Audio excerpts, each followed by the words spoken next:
ತತ್ಸತ್. ಎಲ್ಲರಿಗೆ ನಮಸ್ಕಾರ. ಕುಮಾರವ್ಯಾಸ ಭಾರತ ವಾಚನವಾದನ ವ್ಯಾಖ್ಯಾನದ ಕಡೆಯ ಕಂತಿಗೆ ನಾವು ಬಂದಿದ್ದೇವೆ. ಗದಾಪರ್ವದ 5ನೆಯ ಸಂಧಿ. ಕೌರವರು ಎಲ್ಲ ನಿರ್ನಾಮವಾದರು. ಒಬ್ಬ ದುರ್ಯೋಧನನ್ನು ಬಿಟ್ಟು ಅವನು ಜಲಸ್ತಂಭನ ಮಾಡಿ ವೈಶಂಪಾಯನ ಸರೋವರದಲ್ಲಿದ್ದಾನೆ. ಇದನ್ನು ತಪ್ಪಾಗಿ ಕುಮಾರವ್ಯಾಸ ತನ್ನ ಕಾವ್ಯದಲ್ಲಿ 4ನೇ ಸಂಧಿಯಲ್ಲಿ ಜೀಯ ಕುರುಪತಿ ಗುಪ್ತದಲ್ಲಿ ದ್ವೈಪಾಯನನ ಸರಸಿಯಲ್ಲಿ ಅಂತ ದ್ವೈಪಾಯನ ಸರಸ್ಸು ಅಂತ ಹಾಕಿದ್ದಾನೆ. ಅದು ವೈಶಂಪಾಯನ ಶಿಷ್ಯನ ಹೆಸರಿನ ಸರೋವರ, ಗುರುವಿನ ಹೆಸರಿನ ಸರೋವರವಲ್ಲ. ಅವನು ಪ್ರಾಸಕ್ಕಾಗಿ ಹಾಗೆ ಮಾಡಿದನೋ ಅಥವಾ ಈ ಪಾಠವೇ ತಪ್ಪೋ ಗೊತ್ತಿಲ್ಲ. ಒಟ್ಟಿನಲ್ಲಿ ಆ ಪದ್ಯವೇ ತಪ್ಪಾಗಿದೆಯೋ ತಿಳಿಯದು. ಆದರೆ ವೈಶಂಪಾಯನ ಸರೋವರ ಅಂತ ಮೂಲದಲ್ಲಿ ಮತ್ತು ಪಂಪ ರನ್ನಾದಿಗಳಲ್ಲಿ ಕೂಡ ಬರ್ತಕ್ಕಂಥದ್ದು. ಹಾಗಾಗಿ ಅದು ಒಂದು ಟೆಕ್ನಿಕಲ್ ಎರರ್. ಕೆಲವೊಮ್ಮೆ ಕವಿಗಳ ಕಾವ್ಯದಲ್ಲಿ ಹಾಗಾಗುತ್ತದೆ. ಕಾದಂಬರಿಗಳಲ್ಲಿ, ಲೇಖನದಲ್ಲಿ ಅಲ್ಲಿ ಹೇಳ್ತಾರಲ್ಲ, ಅವಸರ, ಮರೆವು, ಈ ಥರದ್ದು ಯಾವುದೋ ಕವಿದು ಕೆಲವೊಮ್ಮೆ ಗೊತ್ತಾಗೋದಿಲ್ಲ. ನಾವು ತುಂಬ ಸರಿಯಾಗಿದೆ ಅಂತಲೇ ಅಂದುಕೊಂಡು ಬರಿತಾ ಹೋಗ್ತೀವಿ. ಅದರೊಳಗೂ ಅವನು ಹಲಗೆ ಬಳಪವ ಪಿಡಿಯದೊಂದಗ್ಗಳಿಕೆ ಅಂತ ಹೇಳಿಕೊಂಡು ಹೋಗಿರೋದ್ರಿಂದ ಇವನು ನಾವು ಲೆಕ್ಕಿಸಬಾರದು. ಆಗ ಭೀಮನಿಗೆ ಮಾಂಸವನ್ನು ಸಂಗ್ರಹ ಮಾಡಿ ಕೊಡೋದಕ್ಕೆ ಅಂತ ಒಂದಷ್ಟು ಜನ ಬೇಟೆಗಾರರು ಸನ್ನದ್ಧರಾದವರು ಉಂಟು. ಪವನಜನ ಅರಮನೆಯ ಮೃಗವೇಂಟೆಕಾರರು ಮಾಂಸಭಾರದಲ್ಲಿ ಬರುತ್ತಾ ನೀರಡಿಸಿದರು. ಕಂಡರು ಸರಸಿಯನು ನೀರ್ಗುಡಿಯಲೈತಂದಿರಿಸಿದರು.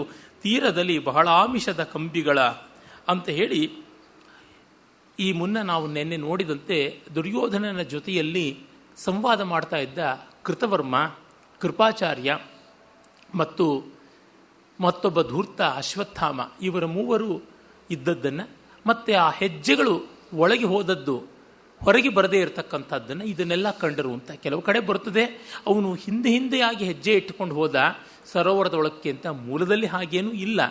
ಅದೆಲ್ಲ ಜಾಣ್ಮೆ. ದುರ್ಯೋಧನ ಸರೋವರ ಪ್ರವೇಶ ಮಾಡಿದಂತೆ ಅಲ್ಲ, ಸರೋವರದಿಂದ ನಿರ್ಗತನಾದಂತೆ, ಬಹಿರ್ಗತನಾದಂತೆ ಹಿಂದಕ್ಕೆ ಹೋಗಿ ಪ್ರಭುವಿಗೆ ಸಲ್ಲದ ರೀತಿಯಲ್ಲಿ ಹೆಜ್ಜೆ ಹಾಕಿದ್ದಾನೆ. ಅದೇನಿದ್ರೂ ಪ್ರಭು ಸನ್ನಿಧಿಯಲ್ಲಿ ಬೆನ್ನು ತೋರಿಸಬಾರದು ಅಂತ ಸೇವಕರು ವಿನಯ ವಿಧೇಯತೆಯಿಂದ ಇರತಕ್ಕಂಥವ್ರು ಹಿಂದಿಂದೆ ಬರಬೇಕಾದದ್ದು. ಆ ಕೆಲಸವನ್ನು ಮಾಡಿದ್ದಾನೆ ದುರ್ಯೋಧನ ಅಂತ ಮುಂದಿನ ಕಾವ್ಯಗಳಲ್ಲಿ, ಕಲ್ಪನೆಗಳಲ್ಲಿ ಬಂದಂಥದ್ದು. ಆ ಹೆಜ್ಜೆಗಳು ಹಾಗೆ ಒಳಸರಿದಿವೆ, ಹೊರ ಬಂದದ್ದಲ್ಲ ಅಂತ. ಆದರೆ ಆ ಮುಂದೆ ರನ್ನ ಮೊದಲಾದವರಲ್ಲೆಲ್ಲ ದಿವ್ಯ ಲಕ್ಷಣ ಲಕ್ಷಿತವಾದ ಹೆಜ್ಜೆಗಳು ಈ ಬಗೆದೆಲ್ಲ ಬರುತ್ತದೆ. ಆ ದುರ್ಯೋಧನ ಹೆಜ್ಜೆಗಳು ರಾಜಲಾಂಛನ ಲಾಂಛಿತವಾದಂಥವು ಅಂತೆಲ್ಲ. ಅವು ಏನೇ ಇದ್ದರೂ ತಾತ್ಪರ್ಯತಃ ದುರ್ಯೋಧನ ಆ ಸರೋವರದಲ್ಲಿ ಅಡಗಿದ್ದಾನೆ ಅಂತ ಗೊತ್ತಾಯಿತು. ಕಡೆಗೂ ನೋಡಿ, ಭೀಮಸೇನನ ಪರಿವಾರದವರೇ ಈ ಬೇಹುಗಾರಿಕೆಯನ್ನು ಮಾಡಿದ್ದಾರೆ. ಭೀಮನಿಗೆ ಪಾಪ ಯುದ್ಧವಿರಲಿ, ಶ್ರಾದ್ದವಿರಲಿ, ಎಲ್ಲ ಹೊತ್ತಿನಲ್ಲೂ ಹೊಟ್ಟೆ ತುಂಬ ಬೇಕು. ಅದಿಲ್ಲದೇ ಇದ್ದರೆ ಆಗತಕ್ಕಂಥದ್ದಲ್ಲ. ಸರ್ವಾರಂಭ ತಂಡುಲ ಪ್ರಸ್ಥಮೂಲ. ಅಷ್ಟು ಕಷ್ಟಪಡೋದು ನಾವು ಹೊಟ್ಟೆ ತುಂಬ ತಿನ್ನೋದಕ್ಕೆ ಅಂತಲೇ. ಅದಿಲ್ಲದಿದ್ದರೆ ಇನ್ಯಾತಕ್ಕೆ? ಪರಮಾತ್ಮನ ವರ ಕೇಳೋದಿದ್ದರೆ ನಾವು ಒಂದೇ ವರ ಕೇಳಬೇಕಾಗಿರೋದು, ಸಮೃದ್ಧವಾಗಿ ಅನಂತ ಕಾಲ ರುಚಿಯಾದ ಇಷ್ಟ ಬಂದದ್ದನ್ನು ಇಷ್ಟ ಬಂದು ಹೊತ್ತಲ್ಲಿ ಇಷ್ಟ ಬಂದು ಪ್ರಮಾಣದಲ್ಲಿ ತಿಂದುಕೊಂಡಿರುವಂಥ ವರ ಕೊಡು ಅಂತ. ಅದರೊಳಗೆಲ್ಲ ಬಂದುಬಿಡುತ್ತೆ. ಇಷ್ಟ ಬಂದದ್ದನ್ನು ಇಷ್ಟ ಬಂದಷ್ಟು ಪ್ರಮಾಣದಲ್ಲಿ ಇಷ್ಟ ಬಂದು ಹೊತ್ತಿನಲ್ಲಿ ಸಂತೋಷವಾಗಿ ತಿನ್ನುವಷ್ಟು ಅಂತಂದರೆ, ನಾವು ದಿವಸ ಬಾದಾಮಿ ಹಲ್ವಾನೇ ತಿಂತೀವಿ ಅಂತಂದರೆ ನಮ್ಮ ಎಕನಾಮಿಕ್ ಸ್ಟೇಟಸ್ ಯಾವ ಥರ ಇರಬೇಕು ನೋಡಿ. ಹಾಗೆ ಮತ್ತೆ ಅದೆಲ್ಲ ತಿಂದರೂ ಜೀರ್ಣವಾಗುತ್ತದೆ, ಅನಾರೋಗ್ಯವಾಗೋಲ್ಲ ಅಂತಂದರೆ ದೇಹದಾರ್ಢ್ಯ ಎಷ್ಟಿರುತ್ತದೆ. ಅಂದರೆ ಇದೊಂದು ವರ, ಅನ್ನಮಯ ಚೆನ್ನಾಗಿಟ್ಟುಕೊಂಡ್ರೆ ಆನಂದಮಯವೂ ಬಂದುಬಿಡುತ್ತದೆ ಅನ್ನೋದಕ್ಕೆ ದೊಡ್ಡ ಸಾಕ್ಷಿಯಾಗಿರ್ತಕ್ಕಂಥದ್ದು. ದುರ್ಯೋಧನನ ಶತ್ರುವಾದ ಭೀಮನಿಗೆ ಈ ಅನುಕೂಲತೆ. ಅವನು ಎಲ್ಲೇ ಇದ್ದರೂ ಹೊಟ್ಟೆ ಚೆನ್ನಾಗಿ ನೋಡ್ಕೊಳ್ತಾನೆ. ಆ ಮಾತಿಗೆ ಬಂದರೆ, ಕುಂತಿ ಕಾಡಿಗೆ ಮಕ್ಕಳೆಲ್ಲ ಹೊರಟಾಗ ಹೇಳೋದಷ್ಟೇ ದ್ರೌಪದಿಗೆ, ಏನೇ ಆಗಲಿ ಭೀಮನಿಗೆ ಹೊಟ್ಟೆ ಚೆನ್ನಾಗಿ ಕಾಪಾಡ್ಕೊಮ್ಮ, ಅವನೇ ನಮಗೆ ಎಲ್ಲ ಬಲ ಅಂತ. ಕಾರಣ ಇನ್ನು ಧರ್ಮರಾಜನ ಕೇಳಿ ಏನು ಮಾಡೋಕ್ಕೆ ಸಾಧ್ಯ? ಅದು ತಿನ್ನುವುದೂ ಇಲ್ಲ, ಬನ್ನ ಬಂದಾಗ ಕಾಪಾಡುವುದೂ ಇಲ್ಲ, ಎಂಥದ್ದೂ ಇಲ್ಲ. ಅಯ್ಯೋ ಪಾಪ. ಈಗ ಅವನ ಬೇಹುಗಾರಿಕೆಯ ಬಂಟರು ಮಾಂಸ ಭಕ್ಷ್ಯಕ್ಕಾಗಿ ಬೇಟೆಯಾಡೋಕ್ಕೆ ಹೋದವರು ದೊಡ್ಡ ಬೇಟೆಯನ್ನೇ ಆಡಿಕೊಂಡು ಬಂದಿದ್ದಾರೆ. ಆ ಜಾಡನ್ನು ಹೇಳಿದ್ದಾರೆ. ಈಗ ಗೋರಿವೇಂಟೆಯನ್ನು ಆಡಬೇಕಾಗಿದೆ, ಸೋಸಬೇಕಾಗಿದೆ. ದೊಡ್ಡ ಸರೋವರದಿಂದ ದುರ್ಯೋಧನ ಅಂತಕ್ಕಂಥ ತಿಮಿಂಗಲವನ್ನು ಹೊರ ತೆಗೆಯಬೇಕಾಗಿದೆ, ಮಹಾಮಕರವನ್ನು ತೆಗೆಯಬೇಕಾಗಿದೆ. ಈ ಸಂದರ್ಭದಲ್ಲಿ 5ನೇ ಸಂಧಿಯಲ್ಲಿ ಕೃಷ್ಣ ವಿಸ್ತೃತವಾಗಿ ಮಾಯೆಯನ್ನು ಮಾಯೆಯಿಂದಲೇ ಗೆಲೆಯಬೇಕು ಅನ್ನುವ ಮಾತಿನ ಹಲವು ಪದ್ಯಗಳನ್ನು ಹೇಳ್ತಾನೆ. ಮೂಲದಲ್ಲಿ ಕಟ್ಟ ಕಡೆಗೆ ಬರುತ್ತದೆ, ಭರತವಂಶ ಲಲಾಮ ಕೇಳ್ ನೃಪವರರ ಪದ್ಧತಿ ಕಂಟಕದಿನ ಉತ್ತರಿಸುವುದು ಕಂಟಕವ ಮಾಯಾವಿ ವಿದ್ಯೆಗಳ ಪರಿಹರಿಸುವುದು ಮಾಯೆಯಿಂ ಪ್ರತಿಗರಳದಲ್ಲಿ ಗರಳವನು ಮಾಯಾಪರರು ಮಾಯೋಪಾಯವಧ್ಯರು ಭೂಪ ಕೇಳೆಂದ. ವಿಷವನ್ನು ವಿಷದಿಂದ, ಮುಳ್ಳನ್ನು ಮುಳ್ಳಿಂದ, ಮಾಯೆಯನ್ನು ಮಾಯೆಯಿಂದ ಗೆಲ್ಲಬೇಕು. ಮಾಯಾವಿ ಮಾಯೆಯಾ ವಧ್ಯ, ಮಾಯಾವಿನಂತು ರಾಜಾನಂ ಮಾಯೈವ ನಿಕೃಂತತು ಇತ್ಯಾದಿ ಮೂಲದ ಮಾತುಗಳೇ ಮತ್ತೆ ಮತ್ತೆ ಆವೃತ್ತವಾಗಿ ಬರ್ತದೆ. ಪದ್ಯ ಸ್ವಾರಸ್ಯವಿಲ್ಲ, ವಿಷಯ ಉಂಟು. ವಿಶ್ವಂಭರನು ಗೆಲಿದನು ಮಾಯೆಯನು ಮಾಯಾಭಿಯೋಗದಲ್ಲಿ, ಮಾಯೆಯಿಂದವೇ ಬಲವಿರೋಧಿ ವಿಭಾಡಿಸಿದನು ಹರಿ ಮಾಯಾ ಪ್ರಯೋಗದಲ್ಲಿ. ಕಂಸಂಗಿ ಹಿಂಸಾಕೃತಿಯ ರಚಿಸಿದವು, ಟಕ್ಕಿನಲ್ಲಿ ಮಾಯಾತಿಮಿರವನ್ನು ಮಾಯೆಯಲ್ಲಿ ಗೆಲಿದವು. ಈ ರೀತಿ ತಾನು ಅನೇಕ ರಾಕ್ಷಸರನ್ನು ಗೆದ್ದದ್ದು ಕೂಡ ಈ ಮಾಯೆಯಿಂದಲೇ ಅಂತನ್ನುವುದನ್ನು ಹೇಳ್ತಾನೆ. ಇದು ಧರ್ಮರಾಜನಿಗೆ ಮುಂದೆ ಪೀಠಿಕೆಯಂತೆ. ದುರ್ಯೋಧನನ ಅಸಹಾಯಕತೆಯನ್ನು ನೋಡಿ ಮರುಳಾಗಿ ನೀನು ಪೆದ್ದಾದ ಮಾತುಗಳನ್ನು ಕೊಡಬೇಡ ಅನ್ನುವಂತೆ. ಇವನು ಹೇಳಿದ್ದೇ ಬಂತು, ಅವನು ಮಾಡಿದ್ದೇ ಮಾಡಿದ್ದು. ಮುಂದೆ ನಾವು ಕಾಣ್ತೀವಿ. ಹಾಗೆ ಅಂದು ಅಲ್ಲಿಗೆ ವೈಶಂಪಾಯನ ಸರೋವರಕ್ಕೆ ಬರ್ತಾರೆ. 7 ಕೌರವರಾಯ ಸಲಿಲವ್ಯಾಳನೇ, ನೀನೇನು ನೀರು ಹಾವೆ ಏಳು ಅಂತ ಆರಂಭ ಮಾಡ್ತಾನೆ ಧರ್ಮರಾಜ. ಪಾಪ ಧರ್ಮರಾಜನ ಸ್ವರಕ್ಕೆಲ್ಲ ಏಳುವುದುಂಟೆ. ಈ ಇಡೀ ಪ್ರಕರಣವನ್ನು ರನ್ನ ಅಸಮಾನವಾದ ರೀತಿಯಲ್ಲಿ ರೂಪಣ ಮಾಡಿದ್ದಾನೆ. ಪಂಪನಿಗೆ ಸ್ವಲ್ಪ ಸಮಯ ಇಲ್ಲ, ಅವಕಾಶ ಕಡಿಮೆ, ದೊಡ್ಡ ಕಾವ್ಯ, ಅದರೊಳಗೆ ಅನೇಕ ಘಟನೆಗಳು, ಮತ್ತು ಅರ್ಜುನನ ಪಾರಮ್ಯವಿಲ್ಲದ ಭಾಗ ನಾನ್ಯಾಕೆ ಮಾಡಲಿ ಅಂತನ್ನುವಂಥದ್ದು. ಹಾಗಾಗಿ ಅವನು 13ನೇ ಆಶ್ವಾಸನದ ಕಡೆಯಲ್ಲಿಯೇ ಚಿಟಿಕೆ ಚಪ್ಪರದಂತೆ ಗದಾಯುದ್ಧವನ್ನು ಮುಗಿಸಿಬಿಡ್ತಾನೆ. ಅರೆ ರನ್ನನಿಗೆ ಅದೇ ತನ್ನ ಕಾವ್ಯದ ವಿಸ್ತಾರ. ಹಾಗಾಗಿ ವಿಸ್ತಾರವಾಗಿ ಆ ಕಲ್ಪನೆಯನ್ನು ಮಾಡಿದ್ದಾನೆ. ಈ ಬೂತು ಎನ್ನ ಸರಂ ಕೇಳ್ದಲ್ಲದೆ ಪೊರಮಡದು ಕೊಳನಿಂ ಪೊಲಮಡದು ಅಂತ ಭೀಮನೇ ಬಂದು ಮತ್ತೆ ಮಾತಾಡ್ತಾನೆ. ಇಬ್ಬರೂ ಕೂಡ ಮಾತಾಡುವುದು ಬರ್ತದೆ. ಅಳಿದ ಕೀರ್ತಿಯ ಕೆಸರ ತೊಳೆ ವಸತಿಯಲ್ಲಿ ಬಳಿಕ ಅಗ್ನಿದೇವರ ಪಸರಿಸಿದೆ. ನಮ್ಮ ಮನೆಗೆ ಬೆಂಕಿ ಹಾಕಿದವನು ಅಗ್ನಿದೇವರ ಪಸರಿಸಿದೆ. ಇಂಥ ನೀಚ ನೀನು, ಜೀವನವೇ ನೀರಿನಲ್ಲಿ ಬದುಕುವುದೇ, ಜೀವನ ನಿವಾಸವಿದಾವ ಗರುವಿಕೆ ಕೊಳನ ಹೊರವಡು ಕೈದುಕೊಳ್ಳು ಅಂತೆಲ್ಲ ಹೇಳ್ತಾರೆ. ಆಗ ಭೀಮ ರೋಷ ಕಷಾಯಿತನಾಗಿ ತನ್ನ ಮಾತುಗಳನ್ನು ಆಡ್ತಾನೆ. ಆ ಭೀಮನ ಕ್ರೋಧಾಂಧವಾದ ಮೂದಲೆಯ ನುಡಿಗಳನ್ನು ನಾವೀಗ ಕೇಳೋಣ.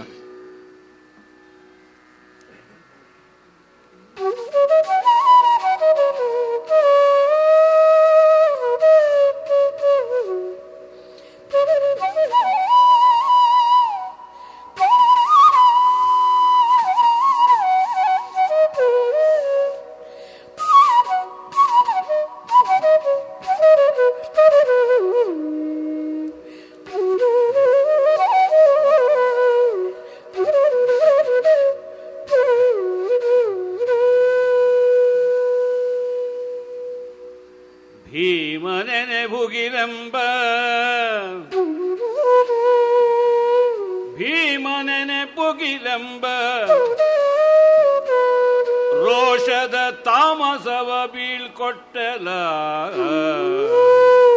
ರೋಷದ ತಾಮಸವ ಬೀಳ್ಕೊಟ್ಟೆಲ. ನಿರ್ನಾಮವಾದುದೆ ಬಿರುದು ಪಾಂಡವ ತಿಮಿರ ರವಿಯಂಬ, ಪಾಂಡವ ತಿಮಿರ ರವಿಯಂಬ ಬಿರುದು ನಿರ್ನಾಮವಾದುದೆ. ಭೀಮವನ ದಾವಾಗ್ನಿ ಹೊರವಡು, ಭೀಮ ಭಾಸ್ಕರ ರಾಘು ಹೊರವಡು, ಭೀಮವನ ದಾವಾಗ್ನಿ ಹೊರವಡು, ಭೀಮ ಭಾಸ್ಕರ ರಾಘು ಹೊರವಡು. ಭೀಮ ಗರ್ಜನೆ ಮಧುರ ಗೀತವೇ,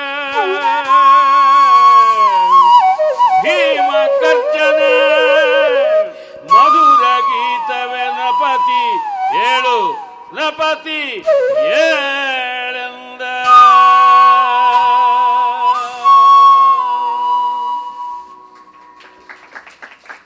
ಹೀಗೆ ಹಿಂಸೆ ಮಾಡಬೇಕು ದುಷ್ಟರನ್ನ. ಈ ಹಿಂಸಾಕಾರಕವಾದ ಧ್ವನಿಯಿಂದ ಬಂದರೇನೆ ಆ ಅಬ್ಬರ, ಹಾಗಿದ್ದರೇನೆ ಚೆನ್ನ. ಭೀಮ ಅನ್ನುವ ಶಬ್ದದ ಆ ಒತ್ತು ಏನಿದೆ, ಮಹಾಪ್ರಾಣ ಬಕಾರ ಮತ್ತು 2 ಓಷ್ಠ ವರ್ಣಗಳು ಭ ಮ, ಭೀಮ ಅಲ್ಲಿ ಬಾಯಿ ತುಂಬ ಉಚ್ಚಾರಣೆ ಮಾಡುವಂಥದ್ದು. ಭೀಮನೇ ಭುಗಿಲೆಂಬ ರೋಷದ ತಾಮಸವ ಬೀಳ್ಕೊಟ್ಟಲ್ಲ. ಭೀಮ ಅಂದ್ರೇ ಉರಿದು ಬೀಳ್ತಾ ಇದ್ದವನು ಈಗ ತಂಪಾಗಿ ನೀರೊಳಗೆ ಕೂತಿಯಲ್ಲ. ನಿರ್ನಾಮವಾದುದೇ ಬೆರೆದು ಪಾಂಡವ ತಿಮಿರ ರವಿಯೆಂಬ. ನಿನಗೆ ನೀನೇ ಬೆರೆದು ಕೊಟ್ಟುಕೊಂಡಿದ್ದೆ. ಪಾಂಡವ ಅನ್ನುವ ಅಂಧಕಾರಕ್ಕೆ ಸೂರ್ಯ ಇದ್ದಂತೆ, ಪಾಂಡು ಸಂತಾನ ಅನ್ನುವ ತಿಮಿರಕ್ಕೆ ಭಾಸ್ಕರನಿದ್ದಂತೆ ಅಂತ. ಭೀಮವನ ದಾವಾಗ್ನಿ, ನೀನು ಭೀಮ ಅನ್ನುವ ಕಾಡಿಗೆ ಕಾಳ್ಕಿಚ್ಚಿದ್ದಂತೆ ನೀನು ಹೊರಬಡು ಕೊಳದಿಂದ. ಭೀಮ ಭಾಸ್ಕರ ರಾಹು, ಭೀಮ ಅನ್ನುವ ಸೂರ್ಯನಿಗೆ ರಾಹು ಇದ್ದಂತೆ ನುಂಗುತ್ತೀ ನಿಂತಿಯಲ್ಲ, ಬಾ ಹೊರಗಡೆ. ಆ ಹೊರಬಡು ಹೊರಬಡು ಅನ್ನುವ ಪುನರುಕ್ತಿಗಳು ಮತ್ತು ಇಡೀ ಪದ್ಯದಲ್ಲಿ ರೂಪಕಗಳು. ಪಾಂಡವ ತಿಮಿರ ರವಿ, ಭೀಮವನ ದಾವಾಗ್ನಿ, ಭೀಮ ಭಾಸ್ಕರ ರಾಹು, ಈ ಥರದ್ದೆಲ್ಲ ನಿನ್ನ ಬಿರುದಾವಳಿಗಳು. ಅದನ್ನು ಯಾಕೆ ಅಲಂಕಾರವಾಗಿ ಇಟ್ಕೊಂಡಿದ್ದೀಯಾ? ಸಹಜ ಭೂಷಣಗಳಾಗಬೇಕು. ಬಿರುದುಗಳು ವಾಸ್ತವವಾದರೆ ಚೆನ್ನ, ಹಾಗಲ್ಲದೆ ಅದು ಅಲಂಕಾರಪ್ರಾಯವಾದರೆ ಎಂಥದ್ದು ಚೆನ್ನ. ಒಬ್ಬರು ವಿದ್ವಾಂಸರು ಪ್ರತಿ ಪುಸ್ತಕದಲ್ಲೂ ಹೊಸ ಹೊಸ ಬಿರುದುಗಳನ್ನು ಅಂಟಿಸ್ಕೊಳ್ತಾ ಇರ್ತಾರೆ. ಮೊನ್ನೆ ನನ್ನ ಮಿತ್ರಗೋಷ್ಠಿಯಲ್ಲಿ ಪಾಪ ಅವರ ಬಿರುದುಗಳನ್ನೆಲ್ಲ ಒಂದೇ ಉಸಿರು ಕಟ್ಟಿಕೊಂಡು ಗೆಳೆಯರಿಬ್ಬರು ಹಾಡಿಬಿಟ್ಟು ಆಶು ಕವಿತಾ ಗೋಷ್ಠಿಯಲ್ಲಿ ಒಂದು ಪದ್ಯವೂ ರಚನೆ ಮಾಡೋಕ್ಕಾಗಲಿಲ್ಲ, ಉಸಿರು ಕಟ್ಟಿಕೊಂಡು ಹೋಯಿತು. ಹಾಗೆ ಸುಮ್ಮನೆ ವೇದಾಂತಗಳಿಗೆ ಹೆಸರೇ ಒಂದು ಉಪಾಧಿ, ಅದನ್ನೇ ಕಳಿಸ್ಕೊಳ್ಬೇಕು. ಹಾಗಿದ್ದರೆ ಮೂಗಿಗೆ ಮಾರುದ್ದ ಮೂಗುತಿ ಅಂತ ಎಲ್ಲಾದರೂ ಉಂಟೆ. ಈ ತರಹ ಹೀಗಿರುವ ಬಿರುದುಗಳನ್ನು ನೀನು ಹಾಕ್ಕೊಂಡಿರೋದು ಭೀಮ, ಅದು ಯಾತಕ್ಕೆ ದುರ್ಯೋಧನ, ಅದು ವ್ಯರ್ಥ ಅಂತ ಭೀಮ ಹೇಳ್ತಾ ಆ ಬಿರುದುಗಳನ್ನು ಸಫಲ ಮಾಡಿಕೊಳ್ಳಬೇಕಲ್ಲ. ಹಾಗೆಲ್ಲದಿದ್ದರೆ ಯಾವ ಶೋಭೆಯೂ ಇಲ್ಲ. ಅಂಥ ಬಿರುದನ್ನು ಉಳ್ಳವನಾಗಿ ಹೊರಗೆ ಬಾ ಅಂತಾನೆ. ಎಲವರ ಆಯನ ಪಟ್ಟ ದರಸಿಯ ಸೊಲಿಸಿದ ಚಲವೆಲ್ಲಿ ಹಗೆಗಳ ಹಳುವದಲ್ಲಿ ಹೊಗಿಸಿದ ನೆನಪ ಸುಮ್ಮಾನ ತಾನೆಲ್ಲಿ. ಹಳುವ ಅಂದರೆ ಕಾಡು, ಕಾಡಿಗೆ ಓಡಿಸಿದೆ ಶತ್ರುಗಳನ್ನು, ದ್ರೌಪದಿಯ ವಸ್ತ್ರಾಪಹರಣ ಮಾಡಿಸಿದೆ, ಕೇಶಾಂಬರ ಅಪಕರ್ಷಣ ಮಾಡಿಸಿದೆ. ಕಲಶಿರೋಮಣಿ ನಿನ್ನ ತಲೆಗೂದಲಲ್ಲಿ ಕೈಗಟ್ಟಿ ಕೇಚರನ್ನು ಎಳೆಯ ಬಿಡಿಸಿದವರಾರು. ನಿನ್ನನ್ನು ಗಂಧರ್ವರು ಎಳ್ಕೊಂಡು ಹೋದಾಗ ನಿನ್ನ ತಲೆಗೂದಲಲ್ಲೇ ನಿನ್ನ ಕೈಕಾಲು ಕಟ್ಟಿದ್ರು ಅಂತ. ಮೂಲದಲ್ಲಿ ಹಾಗಿಲ್ಲ, ಆದರೆ ಕುಮಾರವ್ಯಾಸ ಮಾಡುವ ಕಲ್ಪನೆ ಚೆನ್ನಾಗಿದೆ. ಅವನ ಜುಟ್ಟಿಂದಲೇ ಅವನ ಕೈಕಾಲನ್ನು ಕಟ್ಟಿದರು ಅಂತ. ಅಂದರೆ ಒಂದು ಮುಂಡನ ಮಾಡಿ ಅವಮಾನ ಮಾಡಿದ್ದು, ಆ ತಲೆಗೂದಲನ್ನೇ ಹೊಸದು ಹುರಿ ಹಾಕಿ ಮಾಡಿ ಅವನ ಹಿಂಗಟ್ಟು ಮುಂಗಟ್ಟು ಕಟ್ಟಿಟ್ಟಿದ್ದು ಅಂತಂದರೆ ಇದು ಕಲ್ಪನೆಯ ಪರಾಕಾಷ್ಠೆ. ಹೀಗೆ ಮಾಡಬೇಕು. ಅದು ಮುಂಟಲ್ವಾ? ಅದನ್ನು ಸಂಸ್ಕೃತದ ನ್ಯಾಯಗಳಲ್ಲಿ, ಲೌಕಿಕ ನ್ಯಾಯಗಳಲ್ಲಿ ಒಂದಾಗಿ ಹೇಳ್ತಾರೆ, ಉಷ್ಟ್ರಲಗುಡ ನ್ಯಾಯ ಅಂತ ಉಂಟು. ಖರಲಗುಡ ನ್ಯಾಯ ಅಥವಾ ಗರ್ಧಬಲಗುಡ ನ್ಯಾಯ ಅಂತ ಕೂಡ ಕರೀತಾರೆ. ಒಂಟೆಯ ಮೇಲೆ ಭಾರ ಹಾಕಿ ಕಳಿಸ್ತಾರೆ, ಅಥವಾ ಕತ್ತೆಯ ಮೇಲೆ, ಹೆಸರುಗತ್ತೆಯ ಮೇಲೆ ಸಾಕಷ್ಟು ಸೌದೆಗಳನ್ನು ಹೇರಿ ಕಳಿಸಿದ್ದಾರೆ. ಅದು ನಿಧಾನ ಮಾಡ್ತು ಅಂದರೆ ಆ ಸೌದೆ ಹೊರೆಯಿಂದಲೇ ಒಂದು ಸೌದೆಯನ್ನು ಎಳೆದುಕೊಂಡು ಅದಕ್ಕೆ ರಪರಪ ಬಡಿಯೋದು ಮತ್ತೆ ಸಿಗಿಸೋದು ಹೊರೆಯಲ್ಲಿಗೆ. ಅಂದರೆ ಅದು ಹೊಡೆಸ್ಕೊಳ್ತಕ್ಕಂಥ ದಂಡವನ್ನು ಹೊರಬೇಕು ಅಂತ. ಈ ರೀತಿಯಾದದ್ದು ಉಷ್ಟ್ರಲಗುಡ ನ್ಯಾಯ. ಪ್ರದಂಡೇನೇವ ಪರಸ್ಯ ತಾಡನಂ ಅಂತ ಅದಕ್ಕೆ ಹೇಳ್ತಾರೆ. ಇನ್ನೊಬ್ಬರ ದೊಣ್ಣೆಯಿಂದಲೇ ಅವ್ರಿಗೆ ಬಡಿಯೋದು ಅಂತ, ಅವರ ಯುಕ್ತಿಗಳಿಂದಲೇ ಅವರನ್ನು ಖಂಡಿಸ್ತಕ್ಕಂಥದ್ದು. ಹಾಗೆ ನಿನ್ನ ಜುಟ್ಟಿಡಿದು ನಿನ್ನ ಹಿಂಗಟ್ಟು ಮುಂಗಟ್ಟು ಕಟ್ಟಿದಾಗ ಗಂಧರ್ವರು ಬಿಡಿಸಿಕೊಂಡು ಬಂದವರು ಯಾರು, ಎದ್ದು ಬಾರೋ ಆಚೆಗೆ ಅಂತ ಚೀಮಾರಿ ಹಾಕ್ತಾನೆ. ಅಡಗಿದಡೆ ಬಿಡುವನೆ ಭಯಜ್ವರ ಹಿಡಿದ ನಿನ್ನನ್ನು ಸೆಳೆದು ರಣದಲ್ಲಿ ತೊಡೆಯ ಕಳಚುವ. ಆ ತೊಡೆಯ ಮುರಿಯುವ ಅಲ್ಲ, ಕಳಚುವ ಅನ್ನುವ ಪದ. ಅಂದರೆ ನಟ್ಟು ಬೋಲ್ಟ್ಗಳಿಂದ ಟೈಟ್ ಮಾಡಿರೋದು. Already it is separate, integral part ಅಲ್ಲ, ಅದು ಲೂಸ್ ಆಗಿರೋದು. ಅದನ್ನು ಬಿಚ್ಚಾಕುವ ಮೆಕ್ಯಾನಿಕ್ ತಾನು ಅನ್ನುವಂಥ ರೀತಿಯಲ್ಲಿ ಹೇಳ್ತಾನೆ. ನಿನ್ನೊಬ್ಬನ ಕೊಲ್ಲುವುದಕ್ಕೆ ಶ್ರುತಶಾಸ್ತ್ರರಾವಲ್ಲೆಂದನು. ಅಯ್ಯೋ, ನಿನ್ನನ್ನು ಬಡಪಾಯಿಯನ್ನು ನೀವು ಕೊಲ್ಲೋದಕ್ಕೆ ನಾವೇನು ಬಂದಿಲ್ಲ, ಒಬ್ಬರೊಬ್ಬರೇ ನಾವು ಕೊಲ್ತೀವಿ ಅಂತ. ಅಂದರೆ ಅವನಿಗೆ ಅಶ್ಯೂರೆನ್ಸು, ದ್ವಂದ್ವ ಯುದ್ಧ ಆಗುತ್ತದೆ, ನೀನೇನು ಯೋಚನೆ ಮಾಡಬೇಡ, ಐವರು ನಿನ್ನ ಮೇಲೆ ಮುಗಿಬೀಳೋದಿಲ್ಲ. ಯಾಕೆ ಜಲವ ಹೊಕ್ಕನ ಹುಲ್ಲ ಕಚ್ಚಿದ ಕಳನ ತರು ಗಿರಿ ಶಿಖರದಲ್ಲಿ ಕಾಲ್ದೊಳಸಿದನ ವಲ್ಮೀಕ ಸಂಗತನನ್ನು ನಿರಾಯುಧನ ಕೊಲ್ಲುವುದು ಅನುಚಿತವೆಂಬ ಶಾಸ್ತ್ರವನ್ನು ತಿಳಿದೆ. ಹುಲ್ಲು ಕಚ್ಚಿಕೊಂಡು ತಾನು ದನ ಇದ್ದಂತೆ, ಅವಧ್ಯವಾದ ಗೋವಿದ್ದಂತೆ ಅಂತಂದರೆ ಅವನ್ನು ಕೊಲ್ಲಬಾರದು. ನೀರಿನಲ್ಲಿ ನಿಂತುಕೊಂಡು ನನಗೆ ಬಂಧುತ್ವ ಅನ್ನೋದು ಹೋಯಿತು, ಸೂತಕ ಅನ್ನೋದು ಬಂದಿದೆ, ಯಾರೂ ನನ್ನನ್ನು ಕೊಲ್ಲಬಾರದು ಅಂದರೆ ಕೊಲ್ಲೋದಿಲ್ಲ. ಧರ್ಮರಾಜ ಕೂಡ ಬಚಾವಾಗಿದ್ದು ಈ ದುರ್ಯೋಧನೆ ಮಾಡಿದ ಅಭಿಚಾರಕ್ಕೆ ತುತ್ತಾಗದೆ ಕಾಪಾಡಲ್ಪಟ್ಟಿದ್ದು ಆ ಯಕ್ಷ ಪ್ರಶ್ನದ ಕಾಲದಲ್ಲಿ ನೀರಿನಲ್ಲಿ ನಿಂತು ಯಕ್ಷನಿಗೆ ಉತ್ತರ ಕೊಡ್ತಾ ಇದ್ದ. ಮಿಕ್ಕ ಪಾಂಡವ ಸತ್ತಿದ್ದರು, ಸೂತಕದಲ್ಲಿದ್ದ, ಜಲ ಮಧ್ಯಸ್ಥನಾಗಿದ್ದ. ಆಗ ಅವನನ್ನು ಯಾರೂ ಕೊಲ್ಲುವಂತೆ ಇಲ್ಲ. ಆ ಕೃತ್ಯ ಪಿಶಾಚಿಗಳಿಗೂ ಕೂಡ ಆ ಒಂದು ಗೌರವ ಇತ್ತು. ಹಾಗಾಗಿ ಆ ತರಹ ಆಗಿದ್ದು. ಇನ್ನು ಹುತ್ತದ ಬಳಿ ಇರತಕ್ಕಂಥವನನ್ನು, ನಿರಾಯುಧನನ್ನು ಎಲ್ಲ ಕೊಲ್ಲಬಾರದು ಅಂತ ಉಂಟು. ಮರ ಹತ್ತಿರುವವನನ್ನು, ಒಟ್ಟಿನಲ್ಲಿ ಯುದ್ಧ ಸನ್ನಾಹ ಮಾಡಿಕೊಳ್ಳದೇ ಇದ್ದವನನ್ನು, ನಿರ್ಯುದ್ಧ ಸನ್ನದ್ಧನನ್ನು ಕೊಲ್ಲಬಾರದು ಅಂತ. ಹಾಗೆ ನಿನ್ನನ್ನು ಆ ರೀತಿಯಲ್ಲಿ ನಾವೇನು ತೊಂದರೆಗೊಳಿಸೋದಿಲ್ಲ, ಹೊರಗೆ ಬಾ ಅಂತ ಹೇಳಿ, ನೀನು ಜಲಸ್ತಂಭನ ಮಾಡ್ತಾ ಇದೆಯಲ್ಲ, ಮೆರೆದು ದುದಕಸ್ತಂಭ ಸಲಿಲ್ಲದ ಹೊರಗೆ ಬೊಬ್ಬುಳಿಕೆಗಳ ತೆರೆ ನೊರೆ ದುರುಗಿದವು ಅಂತೆಲ್ಲ ಅಬ್ಬರ ಮಾಡಿಕೊಂಡು ಕೂತಿದ್ಯಾ ನೊರೆಗಳ ಮಧ್ಯದಲ್ಲಿ. ಆದರೆ ಅದೇನು ಪ್ರಯೋಜನಕ್ಕೆ ಬರುತ್ತೆ ಅಂದರೆ ನೀರು ಕುದೀತು ಅಂತ. ನೇರ ರನ್ನನ ಪದ್ಯವನ್ನು ನೀರೊಳಗಿರ್ದು ಬೆಮರ್ತ ನುರಗತಿ ಪತಾಕಂ ಅನ್ನುವುದನ್ನು ತೆಗೆದುಕೊಂಡಿದ್ದಾನೆ. ಆದರೆ ನೀರು ಕುದೀತು ಅಂತ ಕುಮಾರವ್ಯಾಸ ಹೇಳಿದ್ರೆ, ರನ್ನ ಇವನ ಮೈ ಬೆವರಿತು ಅಂತ ಹೇಳ್ತಾನೆ.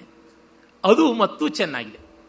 ನೀರು ಕುದೀತು ಅನ್ನೋದಕ್ಕಿಂತ ತಣ್ಣೀರಲ್ಲಿ ಅವನ ಮೈ ಬೆವರಿತು ಅನ್ನೋದು ಮತ್ತೂ ಸ್ವಾರಸ್ಯಕಾರಿಯಾಗಿರ್ತಕ್ಕಂಥದ್ದು. ತುಂಬ ಅದ್ಭುತವಾದ ಕಲ್ಪನೆ. ಆದರೆ ಕುಮಾರವ್ಯಾಸನ ನಾವು ನೋಡಬೇಕಾಗಿದ್ದು ಮುಂದಿನ ಯುದ್ಧದಲ್ಲಿ. ರನ್ನ ಚೆನ್ನಾಗಿ ಯುದ್ಧವನ್ನು ವರ್ಣಿಸಿದ್ದಾನೆ. ಕುವೆಂಪುರು ಸರೋವರದ ಸಿರಿಗನ್ನಡಿ ಲೇಖನದಲ್ಲಿ ಹೇಳ್ತಾರೆ, ಪಾಪ ವೈಶಂಪಾಯನ ಸರೋವರ ತತ್ಪೂರ್ವದಲ್ಲಿ ಈ ಮೂದಲಿಕೆ ಇಷ್ಟನ್ನೇ ನೋಡಿದ್ರೆ ನಾವು ಕುಮಾರವ್ಯಾಸನಿಗೆ ಅನ್ಯಾಯ ಮಾಡದಂತೆ. ಆಮೇಲೆ ಗದಾಯುದ್ಧ ಆರಂಭವಾದಾಗ ಕುಮಾರವ್ಯಾಸ ಫಾರ್ಮ್ಗೆ ಬಂದ್ಬಿಡ್ತಾನೆ.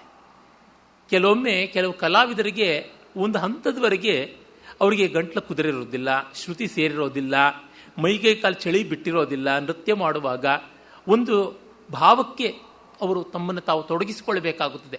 ಉಠಾವಂತಂತಾರಲ್ಲ, ಅದೊಂದು ಬೇಕಾಗುತ್ತದೆ. ಅದು ಯಾವ ರೀತಿ ಬರುತ್ತದೆ ಅಂತ ಹೇಳೋಕ್ಕಾಗೋಲ್ಲ.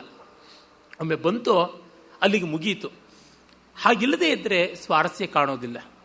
ನನ್ನ ಗೆಳೆಯ ಸುಧೀರ್ ಕೃಷ್ಣಸ್ವಾಮಿ ಹೇಳ್ತಾನೆ ಇರ್ತಾನೆ, ಗಣೇಶಂಗೆ ಅವಧಾನದಲ್ಲಿ ಯಾವುದೋ ಒಂದು ಗೇರ್ ಹಾಕಿ ಬಿಟ್ಬಿಡಬೇಕು, ಅಲ್ಲಿವರೆಗೂ ತೊಗೊಂಡು ಹೋದ್ಮೇಲೆ ನಡೆಸ್ಕೊಂಡು ಹೋಗುತ್ತೆ. ಆ ಗೇರ್ ಹಾಕಬೇಕು ಅಲ್ಲಿಗೆ ಅಂತ. ಅಂದರೆ ಯಾವುದೋ ಒಂದು ಕೆರಳಿಕೆ ಬರಬೇಕು, ಆಗಲೇ ನಿಷೇಧಾಕ್ಷರವೋ ಸಮಸ್ಯೆಯೋ ಅದರೊಳಗೆ ಏನೋ ಒಂದು ಚಮತ್ಕಾರ ಬರ್ತದೆ, ಏನೋ ಒಂದು ವೈಕಟ್ಯ ಬರುತ್ತದೆ ಅಂತ. ನನಗದು ಗೊತ್ತಿಲ್ಲ. ಯಾರು ಹೊರಗಿಂದ ನೋಡ್ತಾರೋ ಅವ್ರಿಗೆ ತಿಳಿಯಬಹುದು. ಕುಮಾರವ್ಯಾಸ ಮಹಾಪ್ರತಿಭಾಶಾಲಿಯಾದರೂ ಇಷ್ಟು ವಿಸ್ತಾರವಾದ ಕಾವ್ಯದಲ್ಲಿ ಒಂದೇ ರೀತಿ ಭಾವ ಸಾಂದ್ರತೆಯನ್ನು ಉಳಿಸಿಕೊಳ್ಳೋದು ತುಂಬ ಕಷ್ಟ. 6 ಗಜ ಸೀರೆಯಲ್ಲಿ ಜಾಳಿಲ್ಲದೆ ನೇಯಬಹುದು. 600 ಗಜ ಸೀರೆಯಲ್ಲಿ, ದ್ರೌಪದಿಗೆ ಕೃಷ್ಣ ಪರಮಾತ್ಮ ಕೊಟ್ಟಂಥ ಸೀರೆಯಲ್ಲಿ ಜಾಳಿಲ್ಲದೆ ನೇಯೋದಕ್ಕೆ ಆ ಆದಿ ಕುವಿಂದನಾದ ಗೋವಿಂದನಿಗಾಗುತ್ತದೆ ಅಷ್ಟೇ ಹೊರತು ಮಿಕ್ಕ ಜಾಡ್ರವರಿಗೆ ನೇಯ್ಗೆಯವರಿಗೆ ಆಗುವಂಥದ್ದಲ್ಲ. ಅಲ್ಲೋ ಇಲ್ಲೋ ಒಂದಿಷ್ಟು ಶೈಥಿಲ್ಯ ಬರುತ್ತದೆ, ಅದು ದೊಡ್ಡದಲ್ಲ. ಈಗ ಕುಮಾರವ್ಯಾಸ ದುರ್ಯೋಧನನ ಅಂತರಂಗಕ್ಕೆ ಬಂದ ಅವಮಾನ, ಮುಜುಗರ ಎಂಥದ್ದು ಅದನ್ನು ವರ್ಣಿಸ್ತಾನೆ. ತುಂಬ ಸೊಗಸಾದ ಪದ್ಯ.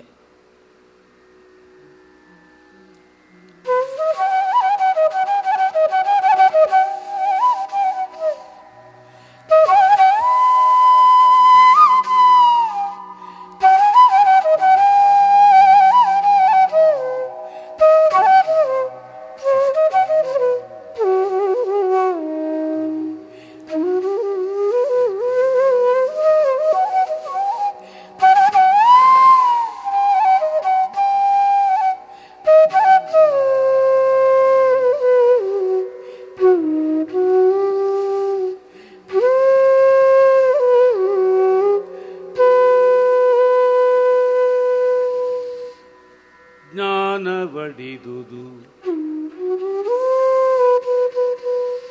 ವೀರಪಣದ ಭೀಮಾನ ಮಸೆದುದು ಜ್ಞಾನ ಅಳಿದುದು ವೀರಪಣದ ಭೀಮಾನ ಮಸೆದುದು ಮಂತ್ರನಿಷ್ಠೆಯ ಮೌನ ಹಿಂಬೆಳೆಯಾಯಿತು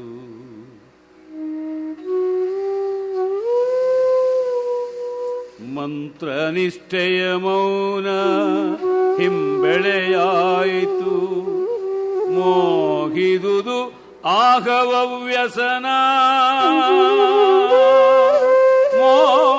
ಮೋಹಿದುದು ಆಗವ ವ್ಯಸನ ದೀನ ಮನ ಹೊರಗಳೆದುದು ಉದಕಸ್ಥಾನ ಭಾವಕ್ಕೆ ದೀನ ಮನ ಹೊರಗಳೆದುದುದಕಸ್ಥಾನ ಭಾವಕ್ಕೆ ನಾಚಿದನು ನಾಚಿದನು ತವ ಸೂನು ನಾಚಿದನು ತಲೆ ಬೆಳಗಾದನು ಅಹಿತವ ಚೋವಿಘಾತದಲ್ಲಿ ತವ ಸೂನು ನಾಚಿದನು ತಳವಳಗಾದನ್ ಅಹಿತವ ಚೋ ವಿಘಾತದಲ್ಲಿ ತವ ಸೂ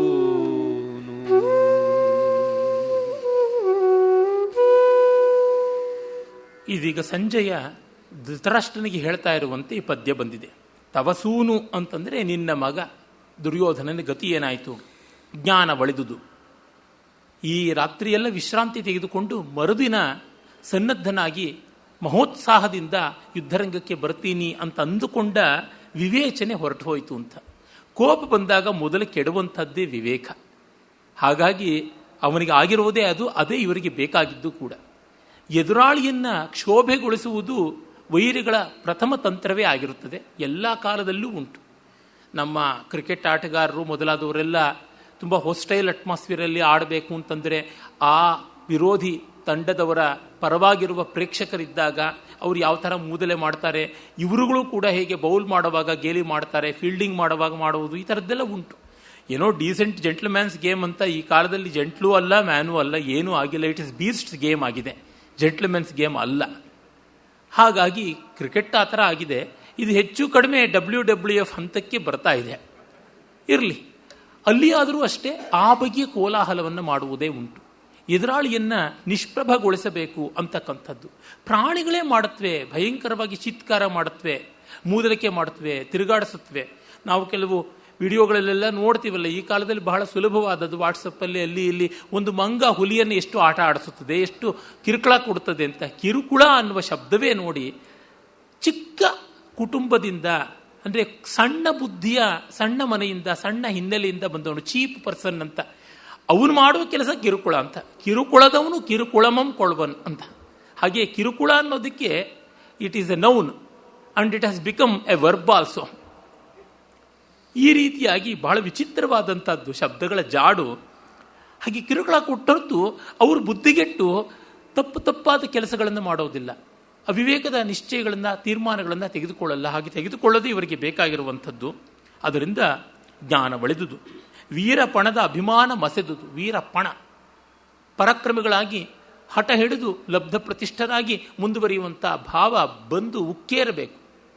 ಈ ಪ್ರತಿಜ್ಞೆಗಳನ್ನು ಮಾಡಿಸಿ, ಹೀಗೆ ಮಾಡಿ, ಈ ಯಂತ್ರವನ್ನು ಭೇದಿಸಿ, ಈ ವ್ಯೂಹವನ್ನು ಭೇದಿಸಿ ಅಂತ ಸವಾಲು ಒಡ್ತಕ್ಕಂಥದ್ದು ಇದೆಯಲ್ಲ, ಅದನ್ನು ಸ್ವೀಕರಿಸಿದ್ರೆ ಆಗ ಅವ್ರನ್ನ ಸಿಕ್ಕಾಕಿಸ್ದಂತೆ. ಸ್ವೀಕರಿಸದೇ ಇದ್ದರೆ ಏನು ಮಾಡೋದಕ್ಕೆ ಸಾಧ್ಯ?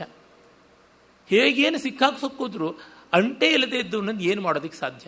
ಏನೂ ಮಾಡೋಕ್ಕಾಗೋದಿಲ್ಲ. ನಮ್ಮ ವಿದ್ವಾಂಸರುಗಳನ್ನೆಲ್ಲ ಸಿಕ್ಕಾಕ್ಸೋದಕ್ಕೆ ಅವರ ವಿದ್ವತ್ತಿಯಲ್ಲಿ ಅವ್ರನ್ನ ಕೆರಳಿಸುವಂಥ ಯಾವುದಾದ್ರೂ ವಿಷಯವನ್ನು ತಂದಿಟ್ಟರೆ ಸಾಕು. ರಮಣ ಮಹರ್ಷಿಗಳಂತ ಅವ್ರನ್ನ ಯಾರು ಕೆರಳಿಸೋಕೆ ಸಾಧ್ಯವಾಗುತ್ತದೆ? ಏನೂ ಮಾಡೋಕ್ಕಾಗೋದಿಲ್ಲ. ನಂಬಿಕೆಗಳು ಅನ್ನುವ ನೆಲೆಯೇ ಇರೋದಿಲ್ವಲ್ಲ, ಶುದ್ಧ ಅನುಭವದ ನೆಲೆಯಲ್ಲಿ ಇರ್ತಾರೆ. ಯಾವುದೂ ಏನೂ ಅಲ್ಲ, ಕಳ್ಕೊಳ್ಳುವಂಥದ್ದು ಏನೂ ಇಲ್ಲ. ಮಿಥಿಲಾಯಾಮ್ ಪ್ರದೀಪ್ತಾಯಾಮ್ ನಮೇ ಕಿಂಚನ ದಹ್ಯತೆ ಅಂತ ಜನಕ ಹೇಳಿದನಂತಲ್ಲ. ಇಡೀ ಮಿಥಿಲೆ ಉರಿತಾ ಇದ್ದರೆ ನಾನೇನು ಉರಿತಾ ಇಲ್ಲ, ಅಹಂ ಬ್ರಹ್ಮಾಸ್ಮಿ, ಬ್ರಹ್ಮತತ್ವ ಏನು ಉರಿತಾ ಇಲ್ಲ ಅಂತ ನೆಮ್ಮದಿಯಾಗಿ ಕೂತನಂತೆ.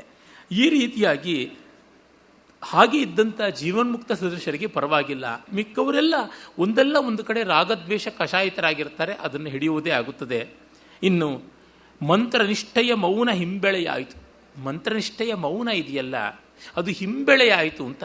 ತಿರೋಗತಿಯನ್ನು ಪಡೆದದು, ಅದು ಹಿಂದಕ್ಕೆ ಹೋಯಿತು. ಬೆಳೆ ಹಿಂಬೆಳೆಯಾಗುವುದು ಅಂತಂದರೆ ಬೆಳೆ ಬರವಾಯಿತು. ಅತಿವೃಷ್ಟಿ ಅನಾವೃಷ್ಟಿ ಮೊದಲಾದವುಗಳಿಂದ ನಾಶವಾದಂತೆ. ಮೋಹಿದುದು ಆಹವ ವ್ಯಸನ. ಮೋಹಿದುದು ಅಲ್ಲ, ಮುಗ್ಧವಾಯಿತು ಅಂತ ಅನ್ನಬೇಕು. ಕುಮಾರವ್ಯಾಸನ ವ್ಯಾಕರಣ ಬೇರೆ. 100 ಪಶುಗೆಡಹಿ ಅಂದುಬಿಡ್ತಾನೆ. ಪಶುಗೆಡಹಿ ಪಶು ಸಂಸ್ಕೃತ, ಕೆಡಹಿ ಕನ್ನಡ. ಕೆಡಹುವುದು ಅಂತ ಉಂಟು, ಕೆಡಹುಗಾರ ಅನ್ಬೇಕು. ಕೆಡಹಿ ಅಂತನ್ನುವ ರೀತಿಯ ಕೃದಂತ ನಾಮಪದಗಳನ್ನು ಅದು ಹೇಗೆ ಮಾಡ್ತಾನೆ ಅವನಿಗೆ ಸಾಧ್ಯ ಆಗುತ್ತೆ. ಯಾವ ಪಾಣಿನಿ ಕೇಶರಾಜ ಕೂಡ ಇದನ್ನು ಹೇಗೆ ಅಂತ ನಿರ್ವಚನ ಮಾಡೋಕ್ಕಾಗೋಲ್ಲ. ಕುಮಾರವ್ಯಾಸಂದೇ ಒಂದು ಕ್ಲಾಸ್ ಅಪಾರ್ಟ್, ಅವನೇ ಸರಿಯಾದದ್ದು. ಆ ರೀತಿಯಾಗಿ ಹಾಗಾಗಿ ಮೋಹಿದುದು ಅಂದರೆ ಮೋಹಿತವಾಯಿತು, ಆಹವ ವ್ಯಸನ, ಮುಗ್ಧವಾಯಿತು. ಯುದ್ಧ ವ್ಯಸನ, ಯುದ್ಧ ಮಾಡಬೇಕು ಅನ್ನುವ ರಣಲಾಂಪಟ್ಯ ಆವರಿಸಿಕೊಂಡಿತು. ಮಂಕುತನವನ್ನು ತಂದುಕೊಡ್ತು. ದೀನಮನ ಹೊರಗೆಳೆದುದು. ತನ್ನ ದುಃಖದ ಸ್ಥಿತಿ ಮತ್ತೆ ಎದ್ದು ಬಂತು. ಅಯ್ಯೋ, ನನಗೆ ಎಷ್ಟು ನಷ್ಟವಾಯಿತು, ಒಡಹುಟ್ಟುಗಳೆಲ್ಲ ಸತ್ತರು, ಬಂಧು ಬಾಂಧವರೆಲ್ಲ ತೀರ್ಕೊಂಡ್ರು, ಮಕ್ಕಳು ಸತ್ತರು, ಸೇನೆ ಸತ್ತು ಹೋಯಿತು, ಪರಿವಾರದವರು ಇಲ್ಲ, ಈ ಸ್ಥಿತಿ ಬಂತಲ್ಲ ಅಂತ ಉದಕಸ್ಥಾನ ಭಾವಕ್ಕೆ ನಾಚಿದನು. ಅಲ್ಲಿವರೆಗೂ ತಾನು ನೀರಿನಲ್ಲಿ ನೆಮ್ಮದಿಯನ್ನು ಪಡೆಯಬೇಕು, ಬಲ ಪಡೆಯಬೇಕು ಅಂತಿದ್ದದ್ದು ಯಾವುದು ತನ್ನ ಬಲದ ನೆಲೆಯೋ ಅದರ ಮೇಲೆ ಜುಗುಪ್ಸೆ ಬಂತು, ಜಿಹಾಸೆ ಬಂತು. ಅಲ್ಲಿಗೆ ಮುಗೀತಲ್ಲ, ಇವರು ಮಾಡಬೇಕು ಅಂತ ಕೆಲಸ ಆಯಿತು ಅಂತ. ನಮಗೊಮ್ಮೆ ನಮ್ಮ ಸ್ಥಾನದ ಮೇಲೆ ಜುಗುಪ್ಸೆ ಬಂದರೆ ಹೇಗಾದರೂ ಅದರಿಂದ ಹೊರಗೆ ಬರಬೇಕು ಅಂತ ಮಾಡ್ತೀರಿ. ಅದಕ್ಕೆ ಅಡ್ವರ್ಟೈಸ್ಮೆಂಟ್ ಕಂಪನಿನವರು ಹಾಗೆ ಮಾಡ್ತಕ್ಕಂಥದ್ದು. ನೋಡಿ, ನಿಮ್ಮ ಮನೇಲಿರೋ ಸಾಮಾನು ಏನೂ ಚೆನ್ನಾಗಿಲ್ಲ, ನೀವು ಬಳಸ್ತಕ್ಕಂಥ ಸೋಪ್ ನೋಡಿ ಅದರೊಳಗೆ ಆಸಿಡಿಕ್ ಕ್ವಾಲಿಟಿ ಎಷ್ಟು ಜಾಸ್ತಿ ಇದೆ, ಅದನ್ನು ಇಟ್ಟ ತಕ್ಷಣ ಲಿಟ್ಮಸ್ಸು ಹಸುರಾಗ್ಬಿಡುತ್ತೆ, ಕೆಂಪಾಗ್ಬಿಡುತ್ತೆ, ಮಣ್ಣಾಗ್ಬಿಡುತ್ತೆ, ಮಸಿ ಆಗಿಬಿಡುತ್ತೆ ಅಂತ ಮಾಡಿ ನಮ್ಮ ಸ್ಥಿತಿಯನ್ನು ಮತ್ತೆ ಮತ್ತೆ ಹೀನಾಯಗೊಳಿಸ್ತಾರೆ. ಆಗ ನಾವು ಅವರ ಮಾಲಗಳಿಗೆ ಕಮಾಲಗಳಿಗೆ ಮರಳಾಗತಕ್ಕಂಥದ್ದು ಹೌದೇ ಹೌದಾಗುತ್ತದೆ. ಅಡ್ವರ್ಟೈಸ್ಮೆಂಟ್ನ ಟೆಕ್ನಿಕ್ಗೆ ಆ ರೀತಿ ಇರ್ತಕ್ಕಂಥದ್ದು. ನಮ್ಮ ಬಗ್ಗೆ ನಾವು ಬೇಸರಗೊಳ್ಳಬೇಕು ಅಂತ ಅಂದರೆ ತಂತ್ರಗಾರಿಕೆ ಅದೇ ರೀತಿಯಾದದ್ದು. ಹಾಗಲ್ಲದೇ ಇದ್ದರೆ ನಾವು ನಮ್ಮ ಅಣೆಕಟ್ಟಾದ ಜಾಗದಿಂದ ಆಚೆಗೆ ಬರೋದಿಲ್ವಲ್ಲ. ಬಹಳ ಹಿಂದೆ 70ರ ದಶಕದಲ್ಲಿ ಮೂರ್ತಿರಾಯರು ಅಪರವಯಸ್ಕರ ಅಮೆರಿಕ ಯಾತ್ರೆ ಪುಸ್ತಕದಲ್ಲಿ ಬರೀತಾರೆ. ಅಮೆರಿಕಾದಲ್ಲಿ ಬರ್ತಾ ಇದ್ದ ಅಡ್ವರ್ಟೈಸ್ಮೆಂಟ್ಸ್ ಹೇಗಿತ್ತು ಪತ್ರಿಕೆಗಳಲ್ಲಿಂತ ಒಂದಷ್ಟು ಪುಟ ಬರೆದಿದ್ದಾರೆ. ಓ, ನಿಮ್ಮ ಬಳಿ ಇನ್ನೂ ಅದೇ ಕಾರು ಇದೆಯಾ? ಛೇ ಛೇ ಛೇ ಛೇ, ಏನಿದು ವಿಷಾದ, ಏನಿದು ಅವಮಾನ, ಏನಿದು ನಗೆಗೇಡು, ಏನಿದು ನಾಣ್ಗೇಡು, ಅಸಹ್ಯ. ಇದು ಖಂಡಿತವಾಗಿ ಖಂಡನೀಯವಾದದ್ದು. ನೀವು ಅತ್ಯಾಧುನಿಕರಾಗಬೇಕು ಅಲ್ವೇ? ಅದಕ್ಕಾಗಿ ನೋಡಿ ನಮ್ಮ ಹೊಸ ಮಾಡೆಲ್ ಅಂತ ಈ ರೀತಿಯಾಗಿ ಇನ್ನೊಂದು ಅದ್ರ ಪಕ್ಕದಲ್ಲೇನೆ ಎಲ್ಲಾದರೂ ಉಂಟೆ ಆಧುನಿಕತೆ ಅನ್ನೋದು ಬರ್ಬರತೆ, ಸೌಕುಮಾರ್ಯ, ರುಚಿ, ಶುದ್ಧಿ, ಸವಿ, ರಾಸಿಕ್ಯ ಯಾವುದೂ ಇಲ್ಲದೆ ಇರೋದು. ಬನ್ನಿ ನಮ್ಮ ವಿಕ್ಟೋರಿಯನ್ ಮಾಡೆಲ್ ಫರ್ನಿಚರ್ಗೆ ಅಂತ ಹೇಳಿ ಒಂದೇ ಕಡೆ ಆಧುನಿಕರಾಗಿಂತ ಅದರ ಪಕ್ಕದಲ್ಲೇ ಪುರಾತನರಾಗಿ ಅಂತ ಅಂದರೆ ಪೂರ್ವ ಪಕ್ಷ ಯಾವುದೂ ಆಗ್ಬೋದು, ವಾದ ಆ ಕ್ರಮದಲ್ಲಿ ಬರುತ್ತದೆ. ಹಾಗೆ ಆ ರೀತಿಯಲ್ಲಿ ನಮ್ಮ ನೆಲೆಯನ್ನು, ನಮ್ಮ ಸ್ಥಿತಿಯನ್ನು ನಮಗೇ ಜುಗುಪ್ಸಾವಹಂತೆ ಮಾಡುವುದು. ಬ್ರಿಟಿಷರ್ಸ್ ಮಾಡಿದ್ದು ಅದೇ ತಾನೆ. ಮುಸ್ಲಿಮರಿಂದ ಅದು ಆಗಲಿಲ್ಲ, ಬ್ರಿಟಿಷರಿಂದ ತುಂಬ ಆಯಿತು. ನಮ್ಮ ಪರಂಪರೆಯ ಬಗ್ಗೆ, ನಮ್ಮ ಸಂಸ್ಕೃತಿಯ ಬಗ್ಗೆ, ನಮ್ಮ ಅಸ್ತಿತ್ವದ ಬಗ್ಗೆ ನಮಗೆ ಹೇಯವಾದ ಭಾವನೆ ಬರುವಂತೆ ಆಗಿ ನಮ್ಮ ತಂದೆ ತಾಯಿಗಳನ್ನೇ ನಾವು ತಂದೆ ತಾಯಿಗಳು ಅಲ್ಲ ಅಂತ ಹೇಳ್ಕೊಳ್ಳೋ ಮಟ್ಟಕ್ಕೆ ಬಂದರೆ ಅದಕ್ಕಿಂತ ಆ ಶಿಕ್ಷಣಕ್ಕೆ ಇನ್ಯಾವುದುಂಟು ವೈಕಾರ್ಯ.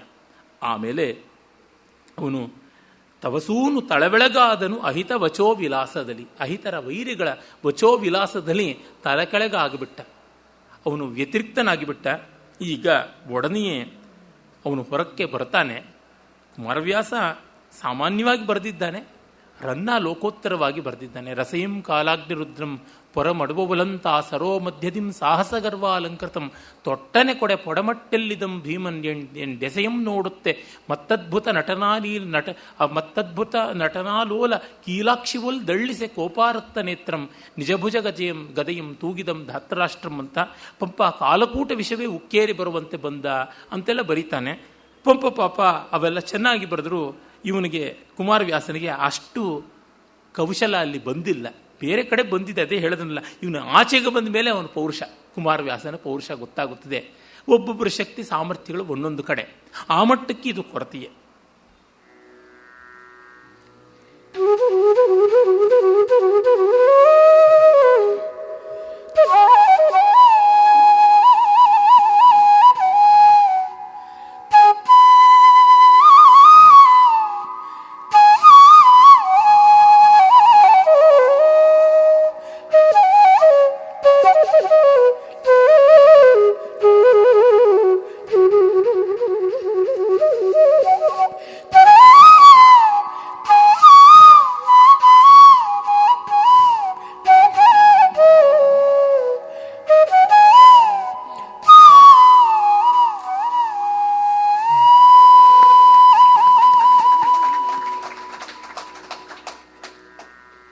ಜಲದಿ ಮಧ್ಯದೊಳೆಳ್ವ ಒಡಬಾನಲನವಲೋ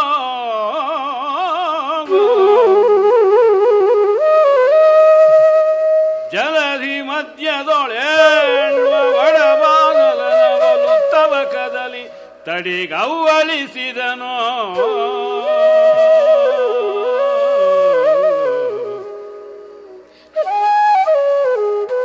ತವಕದಲ್ಲಿ ತಡಿಗವ್ವಳಿಸಿದನು ತತ್ಕ್ರೋಧ ಶಿಖಿ ಕಿಡಿ ಮಸಗೆ ಕಂಗಳಲ್ಲಿ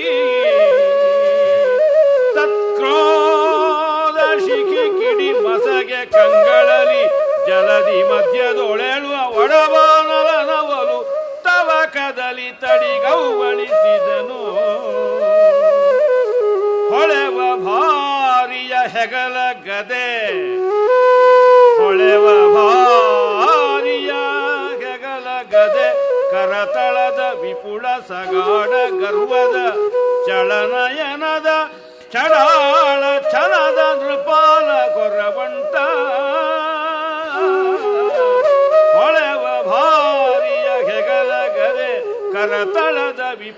ಸಗಾಢ ಗರ್ವದ ಚಲನಯನದ ಚಡಾಳ ಚಲದ ನೃಪಾಲ ಹೊರವಂಟ ನೃಪಾಲ ಹೊರವಂಟ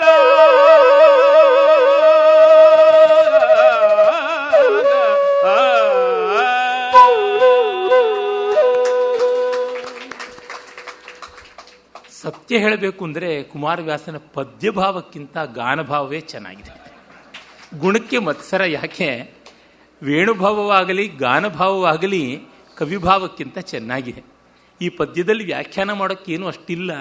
ಪಾಪ ಅವನು ಕೊಳದಿಂದ ಹೊರಗೆ ಬರೋದನ್ನಾದರೂ ಹೇಳಲಿ ಅಂತ ಎಷ್ಟೋ ಪದ್ಯಗಳು ಎಗರಿಸ್ತಾ ಇದ್ದೀನಿ ನೀರಸ ಅಂತ.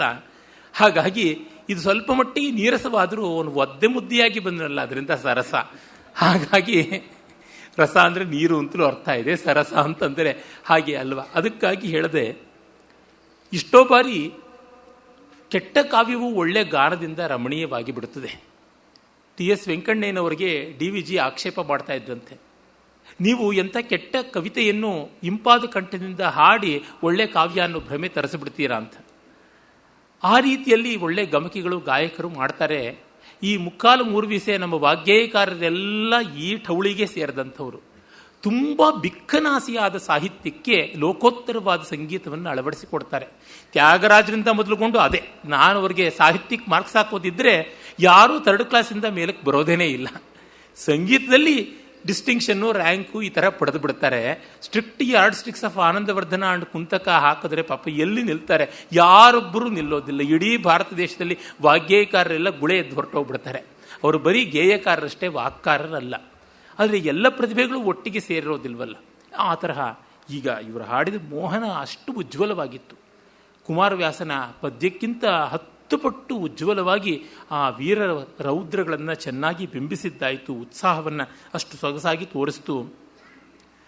ಬಡಬಗ್ನಿ ಸಮುದ್ರದಲ್ಲಿದ್ದರೂ ಆರದೆ ಹೇಗೆ ಹೊರಗೆ ಬರ್ತದೆಯೋ ಹಾಗೆ ಬಂದ ಅಂತ ಹೇಳ್ತಾನೆ. ಪಂಪ ರನ್ನರಿಗಿಂತ ಒಂದು ಸ್ವಲ್ಪ ಭಿನ್ನವಾದ ಸ್ವಾರಸ್ಯ. ಪಂಪ ಕಾಲಕೂಟದಂತೆ ಬಂದ ಅಂತ ದುರ್ಯೋಧನನ ನಂಜಿನ ಸ್ವಭಾವವನ್ನು ಅಲ್ಲಿ ತೋರ್ಪಡಿಸ್ತಾನೆ. ಸಮುದ್ರ ಮಥನ ಕಾಲದಲ್ಲಿ ಕಾಲಕೂಟ ಬಂದಂತೆ ಇವನ ಮೂದಲೆಯ ಮಥನದಿಂದ ಹೊರಗೆ ಬಂದ ವೈಶಂಪಾಯನ ಸರೋವರ ಅಂತಸ್ಥನಾದ ದುರ್ಯೋಧನನ ನಿರ್ಗಮನ ಕಾಲಕೂಟದಂತೆ ಇತ್ತು ಅಂತ. ರನ್ನ ಭೂಮಿಯನ್ನು ಭೇದಿಸಿಕೊಂಡು ಕಾಲಾಗ್ನಿ ರುದ್ರ ಅಂದರೆ ಜ್ವಾಲಾಮುಖಿ ಹೊರಗೆ ಬರುವಂತೆ ಬಂದದ್ದು ಅಂತ ಹೇಳ್ತಾನೆ. ಇಲ್ಲಿ ಇವನು ಬಡಬಗ್ನಿ ಬಂದದ್ದು ಅಂತ ಹೇಳ್ತಾನೆ. ಆ ಬಡಬಗ್ನಿಯ ವಿಶಿಷ್ಟತೆ ಆಶ್ರಯಿಯಾದ ಸಮುದ್ರದ ನೀರನ್ನೇ ನುಂಗುತ್ತಾ ತಾನು ಬೆಳೆಯುತ್ತದೆ ಅಂತ. ಈ ಅರ್ಥದಲ್ಲಿ ಅದು ಅಗ್ನಿಗೆ ಅಗ್ನಿರ್ ಹಿಮಸ್ಯ ಭೇಷಜಂ ಅಂತ. ತಂಪು ಮಾಡಬೇಕು ಅಂದರೆ ಹಿಮ, ಅದಕ್ಕೆ ವ್ಯತಿರಿಕ್ತವಾದದ್ದು ಅಗ್ನಿ. ಅಗ್ನಿಯನ್ನು ತಣುವುಗೊಳಿಸೋದಕ್ಕೆ ಹಿಮ, ಹಿಮವನ್ನು ಶಾಖ ಕೊಡಬೇಕು ಅಂದರೆ ಅಗ್ನಿ ಅಂತ. ಅಷ್ಟು ಜನ್ಮ ವೈರಿಗಳಂತೆ ಇರತಕ್ಕಂಥವು. ಅಲ್ಲಿ ಒಂದನ್ನು ಮತ್ತೊಂದು ಅಭಿಭವ ಮಾಡುತ್ತದೆ. ಬೆಂಕಿಯನ್ನು ನೀರು ತಣಿವು ಮಾಡುತ್ತದೆ. ಆದರೂ ಈ ಬಡಬಾಗ್ನಿಯಲ್ಲಿ ಆ ಥರ ಆಗೋಲ್ಲ. ಅದು ನೀರೊಳಗಿನ ಜ್ವಾಲಾಮುಖಿ ಅನ್ನುವ ಒಂದು ಸೋಪಜ್ಞತೆ ಉಂಟು. ಇನ್ನು ಮಿಕ್ಕಿದ್ದೆಲ್ಲ ಸಾಮಾನ್ಯವಾಗಿ ಪದ್ಯ ಎಳೆದು ಮುಗಿಸಿದ್ದಾನೆ. ಅವಧಾನಗಳಲ್ಲಿ ಎಷ್ಟೋ ಬಾರಿ ನಿಷೇಧಾಕ್ಷರ ಪದ್ಯ ಇದ್ದಂತೆ. ತತ್ಕ್ರೋಧ ಶಿಖಿ ಕಿಡಿಮಸಗೆ ಕಂಗಳಲ್ಲಿ ಹೊಳೆವ ಭಾರ್ಯ ಹೆಗಲ ಗದೆ ಕರೆದಾಳದ ವಿಪುಲ ಸಗಾಢ ಗರ್ವದ. ರನ್ನ ಅವನ ಕಿರೀಟದ ರತ್ನ ಮಣಿಗಳು ಎಷ್ಟು ಹೊಳಿತಾ ಇದ್ವು ಅಂದರೆ ಅದು ಕಾಮನ ಬಿಲ್ಲುಗಳನ್ನು ಸೃಷ್ಟಿ ಮಾಡುವಂತೆ ಕಾಣಿಸ್ತಾ ಇತ್ತು ಅಂತೆಲ್ಲ ಬಹಳ ಕಣ್ಣಿಗೆ ಕಟ್ಟುವಂತೆ ವರ್ಣಿಸ್ತಾನೆ. ಮತ್ತೆ ಮತ್ತದ್ಭುತ ನಟನಾಲೋಲ ಕೀಲಾಕ್ಷಿವಲ್ ದಳ್ಳಿಸೆ ಎಲ್ಲಿದಂ ಭೀಮನ್ನಂಟು 8 ದೆಸೆಯಂ ನೋಡುತ್ತೆ. 8 ದಿಕ್ಕುಗಳನ್ನು ನೋಡ್ತಾ ಭೀಮ ಎಲ್ಲಿ ಅಂತ ಕಣ್ಣೆದುರಿಗೆ ನಿಂತಿದ್ದರೂ ಕ್ರೋಧಾಂಧನಾದ ಕಾರಣ ಕಾಣಿಸ್ತಿಲ್ಲ ಅಂತ ಅಷ್ಟೆಲ್ಲ ಚೆನ್ನಾಗಿ ವರ್ಣಿಸಿದ್ದಾನೆ. ಆದರೆ ಇವನಿಗೆ ಪಾಪ ಅದೆಲ್ಲ ಕಾಣಿಸ್ತಾ ಇಲ್ಲ ಕುಮಾರವ್ಯಾಸನಿಗೆ. ಹಾಗಾಗಿ ಸಗಾಢ ಗರ್ವದ ಚಲನಯನದ ಕಣ್ಣುಗಳನ್ನು ಚೆಲ್ಲಾಪಿಲ್ಲಿ ಮಾಡಿಕೊಂಡಿದ್ದಾನೆ. ಚಡಾಳ ಛಲದ ಶಬ್ದಗಳ ಮೇಲೆ ಇವನಿಗೆ ಅಧಿಕಾರ ಇದೆಯಲ್ಲ. ಚಡಾಳಿಸುವಿಕೆ, ಈ ಥರ ಚಟಚಟನೆ ಸಿಮಿಸಿಮನೆ ಕೋಲಾಹಲ ಮಾಡಿಕೊಂಡು ನೃಪಾಲ ಹೊರವಂಟ. ಆ ಜಗಣ ವಿನ್ಯಾಸ ಚಡಾಳ ಛಲದ ನೃಪಾಲ ಹೊರವಂಟ. ಅಲ್ಲಿ ಭಾಮಿನಿ ಷಟ್ಪದಿಯಲ್ಲಿ ವಿರಸವಾಗಬಲ್ಲಂತೆ ಜಗಣಗಳು ಎದ್ದು ತೋರುವ ರಚನೆ ಮಾಡಿದ್ದಾನೆ. ತನ್ಮೂಲಕ ಆ ಸನ್ನಿವೇಶದ ವೈರಸ್ಯಕ್ಕೆ ಶಬ್ದಾಲಂಕಾರದಿಂದ ಒಂದು ಸೊಗಸಾದ ವ್ಯಂಜಕ ಸಾಮಗ್ರಿಯನ್ನು ತಂದುಕೊಡ್ತಾನೆ. ಮಿನಿಮಮ್ ಗ್ಯಾರಂಟಿ ಇರುತ್ತೆ. ಆನೆ ಸೊರಗಿದ್ರೂ ಆಡಾಗೋದಿಲ್ಲ ಅಂತಾರಲ್ಲ, ಆ ರೀತಿಯಾಗಿ. ಮತ್ತೆ ಧರ್ಮರಾಜ ದುಡುದುಡು ಅಂತ ಬಂದು ಸಂಪುಟಗಳನ್ನು ತೆರೆದಿಡ್ತಾನೆ. ಅಯ್ಯೋ ಅರಸ ತುಡು ಕವಚವನು ಚಾಮೀಕರ ಪರಿಷ್ಕೃತ ವಜ್ರಮಯ ಬಂಧುರದ ಸೀಸಕವಿದೆ ದುಕೂಲವನು ಆ ಅನುಲೇಪನವ ಪರಿಹರಿಸಬೇಡ ಎಂದು ಒಲವಿನಲ್ಲಿ ಪ್ರತಿಕರಿಸೆನ್ನುತ್ತ ಪೆಟ್ಟಿಗೆಯ ಮುಚ್ಚಳವ ತೆರೆದು ಮುಂದಿರಿಸಿದನು. ಸೌಹಾರ್ದದಲ್ಲಿ ಯಮಸುವನು ಪಿಂಡ ಕೂಡು. ಬಂದು ಸರಕ್ಕನೆ ಪೆಟ್ಟಿಗೆ ತೆಗೆದು ಬಿಡ್ತಾನೆ. ಇದು ನೋಡು ಕವಚ, ಇದು ನೋಡು ಕುಂಡಲ, ಇದೋ ನೋಡು ಸುಗಂಧ ದ್ರವ್ಯ, ಇದನ್ನೆಲ್ಲ ಹಾಕೋ, ಇದೋ ನೋಡು ತಾಂಬೂಲ ಎಲ್ಲ ಹಾಕ್ಕೊಂಡು ಸಮಾಧಾನವಾಗಿ ನಿನಗೆ ಕೊಟ್ಟಿದ್ದೀನಿ, ಅಲಂಕಾರ ಮಾಡಿಕೊಂಡು ಬಾ ಯುದ್ಧಕ್ಕೆ ಅಂತ. ಇದೇನು ಬುದ್ಧಿ ಅಂತ ಅನ್ನೋಣ. ಅದೇನು ಔದಾರ್ಯವ, ಅದೇನು ಗಾಂಧಿ ಎಲ್ಲ ಈ ತುಂಡುಗಳೇ ತಾನೆ. ಮೂಲದಲ್ಲಿ ಇಲ್ಲ. ಕುಮಾರವ್ಯಾಸ ಅಷ್ಟು ಚೆನ್ನಾಗಿ ಧರ್ಮರಾಜನ ಮನಸ್ಥಿತಿಯನ್ನು ಅರಿತು ಮಾಡ್ತಾನೆ. ಆದರೆ ಒಂದು ಧರ್ಮರಾಜನ ಬಗೆಗೆ ಒಂದು ಪಾಸಿಟಿವ್ ಆದದ್ದು ಅಂತ ಹೇಳ್ಬೋದು. ಅಂದರೆ ಯುದ್ಧದಲ್ಲಿ ಶತ್ರುಗಳನ್ನು ಸಂಹಾರ ಮಾಡಬೇಕು ಅಂತ ಅವನೇ ಹೆಚ್ಚು ಕಾತರ ಪಡ್ತಾನೆ. ಅಯ್ಯೋ ಭೀಮ ಸಾಯಲಿಲ್ವಲ್ಲ, ಅಯ್ಯೋ ಕ್ಷಮಿಸಬೇಕು, ಭೀಷ್ಮ ಸಾಯಲಿಲ್ವಲ್ಲ, ಭೀಷ್ಮನನ್ನ ಬೀಳಿಸೋದು ಹೇಗೆ ಅಂತ ಅವನೇ ಮುಂದೆ ಮಾಡ್ಕೊಂಡು ಹೋಗ್ತಾನೆ. ದ್ರೋಣ ಸಾಯೋದು ಹೇಗೆ, ದ್ರೋಣ ಸತ್ತಿಲ್ವಲ್ಲ ಚಿಂತೆ ಅಂತ ಅವನೇ ಸುಳ್ಳು ಹೇಳೋದಕ್ಕೆ ಮುಂದಾಗ್ತಾನೆ. ಕರ್ಣ ಸಾಯಲಿಲ್ವಲ್ಲ, ಯಾತಕ್ಕೆ ಕರ್ಣನ ಕೊಲ್ಲದೆ ಬಂದೆ ಅಂತ ಅರ್ಜುನ್ ಜೊತೆ ಜಗಳ ಆಡ್ತಾನೆ. ಈ ಮಟ್ಟಕ್ಕೆ ಯುದ್ಧಕ್ಕೆ ನಿಂತ ಮೇಲೆ ಅವ್ರು ಸಾಯಬೇಕು ಅಂತ, ತಾನು ಯುದ್ಧ ಮಾಡದಿದ್ರು ಬೇರೆಯವ್ರ ಕೈನಲ್ಲಿ ಅವ್ರು ಸಾಯಬೇಕು ಅಂತ, ಈ ಮಟ್ಟಕ್ಕೆ ಅವನಿಗೆ ಬಂಧು ಪ್ರೀತಿ ಅನ್ನೋದು ಇಲ್ಲವಾಗಿದೆ. ಅಷ್ಟು ಪ್ರಾಕ್ಟಿಕಲ್ ಆಗಿದ್ದಾನೆ ಧರ್ಮರಾಜ. ಇದ್ರೆ ಇಲ್ಲಿ ನೋಡಿ, ಅವನ ವಜ್ರಮಯ ಬಂಧುರದ ಸೀಸಕ, ದುಕೂಲ, ಅನುವರ, ಅನುಲೇಪನ ಇವೆಲ್ಲ ತಗೋ ಅಂತ ಹೇಳಿ ಮುಚ್ಚಳವ ತೆರೆದು ಮುಂದಿರಿಸಿದನು. ಅದು ಎಲ್ಲಿಂದ ಹೊತ್ಕೊಂಡು ಬಂದನೋ ಈ ಪೆಟ್ಟಿಗೆಗಳನ್ನು ಗೊತ್ತಿಲ್ಲ. ಇವನಾದರೂ ಚೆನ್ನಾಗಿ ಪೂರವಿಸಿದನು. ಗಂಧವನು ಮೈ ಗಾಯದ ಹೇರುಗಳ ಹೂಳಿದನು ವರ ಕಸ್ತೂರಿಯ ಸಾರದಲ್ಲಿ. ಮೈಯ ಗಾಯಗಳನ್ನು ಕಸ್ತೂರಿ, ಚಂದನ ಇತ್ಯಾದಿಗಳ ಸಾರದಲ್ಲಿ ಹೂತು ಹಾಕಿಬಿಟ್ನಂತೆ. ಚೆನ್ನಾಗಿ ಸವರಿಕೊಂಡು ಸಾರತರ ಸಾದಿನ ಜವಾಜಿಯ ಭೂರಿ ಪರಿಮಳದಿಂದ ನವಕಸ್ತೂರಿ ತಿಲಕವ ರಚಿಸಿ ಗೆಲಿದನು ತಿಗುರ ತವಕದಲ್ಲಿ. ತೆಗೆದು ವಜ್ರಾಂಗಿಯನ್ನು ಮೈಯಲ್ಲಿ ಬಿಗಿದು ಆಮೇಲೆ ಸೀಸಕವನ್ನು ಅಳವಡಿಸಿ ಸಿರಿಮುಡಿಗೆ ಜಗಜಗಿಪ ಬೆಳದಿಂಗಳಿನ ತೆಲೆದು ಅಗಡೆಯನಲ್ಲೂ ತೊಳಗುವ ದುಕೂಲವ ಬಿಗಿದು ಹೀಗೆಲ್ಲ ಅಲಂಕಾರ ಮಾಡಿಕೊಂಡು ಅಳವಡಿಸಿದನು ದೇಸಿಯಲ್ಲಿ ಅಂತ ಅವನ ಅಲಂಕಾರವನ್ನು ಕವಿ ಹೇಳ್ತಾನೆ. ಈ ಸಂದರ್ಭಕ್ಕೆ ಸ್ವಲ್ಪ ವಿಜಾತೀಯವಾದರೂ ಸಾಂಸ್ಕೃತಿಕವಾದ ಅಧ್ಯಯನ ದೃಷ್ಟಿಯಿಂದ ಯುಕ್ತವಾದದ್ದು. ಮತ್ತು ಧರ್ಮರಾಜ ದುರ್ಯೋಧನಾದಿಗಳ ಮನೋಧರ್ಮವನ್ನು ತಿಳಿಸುತ್ತದೆ. ಆಮೇಲೆ ನೀನು ಯಾವ ಆಯುಧ ಹಿಡಿದು ಯುದ್ಧ ಮಾಡ್ತೀಯಾ? ಹಿಡಿಧನುವ ನೆಲೆ ಭೂಪ, ಪೌನಜ ತುಡುಕು ಗದೆಯನು, ಪಾರ್ಥ ಸಮರಕ್ಕೆ ತಡೆಯದಿರು, ಮದ್ರಿ ಕುಮಾರಕರ ಏಳಿ ಕಾಳಗಕ್ಕೆ ಅಂತೆಲ್ಲ ಇವನು ಸವಾಲು ಹಾಕಿದಾಗ ಧರ್ಮರಾಜ ದೊಡ್ಡ ಮಾತನ್ನಾಡ್ತಾನೆ. ಎಲ್ಲ ತೊಳ್ಕೊಂಡು ಹೋಗುತ್ತೆ ಅಂತಾರಲ್ಲ, ಈ ರೀತಿಯಾಗ ಅವನ ವಿವೇಕದ ಮಾತು. ಈ ಸಂಧಿಯ ಆರಂಭದಲ್ಲಿ ಮಾಯಾವಿಯನ್ನು ಹೇಗೆ ನಿರ್ವಾಹ ಮಾಡಬೇಕು ಅಂತ ಕೃಷ್ಣ ಮಾಡಿದ ಉಪದೇಶವೇ ಆಯಿತು, ಅದು ಅಪದೇಶವೇ ಆಯಿತು, ಏನು ಪ್ರಯೋಜನಕ್ಕೆ ಬರೋಲ್ಲ. ಧರ್ಮರಾಜನ ಮಾತು ನೋಡಿ ಯಾವ ಥರದ್ದು, ಮೂಲಾನುಸಾರಿಯಾಗಿಯೇ ಇದೆ ಆ ಮಾತು.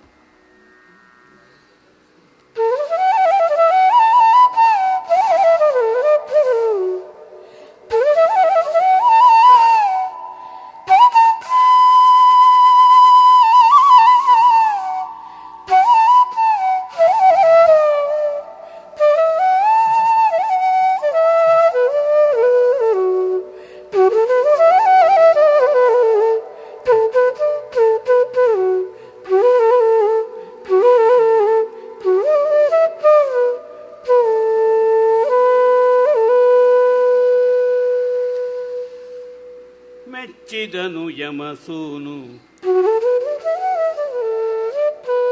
ಮೆಚ್ಚಿದನು ಯಮಸೂನು ಚಲನಿನಗೊಚ್ಚತವಲೈ, ವೈರಿ ಭಟರಲಿ ಬೆಚ್ಚಿದಾಡಿದೆಯಾದಡಿಯೇನದು. ಚಲನಿನಗೊಚ್ಚತವಲೈ,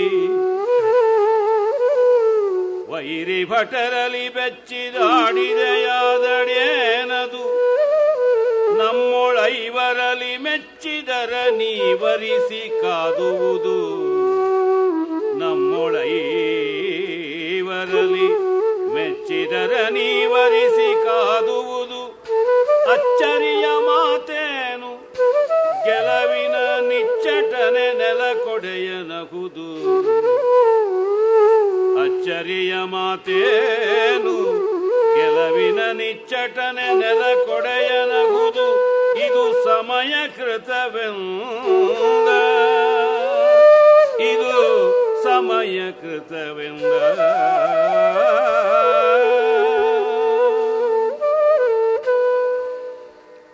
ಪಾಪ ಮೆಚ್ಚಿದನು ಯಮಸೂನು, ಅವನು ಎಲ್ಲರೂ ಬರಲಿ ಪರವಾಗಿಲ್ಲ ಎದುರಿಸ್ತೀನಿ ಅಂತ ದುರ್ಯೋಧನ ಹೇಳಿದಾಗ ತುಂಬ ಸಂತೋಷ ಪಟ್ಟುಬಿಟ್ಟ ಅಂತ. ಆ ಸಂತೋಷದ ರೀತಿ ಛಲ ನಿನಗೆ ಒಚ್ಚತವಲೈ, ಈ ಯುಕ್ತತೆ ಛಲಕ್ಕೆ ಸರಿಯಾಗಿದೆ, ನಿನ್ನ ಛಲದಂಕ ಮಲ್ಲತ್ವ ಬಹಳ ಸರಿಯಾಗಿದೆ. ವೈರಿಯ ಭಟರಲ್ಲಿ ಬೆಚ್ಚಿದೆ ಆಡಿದೆ ಆದಡೇನದು, ನೀನು ತುಂಬ ಧೈರ್ಯದಿಂದ ಬೆಚ್ಚದೆ ಆಡಿದ್ದೀಯ ಈ ಮಾತುಗಳನ್ನು. ನಮ್ಮೊಳೈವರಲ್ಲಿ ನೀನು ಯುದ್ಧ ಮಾಡೋದಕ್ಕಿಂತ ಮುಂದೆ ಬಂದಿದ್ದೀಯಾ, ಮೆಚ್ಚಿದರೆ ನೀ ವರೆಸಿ ಕಾದುವುದು. ಆದರೆ ನಮ್ಮ ಐವರಲ್ಲಿ ಯಾರು ನಿನಗೆ ಇಷ್ಟವೋ, ಯಾರೊಂದಿಗೆ ದ್ವಂದ್ವ ಯುದ್ಧ ಇಷ್ಟವೋ ಅವರೊಂದಿಗೆ ಯುದ್ಧ ಮಾಡೋ, ನೀ ವರೆಸಿ ಕಾದುವುದು ಅಚ್ಚರಿಯ ಮಾತೇನು. ಇದಕ್ಕೆ ಯಾವ ವಿಸ್ಮಯ ಇಲ್ಲ, ನಾವು ಯಾರು ಉಪೇಕ್ಷೆ ಅಂತ ಅಂದುಕೊಳ್ಳೋದಿಲ್ಲ. ಗೆಲುವಿನ ನಿಚ್ಚಟನೆ, ಯಾವನು ಗೆಲ್ತಾನೆ ನೆಲಕ್ಕೆ ಒಡೆಯನಹುದು, ಅವನು ಭೂಮೀಶ್ವರನಾಗ್ತಾನೆ. ನೀನು ಯಾರ ಜೊತೆ ಯಾವ ಆಯುಧ ಬೇಕಾದ್ರೂ ಆರಿಸಿಕೊಂಡು ಯುದ್ಧ ಮಾಡು ಅಂತ ಮೂಲದಲ್ಲಿ ಹೇಳ್ತಾನೆ. ಆಗ ಗೆದ್ದವರಿಗೆ ರಾಜ್ಯವಾಗುತ್ತದೆ. ನಿನಗೆ ಸೋಲವೇ ನಾವು ಭೂಕಾಮಿನಿಯನಾಳ್ವೆವು, ನೀನು ಸೋತೆ ನಾವು ರಾಜ್ಯ ಆಳ್ತೀವಿ. ನಮ್ಮೊಳ ಒಬ್ಬರು ಸೋತಡೆ ಮಿಕ್ಕ 4 ನಿನಗೆ ಕಿಂಕರರು, ನಾವೊಬ್ಬರು ಸೋತರು ಇನ್ನೆಲ್ಲರೂ ನಿನಗೆ ಸೇವಕರಾಗ್ತೀವಿ. ನಿನಗೆ ಹಸ್ತಿನಪುರದ ಸಿರಿ ಸಂಜನಿತವು, ಈ ಸಂಕೇತವೇ ಸಾಧನ. ನೋಡಪ್ಪ, ಇಷ್ಟು ತೀರ್ಮಾನವಾದದ್ದು ಅಂತ ಇಷ್ಟು ಪೆದ್ದುತನದಲ್ಲಿ ಹೇಳ್ತಾನೆ. ಭಾರತ ವಿಭಕ್ತವಾದಾಗ ಗಾಂಧೀಜಿ ಪಾಕಿಸ್ತಾನಕ್ಕೆ ಕೊಟ್ಟ ದುಡ್ಡಾಗಲಿ ಒಂದೇ ಎರಡೇ ಮೂರ್ತಿಭೂತ ಮೂರ್ಖತೆ. ಆ ತರಹ ದುರ್ಯೋಧನ ಎದುರಿಗೆ ಧರ್ಮರಾಜ ಹೇಳ್ತಾನೆ. ಆಗ ಕೃಷ್ಣ ತುಂಬ ತುಂಬ ಕಳವಳಕ್ಕೆ ಈಡಾಗ್ತಾನೆ. ಕೃಷ್ಣನ ಆ ಆಂದೋಲನ ಎಂಥದ್ದು ಅನ್ನೋದನ್ನು ಮುಂದಿನ ಪದ್ಯದಲ್ಲಿ ನಾವು ನೋಡ್ತೀವಿ.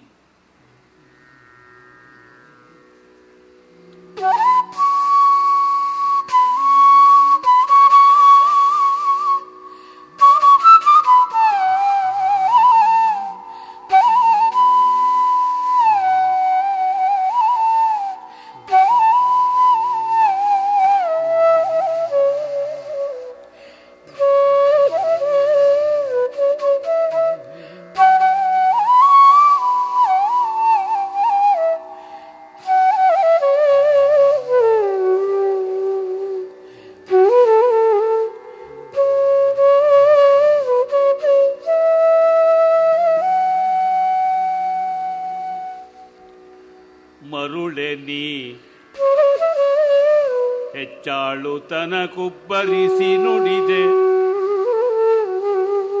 ಮರುಳೆ ನೀ ಹೆಚ್ಚಾಳು ತನಕುಬ್ಬರಿಸಿ ನುಡಿದೆ, ಸುಯೋಧನನ ನೀನರಿಯಲಾಗದೆ ಕೈಗೆ ಬಂದರೆ ಕದನ ಭೂಮಿಯಲಿ. ಹೆಚ್ಚಾಳು ತನಕುಬ್ಬರಿಸಿ ನುಡಿದೆ, ಸುಯೋಧನನ ನೀನರಿಯಲಾಗದೆ ಕೈಗೆ ಬಂದರೆ ಕದನ ಭೂಮಿಯಲಿ. ಸರಿಸದಲಿ ಮಲೆತವನು ಜೀವಿಸಿ ಮರಳಲರಿವನೆ, ಸರಿಸದಲಿ ಮಲೆತನನು ಜೀವಿಸಿ ಮರಳಲರಿವನೆ. ನಮ್ಮೊಳು ಒಬ್ಬನ ವರಿಸು ವಿಗ್ರಹಕ್ಕೆಂದು ನಮ್ಮನು ಕೊಂದೆ, ನಮ್ಮೊಳೊಬ್ಬನ ವರಿಸು ವಿಗ್ರಹಕ್ಕೆಂದು ನಮ್ಮನು ಕೊಂದೆ, ನಮ್ಮನು ಕೊಂದೆ ನೀನೆಂದ.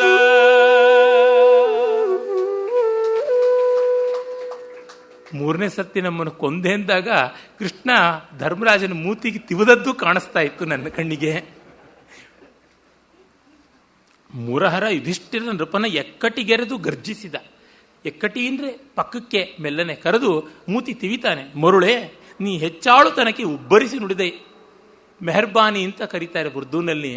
ತುಂಬ ಏನೋ ದೊಡ್ಡತನದ ದೊಡ್ಡಸ್ತಿಕೆಯ ಸೋಗಲಾಡಿತನದಲ್ಲಿ ನೀನು ಹೆಚ್ಚಾಳುತನಕ್ಕೆ ಉಬ್ಬರಿಸಿ ಮೈ ಉಬ್ಬಿ ಬುದ್ಧಿ ಉಬ್ಬಿ ಮಂಕಾಗಿ ನೀನು ನುಡಿದೆ.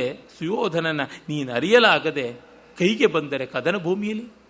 ಅವನು ನೀನು ತಿಳ್ಕೊಂಡಿಲ್ಲ, ಅವನು ಹೇಗೆ ಬಂದಿದ್ದಾನೆ ಯುದ್ಧರಂಗಕ್ಕೆ. ಸರಿಸದಲೇ ಮಲೆತವನು ಜೀವಿಸಿ ಮರಳಲರಿವೆನೆ. ಅವನ ಜೊತೆ ಯಾರು ಯುದ್ಧ ಮಾಡಿ ಬದುಕೋದುಂಟ. ನಮ್ಮೊಳೊಬ್ಬನ ವರಿಸು ವಿಗ್ರಹಕ್ಕೆಂದು ಕೊಂದೆ. ನಮ್ಮಲ್ಲಿ ಒಬ್ಬರನ್ನ ವರಿಸು ಯುದ್ಧಕ್ಕೆ ಅಂತ ನೀನು ಹೇಳಿ, ವಿಗ್ರಹ ಅಂದರೆ ಯುದ್ಧ, ಆ ಮೂಲಕ ನಮ್ಮನ್ನೇ ಕೊಂದುಬಿಟ್ಟಿದೀಯ ನೀನು. ಸ್ವಪಕ್ಷಘಾತ ಅಂದರೆ ಈ ರೀತಿಯ ಮಾಡಿಕೊಳ್ತಕ್ಕಂಥದ್ದು. ಇದಕ್ಕಿಂತ ಅನರ್ಥ ಯಾವುದೂ ಇಲ್ಲ ಅಂತ ಮತ್ತೆ ಮತ್ತೆ ನಮ್ಮ ದೇಶದ ಇತಿಹಾಸ ಕಂಡಾಗ ಇಂಥ ಧರ್ಮರಾಜ ಪ್ರಜ್ಞೆಯ ಅನರ್ಥದ ಅನ್ಯಾಯಗಳು ಯಥೇಷ್ಟವಾಗಿ ಕಂಡು ಬರ್ತಾ ಇವೆ. ಅನೇಕತ್ರ ಕಂಡು ಬರ್ತವೆ. ಭಾರತೀಯ ಕ್ಷಾತ್ರ ಪರಂಪರೆ ಭಾಷಣದಲ್ಲಿ ಪುಸ್ತಕದಲ್ಲಿ ಎಲ್ಲ ಹೇಳಿಯೇ ಇದ್ದೀನಿ, ವಿಸ್ತರಿಸಬೇಕಾಗಿಲ್ಲ. ಮಹಾಭಾರತದ ಈ ನೀತಿಯನ್ನು, ಶ್ರೀಕೃಷ್ಣ ನೀತಿಯನ್ನು ನಮ್ಮ ಜನ ಅನುಸರಿಸಲಿಲ್ಲ ಅನ್ನೋದೇ ಇಂದಿಗೂ ಕಾಣತಕ್ಕಂಥದ್ದು, ಎಂದೆಂದಿಗೂ ಕಾಣತಕ್ಕಂಥದ್ದು ಅದೇ ಆಗಿದೆ. ತುಂಬ ಅವಿವೇಕ. ಅದು ಶಾಸ್ತ್ರದಲ್ಲಿ ಅವಿವೇಕ, ಕಲೆಯಲ್ಲಿ ಅವಿವೇಕ, ರಾಜಕೀಯದಲ್ಲಿ ಅವಿವೇಕ, ಆರ್ಥಿಕ ನೀತಿಯಲ್ಲಿ ಅವಿವೇಕ, ಸರ್ವತ್ರ. ಮೊನ್ನೆ ಯಾರೋ ಒಬ್ಬರು ಆಯುರ್ವೇದ ಓದಿದವರಂತೆ ಫೋನ್ ಮಾಡಿ, ಸಂಜೀವನಿ ಅಂತ ರಾಮಾಯಣದಲ್ಲಿ ಬರುತ್ತಲ್ಲ, ಅದರ ಬಗ್ಗೆ ನಾವು ಸಂಶೋಧನೆ ಮಾಡ್ತಾ ಇದ್ದೀವಿ, ಅದರ ಲಕ್ಷಣಗಳು ಏನಾದರೂ ರಾಮಾಯಣದಲ್ಲಿ ಹೇಳಿದೆಯಾ ಅಂತ. ಸಂಶೋಧನೆ ಮಾಡೋರು, ಆಯುರ್ವೇದ ಓದ್ದವರು ರಾಮಾಯಣವನ್ನು ಓದಿರಬೇಕಲ್ವಾ, ನೀವು ರಾಮಾಯಣ ಗ್ರಂಥ ಎಲ್ಲಿಯೂ ಸಿಗುತ್ತದೆ, ಯಾಕೆ ನೋಡಿಲ್ಲ ಅಂತಂದೆ. ಉತ್ತರ ಬರಲಿಲ್ಲ ಫೋನ್ನಲ್ಲಿ. ಮತ್ತೆ ನಾನು ಹೇಳಿದೆ, ನೋಡಿ, ಖಂಡಿತವಾಗಿ ಆ ಸಂಜೀವನಿ ಇಲ್ಲದ್ದು ಜಗತ್ತಿನಲ್ಲಿ, ಅದು ಕವಿಕಲ್ಪನೆ. ಪುಷ್ಪಕ ವಿಮಾನವನ್ನು ಕಲ್ಪನೆ ಮಾಡಿದವನಿಗೆ, ಒಬ್ಬ ವ್ಯಕ್ತಿಗೆ 20 ತೋಳು 10 ತಲೆ ಕಲ್ಪನೆ ಮಾಡಿದವನಿಗೆ ಒಂದು ಜುಜುಬಿ ಸಂಜೀವನಿಯನ್ನು ಕಲ್ಪನೆ ಮಾಡೋಕ್ಕಾಗಲ್ವಾ? ವಾಲ್ಮೀಕಿ ಪ್ರತಿಭೆಗೆ ನೀವು ಎಷ್ಟು ಅನ್ಯಾಯ ಮಾಡ್ತಾ ಇದ್ದೀರಾ? ಜಗತ್ತಿನಲ್ಲಿ ಇಲ್ಲದೆ ಇರೋದನ್ನ ಅವನು ಕಲ್ಪಿಸ್ಕೊಳ್ಳೋಕ್ಕೆ ಆಗೋಲ್ಲ ಅಂತ. ಇದು ಎಂಥದ್ದಾದ್ರೂ ಅವಿವೇಕ ಉಂಟ? ಭಟ್ಟ ತೋತ ಹೇಳ್ತಾನೆ, ಹುಟ್ಟು ಕುರುಡನಾದವನು ಆಕಾಶದಲ್ಲಿ ಮಿಂಚಿನ ಗೊಂಚಲಿನ ಬೆಳಕುಗಳನ್ನು ಕಾಣಿಸಬಲ್ಲ ಕಾವ್ಯದಲ್ಲಿ, ಬೆಟ್ಟಗಳನ್ನೇ ಕಾಣದೇ ಇರತಕ್ಕಂಥ ಬಯಲುಸೀಮೆಯಲ್ಲಿರ್ತಕ್ಕಂಥವನು ಬೆಟ್ಟಗಳನ್ನು ವರ್ಣಿಸಬಲ್ಲ. ಕುಮಾರದಾಸ ಕಣ್ಣಿಲ್ಲದೆ ಇದ್ದವನು ಎಷ್ಟು ಚೆನ್ನಾಗಿ ಬರೆದಿದ್ದಾನೆ ತನ್ನ ಕಾವ್ಯವನ್ನು. ಅದು ಬಹಳ ಪ್ರಸಿದ್ಧವಾದಂಥ ಜಾನಕೀಹರಣ ಕಾವ್ಯ, ನಾವು ಇಲ್ಲಿಯೇ ಅದನ್ನು ಗಮನಿಸ್ತಾ ಇದ್ದೀವಿ. ಇನ್ನು ಹೋಮರ್ ಮಹಾಕವಿ, ಅವನು ಕೂಡ ಕಣ್ಣಿಲ್ಲದವನು ಅಂತ ಎಂಥ ದಿವ್ಯವಾದ ಮಹಾಕಾವ್ಯಗಳನ್ನು ಗ್ರೀಕ್ ಭಾಷೆಯಲ್ಲಿ ಬರೆದ ಆದಿಕವಿ ಅಂತ ಅನಿಸಿಕೊಂಡಿದ್ದಾನೆ. ಹೀಗೆ ಪ್ರತಿಭಾ ನೇತ್ರಕ್ಕೆ ಯಾವುದು ಕಾಣಿಸುತ್ತದೆ, ಸಾಹಿಚಕ್ಷುರ್ ಭಗವತಃ ತೃತೀಯ ಮಿತಿ ಗೀಯತೆ ಅಂತನ್ನುವ ಮಹಿಮಭಟ್ಟನ ಮಾತು ಮತ್ತೆ ಮತ್ತೆ ಅನುಸಂಧೇಯ. ಹಾಗಿರುವಾಗ ನೀವು ಯಾವುದೋ ವಿಜ್ಞಾನ ಅನ್ನುವ ಭ್ರಮೆಯಲ್ಲಿದ್ದುಕೊಂಡು ವ್ಯಾಸ, ವಾಲ್ಮೀಕಿ, ಕಾಳಿದಾಸಾದಿಗಳ ಮಹಾಪ್ರತಿಭೆಗಳಿಗೆ ಹೆಸರಿಡ್ತಾ ಇದ್ದೀರಲ್ಲ ಅಂತ ಒಂದಿಷ್ಟು ಬೈದೆ. ಎಲ್ಲಿಯೂ ಇಲ್ಲ ಅದು. ಮತ್ತೆ ಲಕ್ಷಣವೂ ಏನೂ ಬಂದಿದ್ದು ಇಂಥದ್ದೂ ಇಲ್ಲ ವಾಲ್ಮೀಕಿ ರಾಮಾಯಣದಲ್ಲಿ. ಆ ಸಂಜೀವಿನಿ ಅಂತಂದರೆ ಯಾವುದೂ ಇಲ್ಲ, ಅದೊಂದು ಚಮತ್ಕಾರ ಮಾಡಿರುವಂಥದ್ದು. ಒಂದು ಬೆಟ್ಟವನ್ನೇ ಹೊತ್ತುಕೊಂಡು ಬಂದ ಅನ್ನುವ ಮೂಲಕವಾಗಿ ವೀರರಸ ಅದ್ಭುತವಾಗಿ ಪರಿಣಮಿಸುವ ಸ್ವಾರಸ್ಯ, ಅದನ್ನು ನೋಡಬೇಕು ಅಷ್ಟೇ, ಮತ್ತಿನ್ಯಾವುದೂ ಇಲ್ಲ. ಹಿಂದೆ ಈ ಥರ ಒಂದು ಸಂಜೀವಿನಿ ಉಂಟು ಅಂತ ಅಂದುಕೊಂಡು ನಾವು ಕಂಡಂತೆ ಅನೇಕರು ಬಂಗಾರವನ್ನು ಮಾಡಬೇಕು, ಇಲ್ಲ ಸಂಜೀವನಿಯ ಸಾಧಿಸಬೇಕು ಅಂತ ಅದನ್ನು ಬಿಟ್ಟು ಮಿಕ್ಕಿದ್ದನ್ನೆಲ್ಲ ಎಷ್ಟೋ ಸಾಧಿಸಿದ್ರು. ಹಾಗಾದರೂ ಮಾಡಬೇಕು, ಇಂಥದ್ದಕ್ಕೆ ಯಾತಕ್ಕೆ ಹೋಗ್ತಾ ಇದ್ದೀರಾ? ಲಕ್ಷಣವಾಗಿ ಆಯುರ್ವೇದದಲ್ಲಿ ಯಾವ ಮೌಲ್ಯ ಇದೆ ಅದನ್ನು ಅನುಸಂಧಾನ ಮಾಡದೆ ಇಲ್ಲದ್ದು ಕೆಲಸ ಇಲ್ಲದ ಬಡಗಿ ಗಾದೆ ಗೊತ್ತಿದೆಯಲ್ಲ, ಉತ್ತರಾರ್ಧ ಹೇಳಬೇಕಾಗಿಲ್ಲ. ಆ ರೀತಿಯಲ್ಲಿ ಮಾಡ್ತಾ ಅನರ್ಥ ಮಾಡ್ತಿದ್ದಾರೆ ಅಂತ. ಇದು ಎಲ್ಲ ವಿದ್ಯೆಗಳಿಗೂ ಸಂಬಂಧಪಟ್ಟಂತೆ ಆಗಿದೆ. ಅದು ಬ್ಯಾಟಲ್ ಫಾರ್ ಸಾನ್ಸ್ಕ್ರಿಟ್ ಇರ್ಬೋದು, ಮತ್ತೊಂದಿರ್ಬೋದು, ಎಲ್ಲ ಕಡೆಯಲ್ಲೂ ಮೂರ್ಖತನದ ಪರಮಾವಧಿ. ಅದು ಕೃಷ್ಣನ ವಿವೇಕ ಎಲ್ಲಿಯೂ ಕಾಣದೇ ಇರತಕ್ಕಂಥದ್ದು. ಅದನ್ನು ಅವನು ಬೈತಾನೆ. ಪುಣ್ಯವಶಾತ್ ದುರ್ಯೋಧನ ಅದು ಯಾವ ಸನ್ನಿ ಬಡದಿತ್ತೋ ಅವನ ಬುದ್ಧಿಗೆ ಗೊತ್ತಿಲ್ಲ. ಭೀಮನೇ ಇರಲಿ, ಈ ಬಾಯಿ ಬಡಕನು ಸತ್ವದಲ್ಲಿ ನಾಗಾಯುತದ ಬಲವೆಂಬ ಡೊಂಬಿನ ವಾಯುವಿನ ಮಗನನ್ನೊಡನೆ ಮಾರಾಂತಡೆ ಅಹುದೆಂದ ಅಂತ. ಈ ಬಾಯಿ ಬಡಕ ತಿಂಡಿ ಪೋತ ಇದನ್ನಲ್ಲ, ಸಹಸ್ರಾಧಿಕ ಗಜಬಲ ತನ್ನ ತೋಳಲ್ಲಿ ಉಂಟು, ನಾಗಾಯತ್ತ ಬಲಸಂಪನ್ನ ಅಂತೆಲ್ಲ ಹೇಳ್ತಾನಲ್ಲ, ಅವನ ಜೊತೆಗೆ ಯುದ್ಧ ಮಾಡ್ತೀನಿ ಅಂತ. ಪುಣ್ಯವಶಾತ್ ಕಟ್ಟ ಕಡೆಯಲ್ಲಿ ಫೈನಲ್ ಆಗಿ ಭೀಮ ಇವನನ್ನು ಮೂದಲಿಸಿದ್ರಿಂದ ಅದು ಫ್ರೆಶ್ ಆಗಿತ್ತು ಇವನ ಮೆಮೊರಿನಲ್ಲಿ. ಕೊನೆಯಲ್ಲಿ ಧರ್ಮರಾಜನೇ ಮೂದಲಿಸೋಕೆ ನಿಂತಿದ್ರೆ ಇವನನ್ನೇ ಕರಿತಾ ಇದ್ದ. ಆ ಕಟ್ಟ ಕಡೆಗೆ ಬೈದದ್ದು ಅವನಿಗೆ ಉಳಿದಿತ್ತು. ಕಟ್ಟ ಕಡೆಯ ದೊಣ್ಣೆ ಪೆಟ್ಟು, ಮಾತಿನ ಪೆಟ್ಟು ಇವನ ಮನಸ್ಸಿನಲ್ಲಿ ಉಳಿದಿದ್ದರಿಂದ ಆ ಒಡನೆ ಭೀಮನನ್ನು ಇಟ್ಟುಕೊಂಡ. ಅಷ್ಟರ ಮಟ್ಟಿಗೆ ಭೀಮ ನಿರಂತರವಾಗಿ ಇವನಲ್ಲಿ ದ್ವೇಷವನ್ನು, ಕೆರಳಿಸುವಿಕೆಯನ್ನು ಮತ್ತೆ ಮತ್ತೆ ಮಾಡಿದ ಕಾರಣ ಈ ಸಂದರ್ಭದಲ್ಲಿ ಪಾಂಡವರು ಬಚಾವಾದರು. ಇಲ್ಲದಿದ್ದರೆ ಕೃಷ್ಣನು ಏನೂ ಮಾಡೋಕ್ಕಾಗ್ತಾ ಇರಲಿಲ್ಲ. ಸಾಯಲಿ ಧರ್ಮರಾಜ ಅಂತ ಎಳ್ಳು ನೀರಿಗೆ ಸನ್ನಾಹ ಮಾಡಬೇಕಾಗಿತ್ತು ಅಷ್ಟೇ, ಇನ್ನಿಂಥದ್ದು ಇಲ್ಲ. ಆಮೇಲೆ ಮುಂದಿನ ಪದ್ಯವನ್ನು ಕವಿ ಹೇಳ್ತಾನೆ, ಬಹಳ ಮಾರ್ಮಿಕವಾಗಿದೆ ಅದು ಕೃಷ್ಣನ ಪದ್ಯ.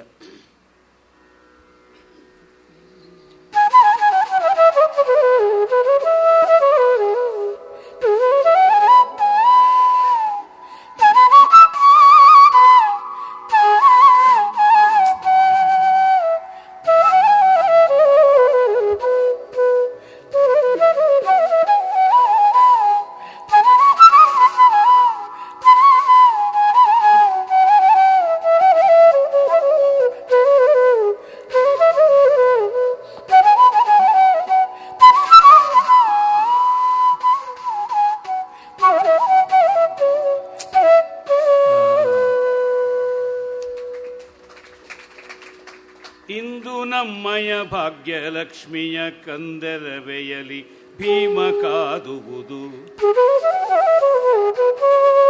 ಇಂದು ನಮ್ಮಯ ಭಾಗ್ಯಲಕ್ಷ್ಮಿಯ ಕಂದರವೆಯಲಿ ಭೀಮ ಕಾದುವುದೆಂದು ಜಾರಿಸಿ ನಿಮ್ಮ ಬಿಟ್ಟನು ನಮ್ಮ ಪುಣ್ಯದಲ್ಲಿ. ಇಂದು ನಮ್ಮಯ ಭಾಗ್ಯಲಕ್ಷ್ಮಿಯ ಕಂದರವೆಯಲಿ ಭೀಮ ಕಾದುವುದೆಂದು ಜಾರಿಸಿ ನಿಮ್ಮ ಬಿಟ್ಟನು ನಮ್ಮ ಪುಣ್ಯದಲ್ಲಿ. ಇಂದಿನಿ ಸಮರದಲ್ಲಿ ಪವನಜನಿಂದಡ್ಯೇನಗುವುದು. ಇಂದಿನಿ ಸಮರದಲ್ಲಿ ಪವನಜನಿಂದಡ್ಯೇನಗುವುದೆಂಬ ಚಿತ್ತದ ಸಂದೇಹವು ನಮಗುಂಟು. ಇಂದಿನಿ ಸಮರದಲ್ಲಿ ಪವನಜನಿಂದಡ್ಯೇನಗುವುದೆಂಬ ಚಿತ್ತದ ಸಂದೇಹವು ನಮಗುಂಟು. ಕೌರವನೈಸುಬಲುಗೆಂದ ಕೌರವನೈಸುಬಲುಗು. ಇಂದಿನಿ ಸಮರದಲ್ಲಿ ಪವನಜನಿಂದಡ್ಯೇನಗುವುದೆಂಬ ಚಿತ್ತದ ಸಂದೇಹವು ನಮಗುಂಟು.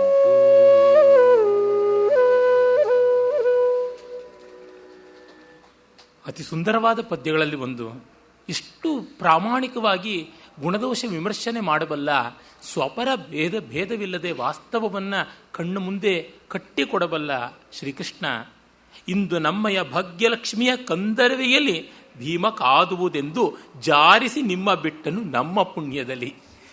ಬಿಡಿ ಬಿಡಿ ಮಾತುಗಳಲ್ಲಿ ಎಷ್ಟು ಒನಕೆ ಪೆಟ್ಟಿನಂಥ ನುಡಿಗಳು ಅವು.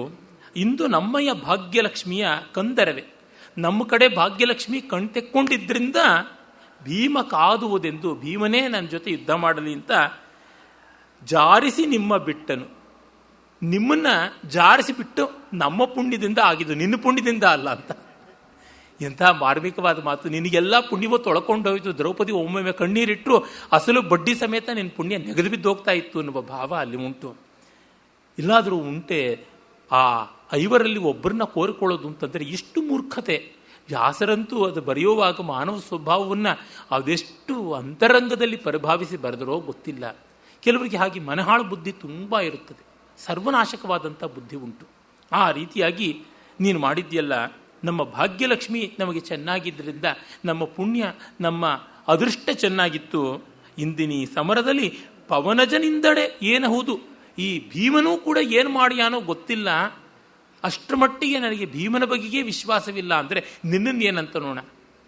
ಭೀಮನಿಗೆ ಬೌರದಲ್ಲಿ ಶಕ್ತಿ ಇಲ್ಲವೋ, ಅವನು ಸೋಲ್ತಾನೋ ಏನು ಅಂತ ಈ ಯುದ್ಧಕ್ಕಾಗಿ ಇಷ್ಟು ವರ್ಷಗಳಿಂದ ದುರ್ಯೋಧನ ತಯಾರಿ ಮಾಡ್ಕೊಂಡು ಬಂದಿದ್ದಾನೆ. ಭೀಮನಿಗೆ ಎಲ್ಲಿತ್ತು ಆ ಬಗೆಯ ತಯಾರಿ? ಕಷ್ಟ ಇದೆ ಅಂತನ್ನುವುದನ್ನು ಹೇಳ್ತಾನೆ. ಎಷ್ಟು ಪ್ರಾಮಾಣಿಕವಾದಂತಹ ಮೌಲ್ಯಮಾಪನ, what an amount of honest assessment ಅಂತಾರಲ್ಲ, ಇದು ತುಂಬ ತುಂಬ ಬೇಕಾಗಿರ್ತಕ್ಕಂಥದ್ದು. ಅಭ್ಯುದಯವನ್ನು ಪಡೆಯಬೇಕು ಅನ್ನೋನು ಮೊದಲು ಶತ್ರುವಿನ ಬಲವನ್ನು ಚೆನ್ನಾಗಿ ನಿಷ್ಕರ್ಷೆ ಮಾಡಿಕೊಳ್ಳಬೇಕು. ದುರ್ದೈವ, ನಾವೆಲ್ಲರೂ ಶತ್ರುವಿನ ಬಲವನ್ನು ಗೇಲಿ ಮಾಡಿ ತಗ್ಗಿಸೋದ್ರೊಳಗೇನೆ ಕೂತಿರ್ತೀವಿ. ಅವರ ಬಲಿಷ್ಠ ಸ್ಥಾನಗಳು ಯಾವುದು ಅಂತ ಗೊತ್ತು ಮಾಡಿಕೊಂಡ್ರೆ ನಮಗೆ ಬೆಳೆಯೋದಕ್ಕಾಗುತ್ತದೆ. ಆದರೆ ಅದೇನೂ ಅಲ್ಲ, ಅದೆಂಥದ್ದು ಅಲ್ಲ ಅಂತ ಉಪೇಕ್ಷೆ ಮಾಡಿದ್ರೆ ಆಗುವಂಥದ್ದಲ್ಲ. ಮಾತಿನ ಮಲ್ಲತನದಿಂದ ಯಾವುದು ನಡೆಯೋದಿಲ್ಲವಲ್ಲ. ನೆಹರುಗೆ ಆ ಥರ ತುಂಬ ಅವಿವೇಕದ ನಂಬಿಕೆಗಳಿತ್ತು. ತನ್ನ ವಾಗ್ಧಾಟಿಗೆ, ವಾಗ್ಜಾಲಕ್ಕೆ, ವಾಗ್ವಿಲಾಸಕ್ಕೆ ಜಗತ್ತೆಲ್ಲ ಮರಳಾಗುತ್ತದೆ ಅಂತ.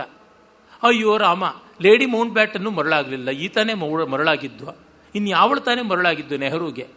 ಅಷ್ಟೂ ಜನ ಹೆಂಗಸರು ಇವನನ್ನು ಮರಳು ಮಾಡಿದ್ದೇ ಹೊರತು ಇವನೇನು ಅವ್ರನ್ನ ಮರಳು ಮಾಡೋಕ್ಕಾಗಿದ್ದು ಅಲ್ಲ. ಇದನ್ನು ಮೊದಲು ಅರ್ಥ ಮಾಡಿಕೊಳ್ಳಬೇಕಿತ್ತು. ಹಾಗಲ್ಲದೆ ವಿಶ್ವಸಭೆಯಲ್ಲಿ ಹೋಗ್ಬಿಟ್ಟು ಕೃಷ್ಣಮೇನನ್ನು ಭಾಷಣ ಮಾಡಿ ಮೂರ್ಛೆ ಹೋದದ್ದೊಂದೇ ಬಂತು. ನಮ್ಮ ದೇಶ ಸತ್ತೇ ಹೋಗ್ಬಿಡ್ತು. ಅಲ್ಲಿ ಮೂರ್ಛೆ ಹೋದರೆ ಇವನು ಭಾಷಣ ಮಾಡಿ ನಮ್ಮ ಸೈನಿಕರು ಪಾಪ ಸತ್ತೇ ಹೋಗ್ಬಿಟ್ರು ಆ ಚೈನಾದ ಯುದ್ಧದ ಸಂದರ್ಭದಲ್ಲಿ. ಹೀಗಾಗಿ ಅವಿವೇಕ ಯಾವ ರೀತಿಯಲ್ಲೆಲ್ಲ ಪರಿಣಮಿಸುತ್ತೆ ಅಂತ ಅನ್ನೋದನ್ನು ನೋಡಿದಾಗ ಕೃಷ್ಣನ ಎಚ್ಚರಿಕೆ ಎಷ್ಟು ದೊಡ್ಡದು. ಹಾಗಾಗಿ ಪವನಜನು ಇಂದಡೇನಹುದು ನಿಂದಡೇನಹುದೆಂಬ ಚಿತ್ತದ ಸಂದೇಹವು ನಮಗುಂಟು, ನಮಗೆ ಸಂದೇಹ ಉಂಟು. ಕೌರವನು ಐಸು ಬಲವಂತ, ಅಷ್ಟು ಬಲವಂತನಾಗಿದ್ದಾನೆ ಅಂತ ಅವನು ಹೇಳ್ತಾರೆ. ಈ ಪೆದ್ದು ಮುಂಡೇದು ಏನು ಮಾಡಬೇಕು ಅಂತ ಗೊತ್ತಾಗೋದಿಲ್ಲ. ಧರ್ಮರಾಜ ಸತ್ತು ಬದುಕದ ಇವತ್ತು.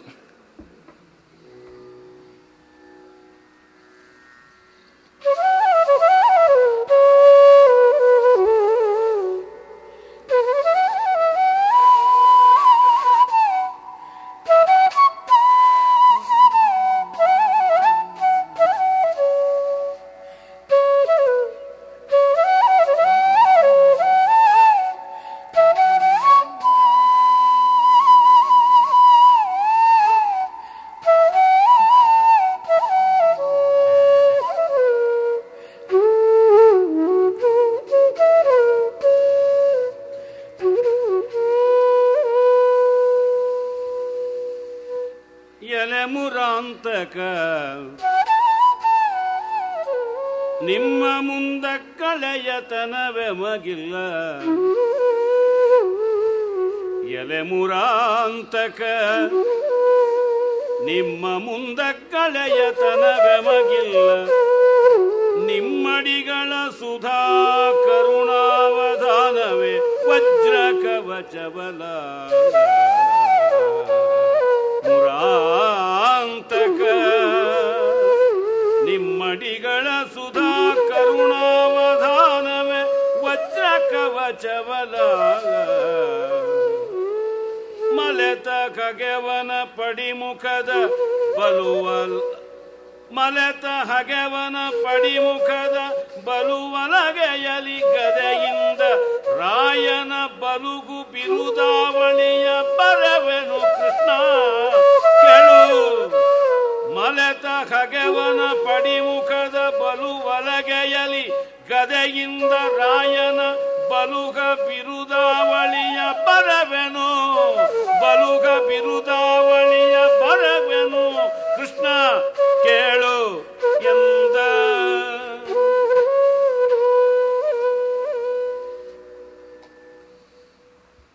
ಧರ್ಮರಾಜ, ಎಲೆ ಮುರಾಂತಕ ನಿಮ್ಮ ಮುಂದೆ ಅಗ್ಗಳೆಯತನವೆಮಗಿಲ್ಲ. ನಿಮ್ಮಡಿಗಳ ಸುಧಾ ಕರುಣಾವಧಾನವೇ ವಜ್ರಕವಚವಲ. ನಿನ್ನ ಅನುಗ್ರಹವೇ ವಜ್ರಕವಚ ಅಂತಂತಾನೆ.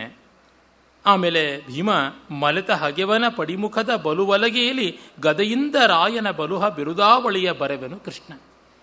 ನಾನು ಇನ್ನ ಈ ಧರ್ಮರಾಜನ ಮತ್ತು ಪಾಂಡವರ ವಿಜಯವನ್ನು ಗದೆಯಿಂದ ಈ ವೈರಿಯ ಎದೆಯ ಮೇಲೆ ಬರೀತೀನಿ. ಹಗೆವನ ಪಡಿಮುಖದ ಬಲುವಲಗೆಯಲ್ಲಿ ಆ ಪ್ರತಿಮುಖ ಎದ್ದು ಎದೆಗೆ ಒದಿಯುವಂಥ ರೀತಿಯಲ್ಲಿ ಬರ್ತಾ ಇದ್ದಾನಲ್ಲ, ಅವನ ಎದೆಯ ಮೇಲೆ, ಅವನ ಮುಖದ ಮೇಲೆ, ಅವನ ವೀರ ಚಿಹ್ನೆಗಳ ಮೇಲೆ ನಾನು ಪ್ರತಿಯಾದ ಲೇಖನವನ್ನು ಗದೆಯಿಂದ ಬರಿತೀನಿ. ಪಾಂಡವರ ಭವಿಷ್ಯವನ್ನು ಬೇರೆಯಾಗಿ ತಿದ್ದುತ್ತೀನಿ ಅಂತ ಹೇಳ್ತಾನೆ. ತುಂಬ ಅದ್ಭುತವಾದ ವಿರೋಚಿತವಾದ ಮಾತುಗಳು. ಧರ್ಮರಾಜನಿಗಾದರೆ ಕೃಷ್ಣನ ಕಾರುಣ್ಯ ಏನು ಮಾಡಿಬಿಡುತ್ತೆ ಅಂತ. ಯಾರ ಕಾರುಣ್ಯ ಏನು ಮಾಡೋದಕ್ಕೆ ಸಾಧ್ಯ? ನಮ್ಮ ವಿವೇಕ ನಮ್ಮ ಕೈನಲ್ಲಿರಬೇಕು. ಏನೂ ಮಾಡೋಕ್ಕಾಗೋದಿಲ್ಲ, ಎಷ್ಟು ಹೇಳಿದ್ರೂ ಸಾಧ್ಯವಾಗೋದಿಲ್ಲ. ವಿವೇಕಾನಂದರು ಹೇಳ್ತಾರಲ್ಲ, ಪಂಪ್ ಅಂಡ್ ಪ್ರೇ ಅಂತ. ಆ ರೀತಿಯಾಗಿ ನಮ್ಮ ಕೆಲಸವನ್ನು ನಾವು ಮಾಡಬೇಕು. ದೈವವೂ ಕೂಡ ಯಾರು ಪೌರುಷವನ್ನು ಬಿಟ್ಟು ಪಕ್ಕಕ್ಕಿರ್ತಾರೋ ಅವರಿಗೆ ಒಲಿಯೋದಿಲ್ಲ. ವಿಹಾಯ ಪೌರುಷಂ ಯೋಹಿ ದೈವಮೇವಾವಲಂಬತೆ ಪ್ರಾಸಾದ ಸಿಂಹವಸ್ತಸ್ಯ ಮೂರ್ಧ್ನಿತಿಷ್ಠಂತಿ ವಾಯಸಾಹ ಅಂತ ಯಶಸ್ತಿಲಕ ಚಂಪೂಕಾರ ಹೇಳ್ತಾನೆ. ಕನ್ನಡದವನೇ ಅವನು, ಸೋಮದೇವ ಸೂರಿ.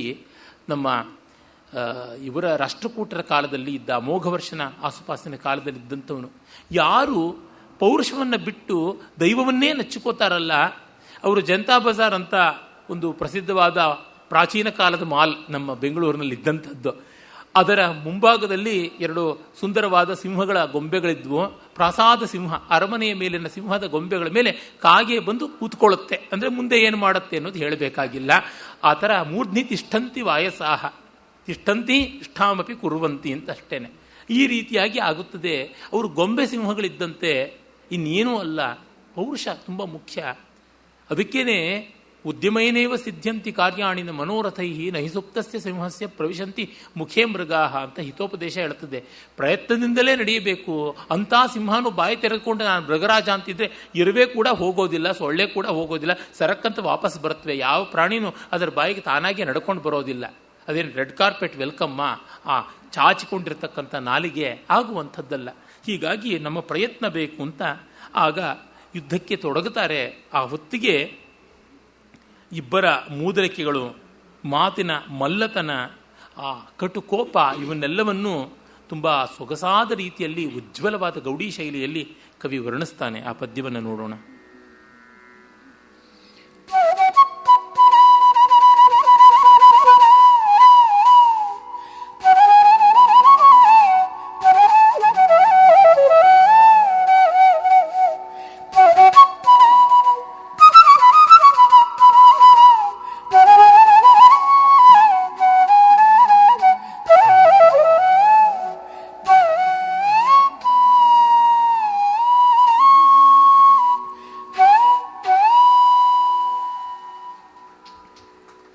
ಚಟುಳತರ ಭಾರಂಕದಂಕದ ಭಟರು ತುರುಬಿದರು. ಚಟುಳತರ ಭಾರಂಕದಂಕದ ಭಟರು ತುರುಬಿದರು ಬೆಯಲಿ ಲಟಕಟಿಸಿದವು ಕಣ್ಣಾಲಿ ಲಟಕಟಿಸಿದವು ಕಣ್ಣಾಲಿ ಬದ್ಧ ಭೃಕುಟಿ ಭಂಗದಲ್ಲಿ ಲಟಕಟಿಸಿದವು ಕಣ್ಣಾಲಿ ಬದ್ಧ ಭೃಕುಟಿ ಭಂಗದಲ್ಲಿ ಕಟುವಚನ ವಿಕ್ಷೇಪ ರೋಷ ಸ್ಫುಟನವೆಲ್ಲೀತ ವಾಕ್ಯ ಭಂಗಿ ಘಟನ ವಿಘಟನದಿಂದ ಮೂದಲಿಸಿದರು ಮುಳಿಸಿನಲಿ ಮುಳಿಸಿನಲಿ ಕಟುವಚನ ವಿಕ್ಷೇಪ ರೋಷ ಸ್ಫುಟನವೆಲ್ಲೀತ ವಾಕ್ಯ ಭಂಗಿ ಘಟನ ವಿಘಟನದಿಂದ ಮೂದಲಿಸಿದರು ಮುಳಿಸಿನಲಿ ಮೂದಲಿಸಿದರು.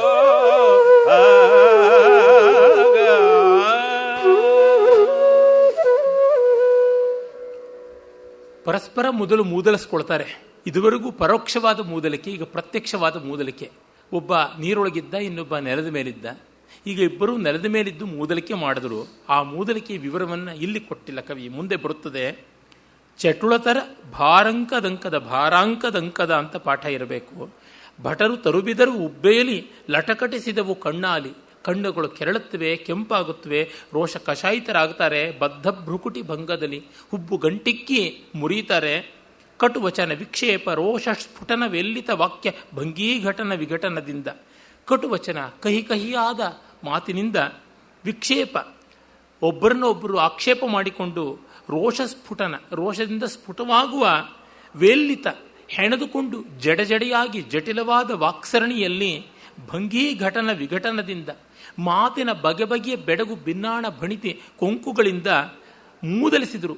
ಮಾತನ್ನು ಒಡೆದು ಬಿಡಿಸಿ ಸೇರಿಸಿ ಅವನ ಮಾತನ್ನು ಇವರು ಸೀಳಿ ಒಡೆದು ಅಭಂಗ ಸಭಂಗ ಶ್ಲೇಷ ಮಾಡುವಂತೆ ಮಾತಿನ ಮಲ್ಲತನದಲ್ಲಿ ಅವರು ತಮ್ಮ ವೈಖರಿಯನ್ನು ವ್ಯಕ್ತಪಡಿಸಿದರು ಅಂತ ಕವಿ ಹೇಳ್ತಾನೆ.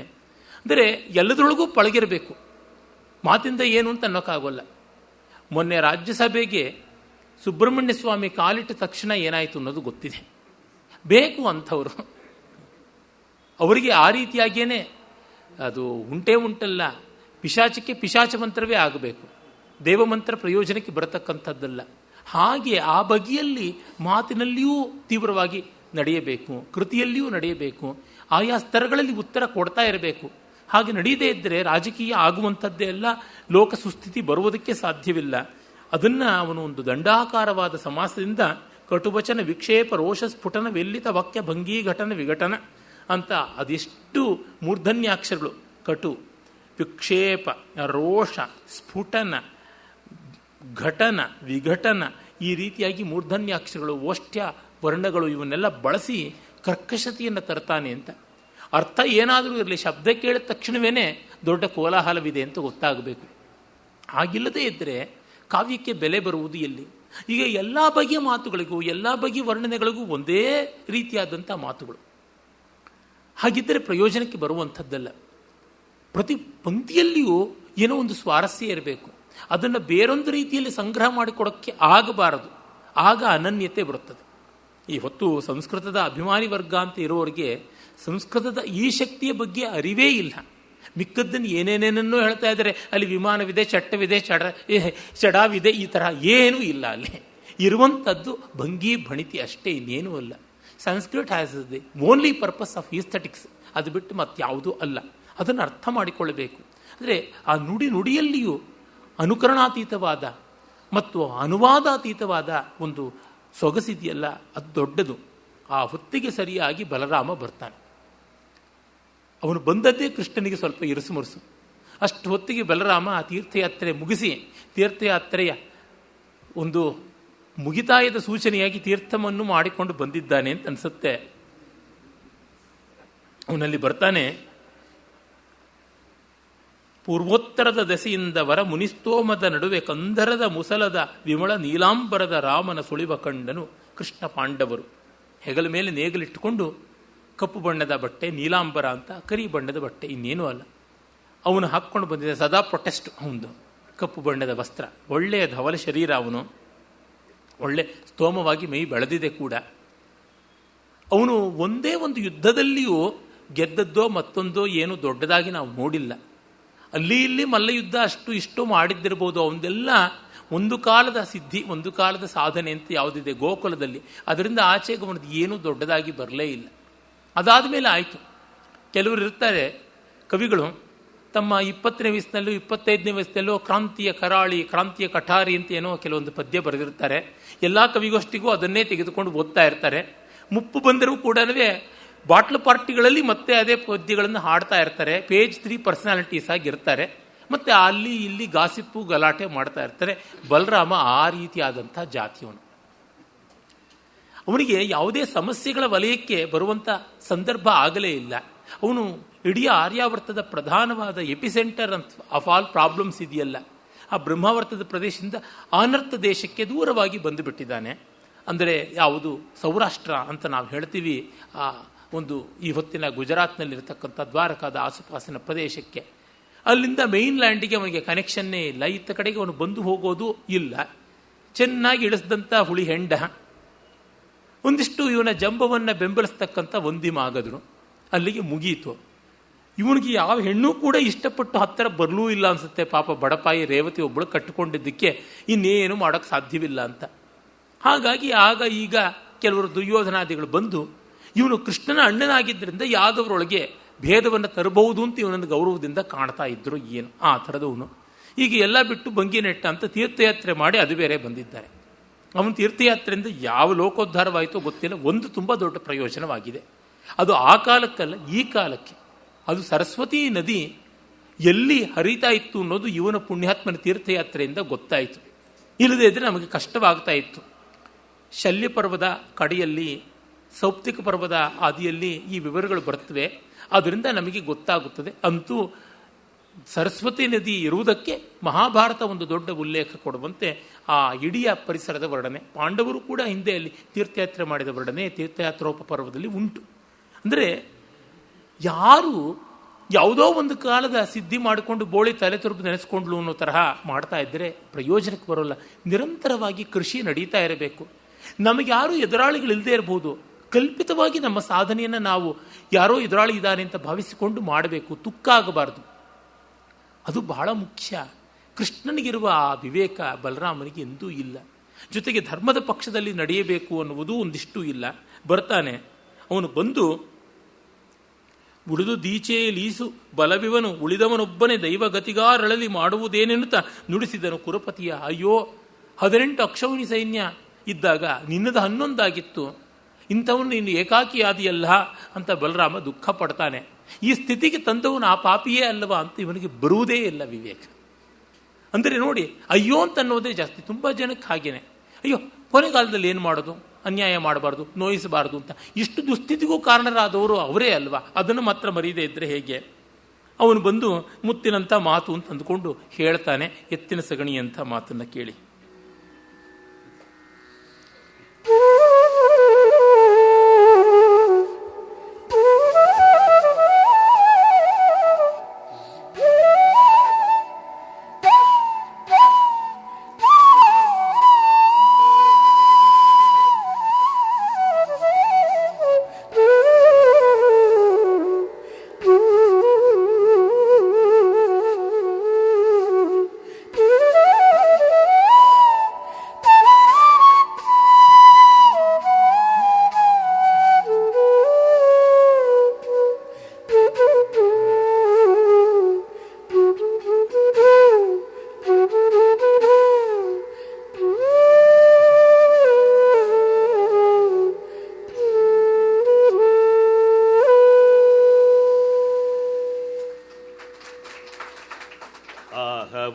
ಪಾಂಡವ ಮಮ ಪ್ರಾಣಾಹಿ ಎಂಬ ಈ ನುಡಿಯ ಸಲಿಸಿದೆ ಕೃಷ್ಣ. ಆಗವದಿ ಪಾಂಡವ ಮಮ ಪ್ರಾಣಾಹಿ ಎಂಬಿ ನುಡಿಯ ಸಲಿಸಿದೆ, ಬೇಗವರ ನುಳುಗಿದೆ ಕುಮಾರರ ನಿನ್ನ ಮೈದುನರ ಗಾಹುಗತಕದಲ್ಲಿ ಅಮ್ಮ ಶಿಷ್ಯಂಗೆ ಈಗದನ ವಿರಚಿಸಿದೆ.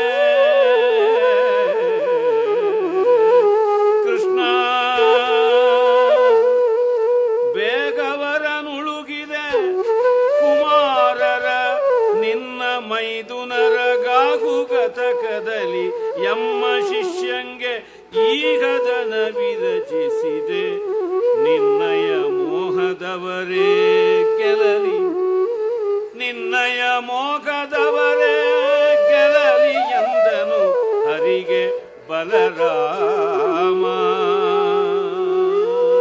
ಹರಿಗೆ ಬಲರಾಮ. ನಿನ್ನಯ ಮೋಹದವರೇ ಗೆಲಲಿ ಎಂದನು. ತಿಳಿದು ನೋಡಿರೆ ರಾಮ ಧರ್ಮಸ್ಥಳಕ್ಕೆ ನೀವು ಸಹಾಯವು, ಇನಿಬರ ಗೆಲುವು ನಿಮ್ಮಳ ಧರ್ಮ ಮೂಲವೋ ಧರ್ಮ ವಿರಹಿತವೋ.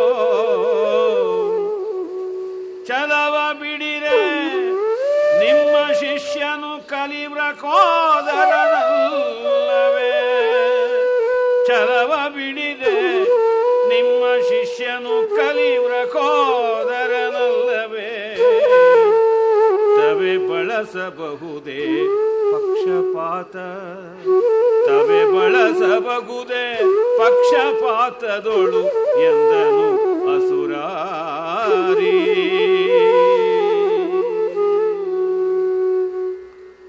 ದುರ್ಯೋಧನ ಪಕ್ಷಪಾತ ಇವನಿಗೆಷ್ಟಿದೆ ಅಂದರೆ, ತಮ್ಮ ಅಷ್ಟು ಉಪಕಾರವನ್ನು ಮಾಡಿದ್ದಾನೆ ತನಗೆ. ರಕ್ತ ಹಂಚಿಕೊಂಡು ಹುಟ್ಟಿದವನು, ಲೋಕೋತ್ತರ ಚಾರಿತ್ರ್ಯ ಅವನದು. ಇಡೀ ಯಾದವರನ್ನ ನೆಮ್ಮದಿಯ ನೆಲೆಗೆ ಸೇರಿಸಿದವನು ಅವನು. ಅತಿಮಾನುಷನಾಗಿ ಅವನು ದೊಡ್ಡ ಇತಿಹಾಸದಲ್ಲಿ ಇಲ್ಲದ ಉದಂತ ಕಥೆ ಅನ್ನುವಂತೆ ಈಸ್ ಎ ಲಿವಿಂಗ್ ಲೆಜೆಂಡ್. ಆ ರೀತಿಯಾಗಿರುವ ಕೃಷ್ಣನ ಬಗೆಗೆ ಇವನಿಗೆ ಯಾವುದೋ ಒಳಗಿನ ಕಹಿ ಕಷಾಯ ಬಂದುಬಿಟ್ಟಿದೆ. ಧರ್ಮರಾಜನ ತರಹ ಅಲ್ಲ ಇವನು. ತಮ್ಮಂದರ ಗುಣವನ್ನು ಕಂಡು ಮೆಚ್ಚಬಲ್ಲಂತ ಅವನು ಧರ್ಮರಾಜ. ಪಾಪ ಇವನಿಗೆ ಬಲರಾಮನಿಗೆ ಹಾಗಿಲ್ಲ. ತಮ್ಮನ ಮೇಲೆ ಏನೋ ಒಂದು ರೀತಿಯಾದ ಈರ್ಷ್ಯೆ, ಹಾಗಂತ ಗಟ್ಟಿ ಧೈರ್ಯವೂ ಇಲ್ಲ. ನೀನು ಪಾಪಿ, ನೀನು ನೀಚ ಅಂತ ಅನ್ನಲೂ ಆರ, ಸತ್ಯವಲ್ಲವಲ್ಲ. ಹಾಗಾಗಿ ವ್ಯಂಗ್ಯವಾಗಿ ತಿವಿತಾನೆ. ಇನ್ನೇನು ತೀರ್ಥಯಾತ್ರೆ ಮಾಡಿ ಬಂದಿದ್ದು, ಒಂದು ಒಳ್ಳೆ ಸೊಗಸಾಗಿ ಒಂದು ಬುರ್ಡೆ ಹೆಂಡ ಕುಡಿದು ಹಗಲೇ ಬಂದಿದ್ದಾನೆ ಅಂತ ಅನಿಸುತ್ತೆ. ಹವದಿ ಪಾಂಡವ ಮಮ ಪ್ರಾಣಾಹಿ, ಪಾಂಡವರು ಮಮ ಪ್ರಾಣಾಹಿ, ಮಮ ಪ್ರಾಣಾಹಿ ಪಾಂಡವಾಹ ಅಂತ ನೀನು ಹೇಳಿದ್ಯಲ್ಲ, ಆ ನುಡಿಯನ್ನು ಮಾಡೇ ಬಿಟ್ಟೆ. ಬೇಹವರನ್ನು ಉಳಿಸಿದೆ, ಕುಮಾರರ ನಿನ್ನ ಮೈದುನರ ಅವ್ರ ಮಕ್ಕಳನ್ನ ಅವರನ್ನ ಅಷ್ಟನ್ನು ಉಳಿಸಿದೆ ನೀನು. ಉಪಪಾಂಡವರನ್ನ ಪಾಂಡವರನ್ನು ಉಳಿಸ್ಕೊಂಡೆ ಅಂತ ಅಲ್ಲ. ಕವಚ ಹಾಕ್ಕೊಂಡಿದ್ದೀಯಾ, ಇಷ್ಟು ಚೆನ್ನಾಗಿ ಕಾಪಾಡ್ಕೊಂಡು ಬಿಟ್ಟಿದೀಯಾ ಎದೆಯನ್ನ. ಅಯ್ಯೋ ಕವಚವೇ, ನೀನು ಆ ಯೋಧನ ಎದೆಯನ್ನು ಕಾಪಾಡಿದೆಯಲ್ಲ, ಏನಿದೆ ಅನ್ಯಾಯ ಅಂತಂದರೆ. ಕವಚ ಇರುವುದೇ ಅದಕ್ಕಲ್ವಾ? ಆ ರೀತಿಯಲ್ಲಿ ಕೃಷ್ಣ ಇರುವುದೇ ಅವ್ರನ್ನ ಕಾಪಾಡೋದಿಕ್ಕೆ ಅಂತ. ಮತ್ತೆ ಸೋಲೋದಕ್ಕಲ್ಲ ಯುದ್ಧ ಮಾಡತಕ್ಕಂಥದ್ದು. ಇದು ಗೊತ್ತೇ ಇಲ್ವೇ? ಗಾಹಕತನದಲ್ಲಿ ಎಮ್ಮ ಶಿಷ್ಯಂಗಿ ಈ ಹದನ ರಚಿಸಿದೆ. ನೀನು ಧೂರ್ತತೆಯಿಂದ ನನ್ನ ಶಿಷ್ಯನನ್ನು ಈ ಸ್ಥಿತಿಗೆ ತಂದದ್ದ ಅವನು ತಂದುಕೊಂಡದ್ದ. ಈ ಬಗೆಗೆ ಒಂದು ಸ್ವಲ್ಪವೂ ಪರಿವೇ ಇಲ್ಲ ಬಲರಾಮನಿಗೆ. ತುಂಬ ನೃಶಂಸವಾದ ಮಾತನ್ನು ಆಡ್ತಾ ಇದ್ದಾನೆ ಇವನು. ಎಂಥ ನೀಚ ಅಂತ ಅನ್ನೋದು ಇಲ್ಲಿ ಗೊತ್ತಾಗುತ್ತದೆ. ನಮ್ಮ ಅವಿವೇಕಿಯಾದಂಥ ಶ್ರೀವೈಷ್ಣವ ಪರಂಪರೆ ಇವನನ್ನು ದಶಾವತಾರದಲ್ಲಿ ಒಂದು ಮಾಡಿ ಕೂಡಿಸಿಬಿಟ್ಟಿದೆ. ಚತುರ್ವ್ಯೂಹದಲ್ಲೂ ಈ ಪೆದ್ದ ಮುಂಡೆದು ಬಂದು ಕೂತುಬಿಟ್ಟಿದೆ. ಎಂಥದ್ದನ್ನೋಣ ಅಂತ ನಮ್ಮ ಸನಾತನ ಧರ್ಮದ ಎಡವಟ್ಟುಗಳಲ್ಲಿ ಇದು ಒಂದು ಅಂತ ಅನ್ನಬೇಕಾಗುತ್ತೆ. ಬುದ್ಧನನ್ನು ಓಡಿಸ್ಬಿಟ್ರು, ಬಲರಾಮನ ಕೂಡಿಸ್ಕೊಂಡ್ಬಿಟ್ರು. ಎಲ್ಲಾದರೂ ಉಂಟೆ? ಬುದ್ಧ ದೊಡ್ಡ ನೀತಿ, ದೊಡ್ಡ ಆದರ್ಶಕ್ಕೆ ಸ್ಥಾನವಾಗ್ತಾನೆ. ಬಲರಾಮ ಏನು ಒಳ್ಳೇದು ಮಾಡಿದ್ದಾನೋ ಗೊತ್ತಿಲ್ಲ. ಅವನು ಎಷ್ಟು ಕೃಷಿ ಮಾಡಿಬಿಟ್ಟಿದ್ರು, ಗ್ರೋ ಮೋರ್ ಫುಡ್ ಅಂತ ಹೇಳಿಬಿಟ್ಟಿದ್ರು, ಸೆಲ್ಫ್ ಸಫಿಷಿಯನ್ಸಿ ಫುಡ್ ಅಟೈನ್ ಮಾಡಿದಾನೋ ಪರಮಾತ್ಮನಿಗೆ ಗೊತ್ತು. ನೇಗಿಲಿಂದ ಒಂದು ದಿವಸ ಉತ್ತದ್ದನ್ನಂತೂ ನಾವು ನೋಡಿಲ್ಲ. ಭುಜಕ್ಕೆ ಅಲಂಕಾರ ಮಾಡಿಕೊಂಡಿದ್ದಾನೆ. ಏನು ಬೆನ್ನವೇ ಕೆರ್ಕೊಳ್ತಾ ಇದ್ನೋ ಏನೋ ಗೊತ್ತಿಲ್ಲ. ಇನ್ನು ಒನಕೆ ಏನು ಕುಟ್ಟಿದ?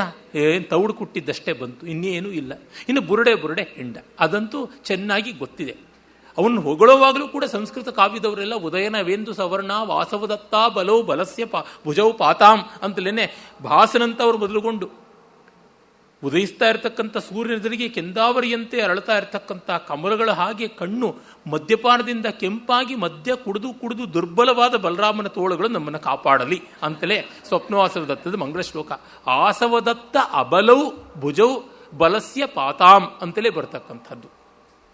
ಈ ಥರ ಅವನು ಹೊಗಳುವಾಗಲೂ ಕುಡಿತವನ್ನು ಮರೆಯದೇ ಇಟ್ಕೊಂಡಿದ್ದಾರೆ ಸಂಸ್ಕೃತ ಕವಿಗಳು. ಚಾತು ತಪ್ಪದೆ ಅವನ ಕುಡಿತವನ್ನೇ ಇಟ್ಕೊಂಡಿದ್ದಾರೆ. ಅವನು ಕುಡಿತವನ್ನು ಮತ್ತಿನ್ಯಾವುದನ್ನೆಲ್ಲ ಕಲಿಸ್ಕೊಟ್ಟನೋ ದುರ್ಯೋಧನ ಗೊತ್ತಿಲ್ಲ. ಆ ಕುಡಿತದ ಮೈಮರಿಕೆಯ ಅಮಲಿನಲ್ಲಿದ್ದಾಗಲೇ ಕೆಲವು ಗದಾಯುದ್ಧದ ತಂತ್ರಗಳನ್ನೆಲ್ಲ ಕಲಿತುಕೊಂಡ ಅಂತಲೂ ಹೇಳ್ತಾರೆ. ಏನೇ ಇರಲಿ, ಒಟ್ಟದಲ್ಲಿ ತನ್ನ ಶಿಷ್ಯ ಆ ಶಿಷ್ಯ ಚೂಡಾಮಣಿನೋ ಯಾವ ಪಾತಕಿಯೋ ಗೊತ್ತಿಲ್ಲ, ಅವನನ್ನು ಅನ್ಯಾಯ ಮಾಡದೆ ಅಂತ ಕೃಷ್ಣನ ದೂಷಣೆ ಮಾಡೋದಕ್ಕೆ ಇವನ ತೀರ್ಥಯಾತ್ರಾ ಫಲ ಇಲ್ಲಿಗೆ ಬಂದು ಕೂತಿದೆ. ಸರಸ್ವತಿ ದಿವ್ಯ ಜಲವನ್ನು ಕುಡಿದ ಬಾಯಲ್ಲಿ ಇಂಥ ಮಲಿನ ಸರಸ್ವತಿ ಬರ್ತಾ ಇದೆ. ಆಗ ಕೃಷ್ಣ ಹೇಳ್ತಾನೆ, ತಿಳಿದು ನೋಡಿರೆ ರಾಮ, ಧರ್ಮಸ್ಥಳಕ್ಕೆ ನೀವು ಸಹಾಯವು. ಇದು ಧರ್ಮಕ್ಷೇತ್ರ, ಕುರುಕ್ಷೇತ್ರ. ನೀವು ಸಹಾಯವರು, ಇನಿಬರ ಗೆಲುವು. ನಿರ್ಮಳ ಧರ್ಮ ಮೂಲವೋ ಧರ್ಮ ವಿರಹಿತರೋ. ಇಬ್ಬರ ಗೆಲುವಿನಲ್ಲಿ ಸೋಲಿನಲ್ಲಿ ಧರ್ಮ ಇದೆಯೋ ಇಲ್ಲವೋ ನೀನೇ ನೋಡ್ಕೋ. ಛಲವ ಬಿಡಿರೆ, ಕಪಟವನ್ನು ಬಿಡು, ದುರಭಿಮಾನವನ್ನು ಬಿಡು. ನಿಮ್ಮ ಶಿಷ್ಯನು ಕಲಿ ವೃಕೋದರನಲ್ಲವೇ? ಭೀಮ ಕೂಡ ಕಲಿತಿಲ್ವಾ? ಗುರುವಿಗೆ ಈ ಪಕ್ಷಪಾತವ? ಮಿಕ್ಕ ಗುರುಗಳು ಪಕ್ಷಪಾತ ಮಾಡಿದ್ರು, ದ್ರೋಣಾಚಾರ್ಯರೆಲ್ಲರೂ ದುರ್ಯೋಧನ ಕಡೆಗೆ ನಿಂತರು, ನೀನು ಅಲ್ಲಿಗೆ ನಿಲ್ತೀಯಾ? ಅಂದರೆ ಅವ್ರ ಗತಿ ಏನಾಯಿತು ಗೊತ್ತಿದೆಯಾ? ತವೆ ಬಳಸಬಹುದೇ ಪಕ್ಷಪಾತವನು ಎಂದನಸುರಾರಿ ಅಂತ ಕೃಷ್ಣ ಸ್ಪಷ್ಟವಾಗಿ ಹೇಳ್ತಾನೆ. ಪಕ್ಷಪಾತ ಮಾಡಬೇಡ, ತೆಪ್ಪಗಿರು ಅಂತಾನೆ. ಅವನ ಕಣ್ಣೆದುರಿಗೆ ಆ ಧರ್ಮ ಯುದ್ಧ ಆಗುತ್ತದೆ, ದುರ್ಯೋಧನ ತೊಡೆ ಮುರಿಯೋದಾಗುತ್ತದೆ. ಬಲರಾಮನಿಗೆ ಆಗಬೇಕಾದ ದಂಡನೆ. ನೀನು ಏನು ಕಿಸ್ಕೊಳಕ್ಕಾಗೋಲ್ಲ, ಏನೂ ಕಿತ್ಕೊಳಕ್ಕಾಗೋದಿಲ್ಲ, ಆಗಿದ್ದಿಷ್ಟೇನೆ. ನಿನ್ನ ಕಣ್ಣೆದುರಿಗೆ ನಿನ್ನ ಶಿಷ್ಯ ಅಂತ ನೀನು ಬೆನ್ನು ತಟ್ಕೊಳ್ತಾ ಇದೆಯಲ್ಲ, ತೊಡೆ ತಟ್ಕೊಳ್ತಾ ಇದೆಯಲ್ಲ, ಅವನ ತೊಡೆ ಮುರಿದದ್ದಾಯ್ತು. ಏನು ಮಾಡ್ತೀಯ ಮಾಡ್ಕೊ, ಏನೂ ಮಾಡೋಕ್ಕಾಗೋಲ್ಲ. ಕುಡಿದು ಕುಡಿದು ಮೈಯೆಲ್ಲ ರಂಧ್ರ ಹಾಕಿ ಕೂತು ಬಿಟ್ಟಿದೆ, ಇವನಿಗೆ ಲಿವರು ಡ್ಯಾಮೇಜ್ ಆಗಿಬಿಟ್ಟಿದೆ ಅನ್ಸುತ್ತೆ. ಯಾತಕ್ಕೆ ಇವನ ಬಗ್ಗೆ ನನಗಷ್ಟು ರೋಷ ಬರ್ತದೆ ಅಂತಂದರೆ, ತನಗೆ ಸತ್ಯದ ಪಕ್ಷದಲ್ಲಿ ನಿಂತುಕೊಳ್ಳೋಕ್ಕಾಗೋಲ್ಲ ಅಂತ ಪಲಾಯನಕ್ಕಾಗಿ ತೀರ್ಥಯಾತ್ರೆಯನ್ನು ಬಳಸಿಕೊಂಡಲ್ಲ. ಇವು ಅಬ್ಸ್ಟೈನ್ ಫ್ರಮ್ ವೋಟಿಂಗ್ ಅಂತ ಕೆಲವರು ಮಾಡ್ತಾರಲ್ಲ, ಅದು ಅನ್ಯಾಯಕ್ಕೇನೆ ಏಡ್ ಆಗ್ತಕ್ಕಂಥದ್ದು, ಇನ್ಯಾವುದೂ ಅಲ್ಲ. It is all allying with the evil wicked, ಎಂಥದ್ದು ಅಲ್ಲ. ನೋಡಪ್ಪ, ನನ್ನ ಕೈನಲ್ಲಿ ಆಗೋದಿಲ್ಲ, ನನಗೆ ನಿನ್ನಲ್ಲಿ ಪಕ್ಷಪಾತ ಉಂಟು, ಆದರೆ ತಮ್ಮನ್ನು ನಾನು ಬಿಟ್ಕೊಡೋಕ್ಕಾಗೋದಿಲ್ಲ ಅಂತೆಲ್ಲ ಅಷ್ಟು ಹೇಳಿದವನು ಈ ತೀರ್ಥಯಾತ್ರೆ ಮಾಡ್ತೀನಿ ಅಂತ ಹೊರಟೋಗ್ತಕ್ಕಂಥದ್ದು. ಅಷ್ಟು ಮಾಡಿಯೂ ಏನೋ ತುಕಾರಾಮರ ಕಥೆಯಲ್ಲಿ ಬರುತ್ತಲ್ಲ, ಒಮ್ಮೆ ಯಾರೋ ಬಂದು ತುಕಾರಾಮರ ಹತ್ರ ನಾವು ತೀರ್ಥಯಾತ್ರೆಗೆ ಹೋಗ್ತಾ ಇದ್ದೀವಿ, ನೀವು ಬನ್ನಿ ಅಂತಂದ್ರಂತೆ. ಎಲ್ಲ ಹೊರಟವರು ಧೂರ್ತರು, ಎಲ್ಲ ಲಫಂಗ್ರೆ. ಆಗ ನಾನು ಬರೋಕ್ಕೆ ಬಿಡುವಿಲ್ಲ, ಬೇರೆ ಕೆಲಸ ಉಂಟು, ನನ್ನ ಪರವಾಗಿ ಈ ಕಹಿ ಸೋರೆಕಾಯಿಯನ್ನು ತೆಗೆದುಕೊಂಡು ಹೋಗಿ ಅಂತ ಒಂದು ಗಂಟಲ್ಲಿ ಕಹಿ ಸೋರೆಕಾಯಿನ ಸುತ್ತಿ ಕೊಡ್ತಾರೆ. ತೀರ್ಥಯಾತ್ರೆಯಲ್ಲಿ ಎಲ್ಲ ಕಡೆಗೂ ಸ್ನಾನ ಮಾಡಿಸಿಕೊಂಡು ಬನ್ನಿ ಅಂತ ಎಲ್ಲ ದಿವ್ಯ ತೀರ್ಥಗಳಲ್ಲೂ ಆ ಕಹಿ ಸೋರೆ ಮಿಂದೆದ್ದು ಬರ್ತು. ಬಂದ ಮೇಲೆ ಕಾಶಿ ಸಮಾರಾಧನೆ, ಬದರಿ ಸಮಾರಾಧನೆ ಅಂತ ಮಾಡ್ತಾರಲ್ಲ, ಅದರೊಳಗೆ ಈ ಕಹಿ ಸೋರಿಯಲ್ಲೇ ತೊವ್ವೆ ಮಾಡಿದ್ರು. ಮೊದಲು ತೊವ್ವೆನೇ ಹಾಕಿದ್ರು. ಬಾಯಿಗೆ ಇಟ್ಕೊಳಕ್ಕಾಗ್ತಾ ಇಲ್ಲ ಕಹಿ. ಏನಿದು ತುಕಾರಾಮ್ ಹೀಗೆ ಮಾಡಿದೀಯ ಅಂತಂದರೆ, ಇಷ್ಟೆಲ್ಲ ತೀರ್ಥಯಾತ್ರೆ ಮಾಡಿ ಆ ಕಹಿ ಸೋರೆ ಸಿಹಿಯಾಗಿರುತ್ತೆ ಅಂತ ನಾನು ಭಾವಿಸಿದೆ, ನಾನು ಏನು ಮಾಡಲಿ, ನೀವು ತೀರ್ಥಯಾತ್ರೆ ಸರಿಯಾಗಿ ಮಾಡಿಸಿಲ್ವೋ ಏನೋ ಅದಕ್ಕೆ ಅಂತ.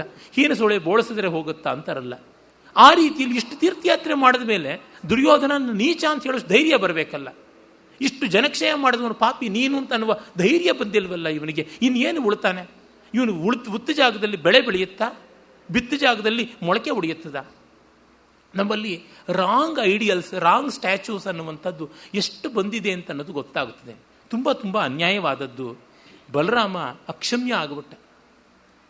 ಮತ್ತೆ ನೋಡಿ, ಅದು ಆ ಹಳೆ ವಾಸನೆ ಎಷ್ಟು ಬೇಡ ಅಂದರೂ ಹೋಗ್ತಾನೇ ಇತ್ತು. ಕಣ್ಣೆದುರಿಗೆ ಎಷ್ಟು ದೊಡ್ಡ ಆದರ್ಶ ಕೃಷ್ಣ ಇದ್ದಾನೆ, ಅವನಂತೆ ಆಗೋಕ್ಕೆ ಕಷ್ಟ ಇದೆ.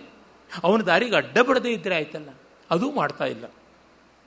ಆಮೇಲೆ ಯುದ್ಧ ಆರಂಭವಾಗುತ್ತದೆ. ಆ ಯುದ್ಧದಲ್ಲಿ ಪರಸ್ಪರ ಮೂದಲಿಕೆಗಳ ಕೆಲವೊಂದು ಪದ್ಯಗಳು ಉಂಟು. ಆ ಪದ್ಯ ಪಂಕ್ತಿಗಳನ್ನು ನಾವೀಗ ಕಾಣೋಣ.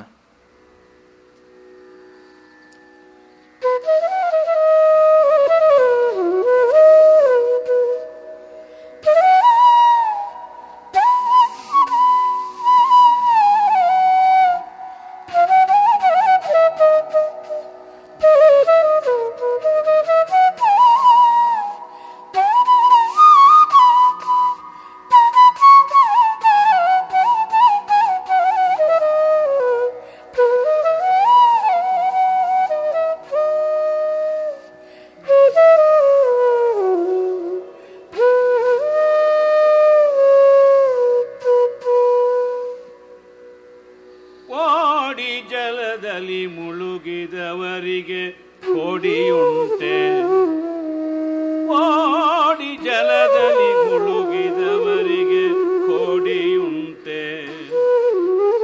ರಥವಿಳಿದ ರಣಖೇಡ ಕಾಲಾಳಿಂಗೆ ಪಯಗತಿಯೋರೆ ಪೋರೆಗಳೇ. ರಥವಿಳಿದ ರಣಖೇಡ ಕಾಲಾಳಿಂಗೆ ಪಯಗತಿಯೋರೆ ಪೋರೆಗಳೇ. ನೋಡುತ್ತಿದೆ ಪರಿವಾರ, ನೋಡುತ್ತಿದೆ ಪರಿವಾರ ನೀ ಕೈ ಮಾಡಿ ತೋರ ಬರಿಯ ಕಂಠದ ಮೂಡಿಗೆಯ ಢಾವರವ ಲೇಸಗುದು ಬರಿಯ ಕಂಠದ ಮೂಡಿಗೆಯ ಢಾವರದ ಲೇಸಗುದೆಂದನ ಭೀಮ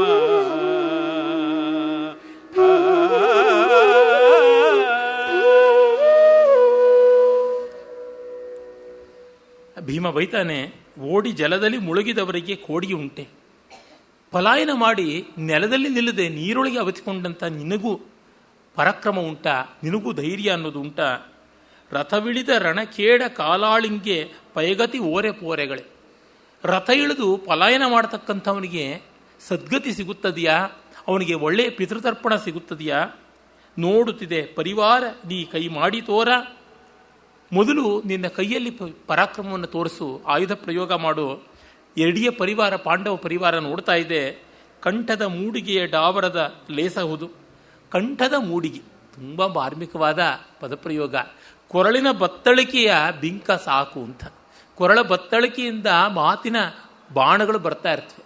ನಮ್ಮಲ್ಲಿ ಮಾತಿನ ಬಾಣ ಅನ್ನುವ ರೂಪಕ ಉಂಟು, ವಾಗ್ಬಾಣಗಳಿಂದ ಚುಚ್ಚಿದ ಅಂತ. ಆದರೆ ಕೊರಳ ಮೂಡಿಗೆ, ಕಂಠ ತೂಣೀರ ಅನ್ನುವ ರೂಪಕ ಇಲ್ಲ. ಕವಿ ಮಾತಿಂದ ಒಂದಿಷ್ಟು ಕೆಳಕ್ಕೆ ಇಳಿದು ಅಲ್ಲಿಗೆ ಒಂದು ಹೊಸ ರೂಪಕ ಮಾಡ್ತಾನೆ. ಅಂದರೆ ಹಳಸಲಾದಂಥ ಒಂದು ರೂಪಕವನ್ನು ಹೊಸದು ಮಾಡುವುದಕ್ಕೆ ಆ ಕಲ್ಪನೆಯನ್ನು ಇಟ್ಟುಕೊಂಡು ಹೇಗೆ ಮಾಡ್ತಾನೆ ಅಂತ. ಇದು ತುಂಬ ಮುಖ್ಯವಾಗಿ ಬೇಕಾಗಿರೋದು.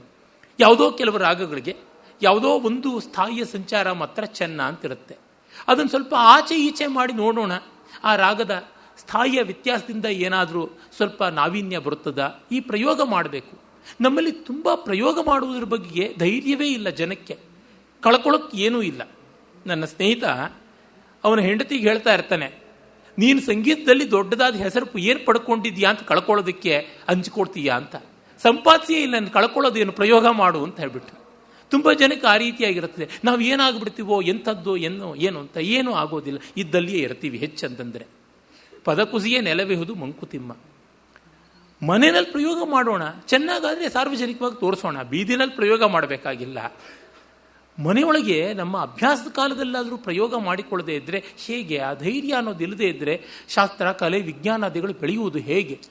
ನಮ್ಮಲ್ಲಿ ಈ ಹೇಳಿತನ ತುಂಬ ಬಂತು. ಗತಾನುಗತಿಕವಾಗಿ ಅಪ್ಪ ಹಾಕಿದ ಆಲದ ಮರ ಅಂತನ್ನೋದ್ರಿಂದ ಅದನ್ನು ಮಾಡಿದ್ರೆ ಏನಾಗುತ್ತೋ, ಇದನ್ನು ಮಾಡಿದ್ರೆ ಏನಾಗುತ್ತೋ, ಕಣ್ಣಿಗೆ ಕಾಲಿಗೆ ಕೇಡು ಅಂತ ಈ ರೀತಿಯಾದಂಥದ್ದು ಛಂದಸ್ಸಿಂದ ಮೊದಲುಗೊಂಡು ನಿಯಮ ಮಾಡಿದ್ದು. ನಿಯಮಗಳು ಉಂಟು.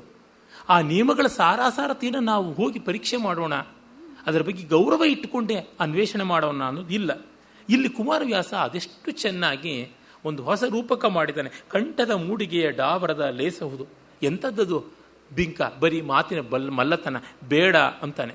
ಆಗ ದುರ್ಯೋಧನ ಅದಕ್ಕೆ ಪ್ರತ್ಯುತ್ತರ ಮಾರುತ್ತರ ಕೊಡುವಂತೆ ಮಾತಾಡ್ತಾನೆ.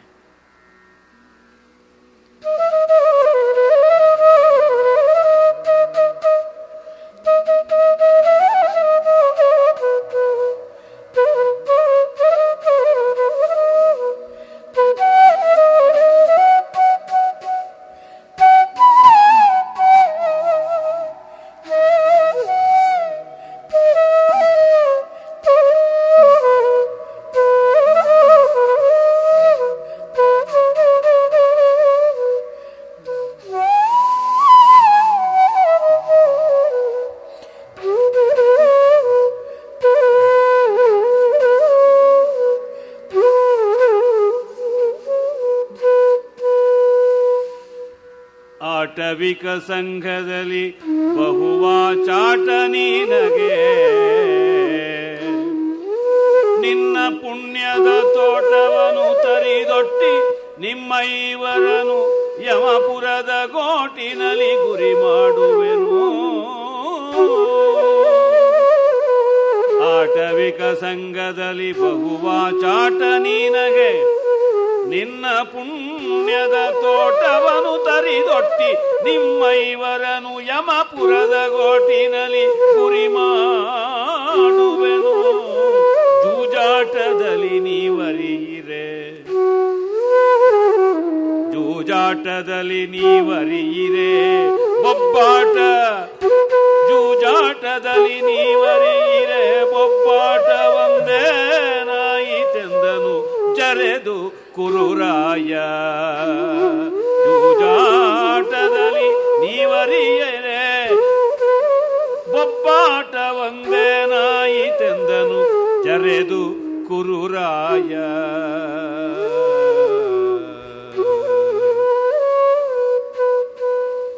ಆಟವಿಕ ಸಂಘದಲ್ಲಿ ಕಾಡಲ್ಲಿ ಅಟವಿ ಜನರ ಜೊತೆಗೆ ಬಹು ಆಚಾಟ, ಅವ್ರ ಜೊತೆ ಇದ್ದು ಮಾತು ಕಲಿತವನು ನೀನು. ಹಾಗಾಗಿ ನನ್ನದಾದರೂ ನಾಗರಿಕವಾದ ಮಾತು, ನಿನ್ನದು ಅನಾಗರಿಕವಾದ ಬರ್ಬರವಾದ ಕಿರಾತ ಪುಳಿಂದ ವ್ಯಾಧಾದಿಗಳ ಮಾತು. ನಿನ್ನ ಪುಣ್ಯದ ತೋಟವನ್ನು ತರಿದೊಟ್ಟಿ, ನಿನ್ನ ಪುಣ್ಯದ ತೋಟವನ್ನು ಪುಣ್ಯೋದ್ಯಾನವನ್ನು ಕತ್ತರಿಸಿ ನಿಮ್ಮ ಐವರನ್ನು ಯಮಪುರದ ಗೋಟಿನಲ್ಲಿ ಗುರಿ ಮಾಡುವನು. ಯಮಪುರದ ಒಂದು ದಾಖಲೆ ಮಾಡ್ತೀನಿ, ನಿಮ್ಮನ್ನು ಅವರಿಗೆ ಯಮಪುರಕ್ಕೆ ಸೇರಿಸ್ತೀನಿ. ಜೂಜಾಟದಲ್ಲಿ ನೀವು ಅರಿಯಿರೆ, ಜೂಜಾಟದಲ್ಲಿ ನೀವು ಸೋತದ್ದು ಮಕಾಡೆ ಮಲಗಿದ್ದು ಗೊತ್ತಿಲ್ವಾ? ಬೊಬ್ಬಾಟವೆಂದಾಯಿತು. ಅವತ್ತು ಮಾಡಿದ ಬೊಬ್ಬಾಟ ಏನಾಯಿತು? ಅಂದಿನಿಂದಲೂ ಇಂದು ಪ್ರತಿಜ್ಞೆ ಈಡೇರಿಸಿಕೊಳ್ಳೋಕ್ಕಾಗಿಲ್ಲ ಅಂತ ಆಕ್ಷೇಪ ಮಾಡ್ತಾನೆ ಅಂತ. ತುಂಬ ಒಳ್ಳೆಯ ಚೆನ್ನಾಗಿರ್ತಕ್ಕಂಥ ಆಕ್ಷೇಪಗಳು. ಯಾವತ್ತೂ ಅಷ್ಟೇ ಜಗಳಕ್ಕೆ ನಿಂತಾಗ ಎಲ್ಲ ಹಳೆಯದು ಲೆಕ್ಕಾಚಾರದ ಸಮೇತ ಜ್ಞಾಪಕ ಬರುತ್ತೆ. ಅಸಲು ಬಡ್ಡಿ ಅಲ್ಲೇ ತೀರಿಸ್ಕೊಳ್ಳೋದಾಗುತ್ತದೆ. ನಾವೆಲ್ಲ ಹಳೆಯದನ್ನು ಮರೆತು ಬಿಟ್ವಿ ಅಂತಾರೆ. ಜಗಳ ಆಗೋವರೆಗೂ ಅಷ್ಟೇ. ಜಗಳ ಆದಾಗ ಆವತ್ತು ನೋಡಿ, ನಿಮ್ಮ ಮಗಳ ಮದುವೆಗೆ ಬಂದಿದ್ದಾಗ ನೀವು ತೆಳಗಿರುವಂಥ ಸ್ಟೀಲ್ ಬಟ್ಲನ್ನು ಎಲೆ ಅಡಿಕೆನಲ್ಲಿ ಇಟ್ಕೊಟ್ರಿ. ಅದೇ ಪಕ್ಕದಲ್ಲಿದ್ದಂಥ ನರಸಮ್ಮನವ್ರಿಗೆ ಒಂದು ಸುತ್ತ ದಪ್ಪದ್ದು ನೀವು ಕೊಟ್ಟಿದ್ದೀರಾ. ನಾನು ನೋಡಿದ್ದೀನಿ, ಬಟವಾಗಿತ್ತು. ಅದು ಕೈ ತೂಕಕ್ಕೆ ಗೊತ್ತಾಗ್ತಾ ಇತ್ತು. ಇನ್ನು ತಕಡಿಯಲ್ಲಿ ಹಾಕಿದ್ರೆ ಕೇಳಲೇಬೇಕಿಲ್ಲ, ನಿಮ್ಮ ಮಾನ ಹರಾಜಾಗ್ತಾ ಇತ್ತು. ಆದರೂ ನಾನು ದೊಡ್ಡ ಮನಸ್ಸು ಮಾಡ್ಕೊಂಡು ಬಂದಿದ್ದೀನಿ ಇವತ್ತು ನಿಮ್ಮನೆಗೆ ಅಂತ. ಹೀಗೆ ಎಷ್ಟು ಜನ ಹೇಳೋದಿಲ್ಲ? ಯಾವ ಥರ ಇರ್ತದೆ? ಎಲ್ಲೆಲ್ಲಿಂದ ಲೆಕ್ಕ ಎಲ್ಲ ಬರ್ತಾ ಇರುತ್ತೆ, ಮರೆಯೋದೇ ಇಲ್ಲ. ಅದು ಸದಾ ದಾಯಾದ ಕಲಹದಲ್ಲಿ ಇರತಕ್ಕಂಥದ್ದು. ಆ ರೀತಿ ಅವನು ಹೇಳ್ತಾನೆ. ಆಗ ಭೀಮ ಅದಕ್ಕೆ ಸವಾಸಿಯರಾಗಿ ಉತ್ತರ ಕೊಡ್ತಾನೆ.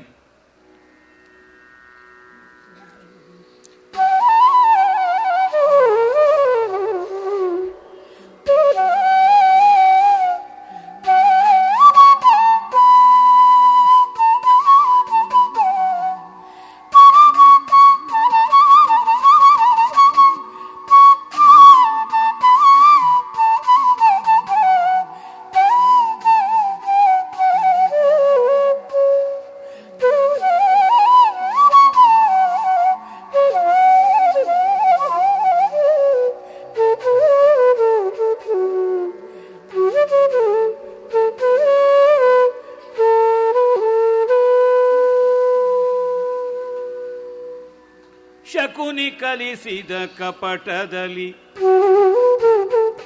ಕೌಳಿಕದಲುಬ್ಬಿದಿರಿ, ಇದರ ವಿಸ್ತಾರ ಕರಲೆ ನಾವಿಂದಿನಲಿ. ಶಕುನಿ ಕಲಿಸಿದ ಕಪಟದಲ್ಲಿ ಕೌಳಿಕದಲುಬ್ಬಿದಿರಿ, ಇದರ ವಿಸ್ತಾರ ಕರೆ ನಾವಿಂದಿನಲಿ. ದುಶ್ಯಾಸನಾದಿಗಳ ರಕುತ ಪಾನ ಭವತ್ಸಗೋದರ ನಿಖರ ನಾಶನವರುಗದೆ ಸುಪ್ರಕಟವಿದು. ದುಶ್ಯಾಸನಾದಿಗಳ ರಕುತ ಪಾನ ಭವತ್ಸಗೋದರ ನಿಖರ ನಾಶನವರುಗದೆ ಸುಪ್ರಕಟವಿದು ಜಗಕ್ಕೆಂದು ಕದೆಯನು ತೂಗಿದನು ಭೀಮ.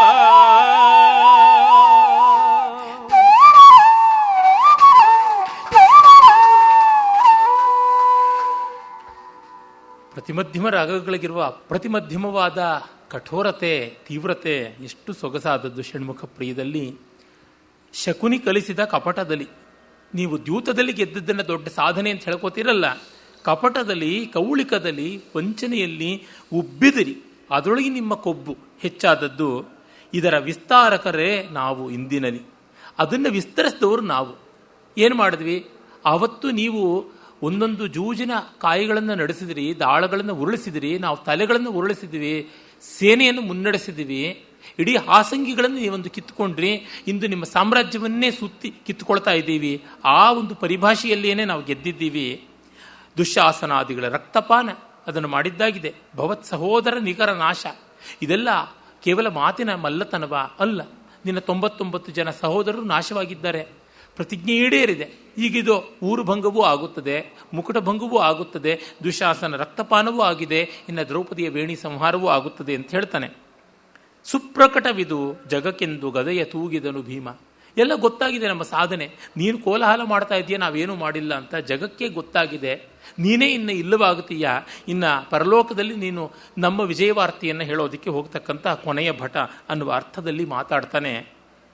ಇಲ್ಲಿವರೆಗೂ ಮೇಲಂಚಿನ ಮೂದಲೇ ಇದ್ದದ್ದು ಆಳಕ್ಕೆ ಹೋದಾಗ ಅದೆಷ್ಟು ಭವ್ಯವಾಗುತ್ತದೆ ಅನ್ನೋದಕ್ಕೆ ದುರ್ಯೋಧನನ ಮೂದಲೇ ಒಂದು ಮಹಾವಾಕ್ಯದ ಮಟ್ಟಕ್ಕೆ ಬರುತ್ತದೆ.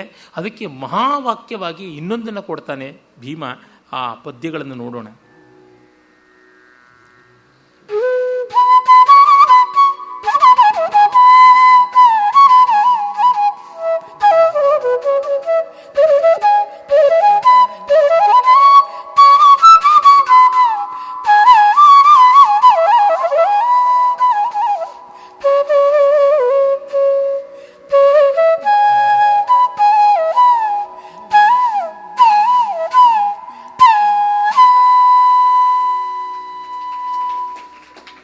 ಸಾಯಲಾಗದೆ ಸುಭಟರ ಚಂದ್ರಾಯತವೆತನು,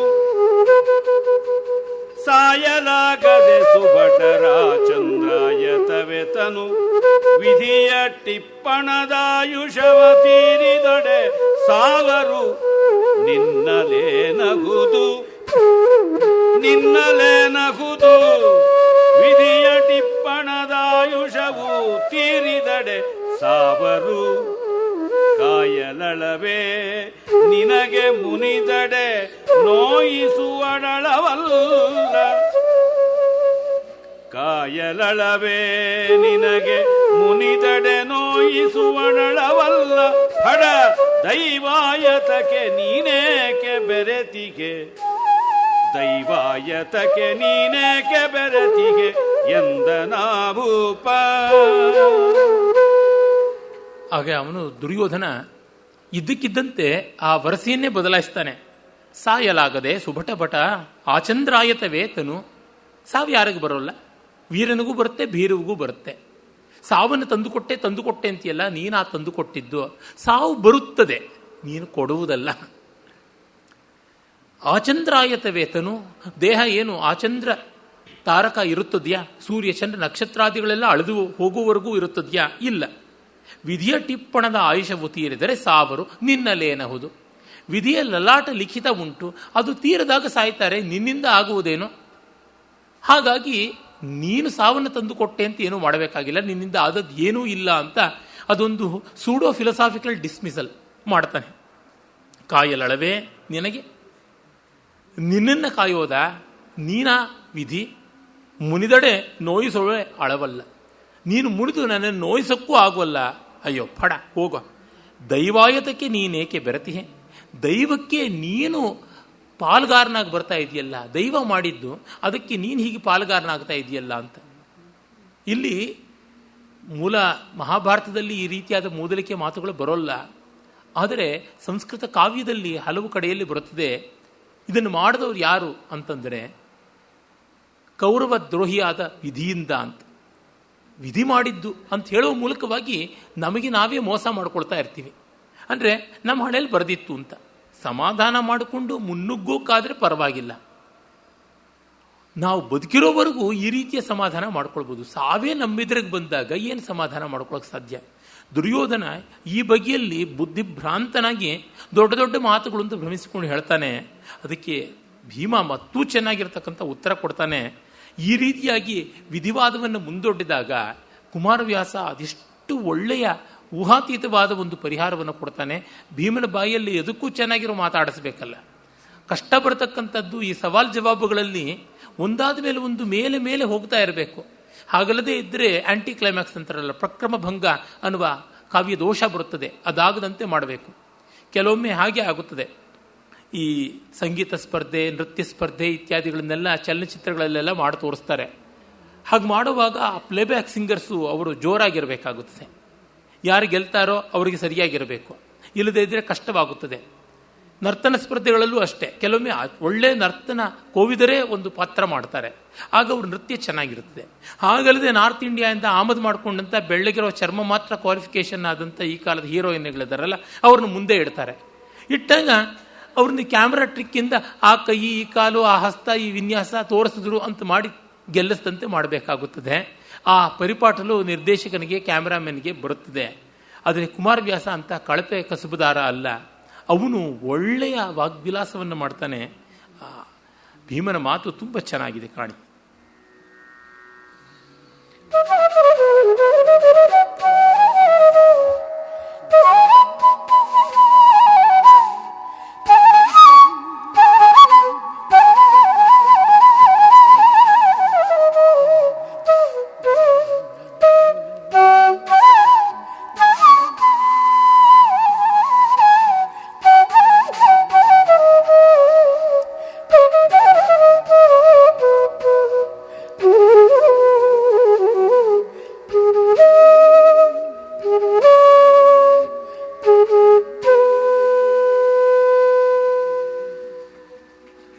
ಎಲ್ಲವೂ ದುರ್ಮತಿ ನಿನ್ನ ಕೌರವ ಕುಲದ ಶಿಕ್ಷಾ ರಕ್ಷಗಿನ್ನಾರೊಳರು ಹೊರಬಿಗ ದೈವ ಉಂಟೆ ತಾನೇ ದೈವ ಕಣ. ಎಲ್ಲವೂ ದುರ್ಮತಿ ನಿನ್ನ ಕೌರವ ಕುಲದ ಶಿಕ್ಷಾ ರಕ್ಷಗಿನ್ನಾರೊಳರು ಹೊರಬಿಗ ದೈವ ಉಂಟೆ ತಾನೇ ದೈವ ಕಣ. ಕಳಚಿದನಲ ಕೊಂದು ನೂರ್ವರ ತಲೆಯನು, ಕಳಚಿದನಲ ಕೊಂದು ನೂರ್ವರ ತಲೆಯನು, ಇನ್ನರೆಗಳಿಗೆಯಲಿ ಹೆಡ ತಲೆಯನು ಒದವೆನು ಹೋಗೋ.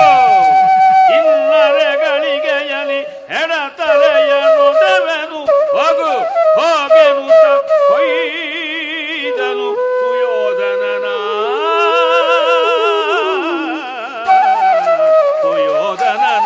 ಹೊಯ್ದನು ಹೊಯ್ದನು.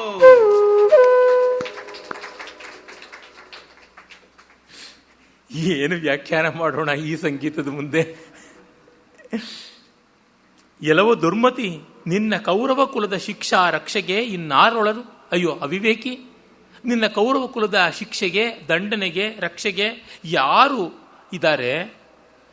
ಹೊರಬಿಗ ದೈವ ಉಂಟೆ? ಹೊರಗಿನ ದೈವ ಅನ್ನೋದು ಯಾವುದೂ ಇಲ್ಲ. ನಾನೇ ದೈವ ಕಣ, ನಾನೇ ವಿಧಿ. ಇನ್ನು ವಿಧಿ ವಿಧಿ ಅಂತೆಲ್ಲ ನೀನು ಬಡ್ಕೋಬೇಡ, ನಾನೇ ವಿಧಿಯಾಗಿದ್ದೀನಿ ಅಂತಾನೆ. ಈ ರೀತಿಯ ಮಾತಿನ ಚಮತ್ಕಾರ ತುಂಬ ವಿಶಿಷ್ಟವಾದದ್ದು. ಕಳಚಿದನಲ್ಲ ಕೊಂದು ನೂರ್ವರ ತಲೆಯನ್ನು, ನೂರ್ವರ ತಲೆಯನ್ನು ಕೊಂದು ಕಳಚಿದ್ದೀನಿ ಅಂತ ಅಂದರೆ ಅದೇ ಮತ್ತೆ ಅದು ಮೊದಲಿಗೆ ವಿಚ್ಛಿನ್ನವಾದದ್ದು, ಅದು ಕೃತಕವಾಗಿ ಬೆಸೆಯಲ್ಪಟ್ಟಿದ್ದು ಅನ್ನುವ ಧ್ವನಿಯನ್ನು ಮತ್ತೆ ಮತ್ತೆ ತರ್ತಾನೆ. ಆಮೇಲೆ ಅವನು ಆ ತಲೆಗಳನ್ನು ಕತ್ತರಿಸಿ ಶರೀರಗಳನ್ನು ಹಿಸುಕಿ ಹಿಂಡಿ ಚೂರು ಮಾಡಿ ಎಸೀತಾ ಇದ್ದ ಯುದ್ಧದಲ್ಲಿ ಅಂತ ಗೊತ್ತಾಗುತ್ತದೆ. ಈ ಒಂದು ಚಿತ್ರ ಭೈರಪ್ಪನವ್ರಿಗೂ ಎಷ್ಟು ಇಷ್ಟ ಆಯಿತು ಅಂದರೆ ಅವರು ಪರ್ವದಲ್ಲಿ ಆ ಚಿತ್ರವನ್ನು ಕೊಡ್ತಾರೆ. ದುರ್ಯೋಧನನ ಅಷ್ಟು ಜನ ತಮ್ಮಂದರನ್ನು ಕತ್ತರಿಸಿ ತಲೆಗಳನ್ನು ಎಸೀತಕ್ಕಂಥದ್ದು, ಶರೀರದ ಅವಯವಗಳನ್ನು ಈ ಶತ್ರು ಸೈನ್ಯದ ಮೇಲೆ ಎಸೆಯೋದು, ಈ ಥರದ ಬರ್ಬರ ಬೀಭತ್ಸ ಚೇಷ್ಟಿತಗಳನ್ನು ಭೀಮ ಮಾಡ್ತಾ ಇದ್ದ ಅಂತ. ಹಾಗಾಗಿ ಅರೆಗಳಿಗೆಯಲ್ಲಿ ಹೆಡತಲೆಯನ್ನು ಒದೆವೆನು, ನಿನ್ನ ಹಾವಿನ ಹೆಡೆಯಂತೆ ಎತ್ತಿ ಮಲೆಯುವ ತಲೆ ಇದೆಯಲ್ಲ ಅದನ್ನು ಅರೆಗಳಿಗೆಯಲ್ಲಿ ಛೇದಿಸ್ತೀನಿ, ಒದೀತೀನಿ. ಅದನ್ನು ಮಾಡಿಯೇ ಮಾಡಿದ, ಮುಕುಟಭಂಗ ಮಾಡಿದ, ಹೋಯ್ದನು. ಹಾಗೆ ಮಾತಿನಲ್ಲಿ ಅಬ್ಬರಿಸಿ ಈಗ ಗದೆಯಿಂದ ಉಬ್ಬರಿಸ್ತಾನೆ. ಆ ರೀತಿಯಲ್ಲಿ ಆರಂಭ ಆಗುತ್ತದೆ. ಆ ಗತಿಯ ಗಮಕ ಹೇಗೆ ವಿನ್ಯಾಸಗೊಳ್ಳುತ್ತದೆ ಅನ್ನೋದನ್ನು ಮುಂದಿನ ಪದ್ಯಗಳಲ್ಲಿ ನಾವು ಕಾಣ್ತೀವಿ.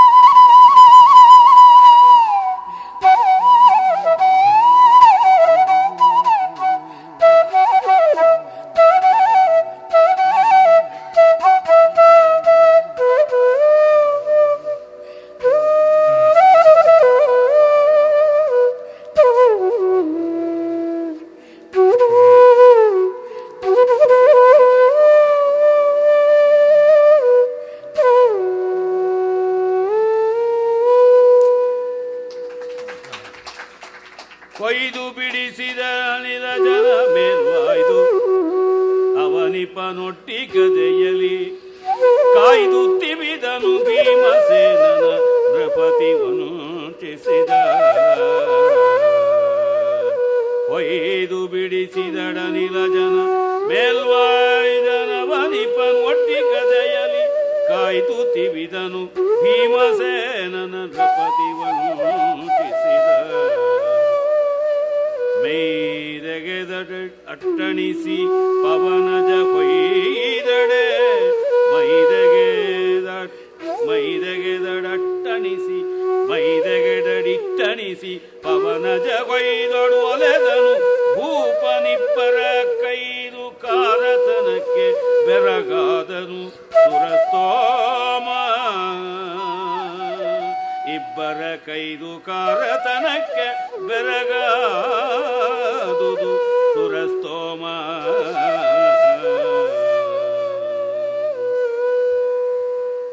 ತಕ್ಕ ಮಟ್ಟಿಗೆ ದುಷ್ಕರ ಪ್ರಾಸ ಯಕಾರ ಪೂರ್ವಕ ದಕಾರ ಅದನ್ನು ಇಷ್ಟು ಸಹಜವಾಗಿ ನಿರ್ವಾಹ ಮಾಡ್ತಾನೆ. ಹೊಯ್ದು ಬಿಡಿಸಿದಡೆ ಅನಿಲಜನ ಮೇಲ್ವಾಯ್ದು ಅವನಿಪನು ಒಡ್ಡಿ ಗದೆಯಲ್ಲಿ ಕಾಯ್ದು ತಿವಿದನು. ಭೀಮ ಉದ್ರೇಕದಿಂದ ಅಬ್ಬರಿಸಿಕೊಂಡು ಬಂದು ಅವನ ಮೇಲೆ ಗದಾಘಾತಕ್ಕೆ ಉರುಬಿದರೆ ಮೇಲ್ವಾಯ್ದಡೆ ಅವನಿಪನು ಅಂದರೆ ದುರ್ಯೋಧನನು ಒಡ್ಡಿ ಗದೆಯಲ್ಲಿ ಕಾಯ್ದು ತಿವಿದನು. ತನ್ನ ಗದೆಯಲ್ಲಿ ತಡದದ್ದಲ್ಲದೆ ಪ್ರತ್ಯಾಲೀಡ ಭಂಗಿಯಲ್ಲಿ ತಡದದ್ದಲ್ಲದೆ ಮತ್ತೆ ಆಲೀಡದಿಂದ ಬಡೀತಾ ಇದ್ದ ಭೀಮಸೇನನ ನೃಪತಿ ವಂಚಿಸಿದ. ಮೈದೆಗದಡೆ ಇಟ್ಟಣಿಸಿ ಪವನಜನು ಹೊಯ್ದೊಡೆ ಒಲೆದನು. ಮತ್ತೆ ಭೀಮ ಅದಕ್ಕೆ ಯಾವುದಕ್ಕೂ ಅಂಜಿಕೊಳ್ಳದೆ ಮತ್ತೆ ಹೊಡೆಯೋದಿಕ್ಕೆ ಬಂದರೆ ತಾನು ಗದೆಯಿಂದ ತಡೆಯದೆ ಮೈಯಿಂದಲೇ ಜಾರಿಸಿಕೊಳ್ತಾ ಇದ್ದ. ಹೀಗೆ ಆಯುಧವನ್ನು ಇಟ್ಟು ತಡೆಯುವುದೊಂದು, ಮೈಯಿಂದಲೇ ತಪ್ಪಿಸಿಕೊಳ್ಳುವುದೊಂದು, ತಾನು ಪ್ರಹಾರ ಮಾಡುವುದೊಂದು, ಈ ರೀತಿ ಮಾಡ್ತಾ ಇದ್ದಾನೆ. ಭೀಮನು ಹಾಗೆ ಅವನು ನಡೆಸ್ತಾ ಇದ್ದಾನೆ. ಅವರಿಬ್ಬರ ಕೈದುಕಾರತನಕ್ಕೆ, ಕೈದು ಅಂದರೆ ಆಯುಧ, ಆ ಆಯುಧ ಕೌಶಲ, ಆಯುಧ ಪ್ರಯೋಗ ಕೌಶಲಕ್ಕೆ ದೇವತೆಗಳ ವರ್ಗವೇ ಬೆರಗಾಗ್ತಾ ಇದೆ ಅಂತ ಕವಿ ಹೇಳ್ತಾನೆ. ಈ ರೀತಿಯಾಗಿ ಸನ್ನಿವೇಶವನ್ನು ಕಥನದಲ್ಲಿ ಬೆಳೆಸಬೇಕು. ಬೆಳೆಸದೇ ಇದ್ದರೆ ಕಾವ್ಯ ರಚನೆ ಮುಂದುವರಿಯುವುದೇ ಇಲ್ಲವಲ್ಲ. ಅಷ್ಟಲ್ಲದೆ ವ್ಯುತ್ಪಾದಕವಾಗಿ ಒಂದಿಷ್ಟು ಹೇಳಲೇಬೇಕು ಕವಿ. ಅಂಥದ್ದು ಒಂದು ಪದ್ಯ ಹೇಗೆ ಅವರು ಮಾಡಿದರು ಅಂತ ಪರಿಭಾಷೆಯಲ್ಲೇ ಹೇಳ್ತಾನೆ. ಇದು ಒಂದು ಆವರಣ ನಿರ್ಮಾಣಕ್ಕೆ ಬೇಕಾಗುತ್ತದೆ. ಪರಿಸರವನ್ನು ಒಂದನ್ನು ಉಂಟು ಮಾಡಬೇಕು ಅಂದರೆ ಎಷ್ಟೆಲ್ಲ ಬೇಕು ನೋಡಿ. ಒಂದು ಮದುವೆ ಮಂಟಪ ಅಂದರೆ ವಧೂವರರು ಇದ್ದರೆ ಸಾಕು, ಇನ್ಯಾವುದು ಬೇಡ ಅಂತ. ಹಿಂದಿನ ಕಾಲದಲ್ಲಿ ಬರೀ ಒಂದು ಕತ್ತಿ ಕೊಟ್ಟು ಕಳಿಸ್ತಾ ಇದ್ರಂತೆ, ವಧು ಒಬ್ಬಳಿದ್ರೆ ಸಾಕು ಅಂತ. ಆದರೆ ಇನ್ನೂ ಎಷ್ಟು ಪರಿವಾರ ಬೇಕು, ಇನ್ನೆಷ್ಟು ಅದಕ್ಕೆ ಪರುಠಮಣೆ ಬೇಕು. ಅದಿಲ್ಲದೆ ಆಗುವಂಥದ್ದಲ್ಲ. ಆವರಣ ನಿರ್ಮಾಣ ಅನ್ನುವುದು ಎಲ್ಲ ಕಾಲಕ್ಕೂ ತುಂಬ ಮುಖ್ಯವಾಗಿ ಬೇಕು. ಇಲ್ಲದೇ ಇದ್ದರೆ ಅದು ಖಾಲಿ ಅಂತ ಅನಿಸ್ಕೊಳ್ಳುತ್ತದೆ ಅಂತ. ಹಾಗೆ ಶೂನ್ಯತೆಯ ಭಾವ ಬರದಂತೆ ಒಂದು ತುಂಬುತನ ಬರುವುದಕ್ಕೆ ಬಗೆ ಬಗೆಯಲ್ಲಿ ಪ್ರಯತ್ನ ಮಾಡಬೇಕು. ಪಾಪ ನಮ್ಮ ಚಲನಚಿತ್ರ ನಿರ್ಮಾಪಕರಿಗೆ ಈ ಕಾವ್ಯ ಮೀಮಾಂಸಾ ಕಲಾ ಮೀಮಾಂಸಾ ಪರಿಭಾಷೆ ಗೊತ್ತಿಲ್ಲ. ಅವರು ಒಂದು ಪದ ರಿಚ್ ಆಗಿರಬೇಕು ಅಂತ ಹೇಳ್ತಾರೆ.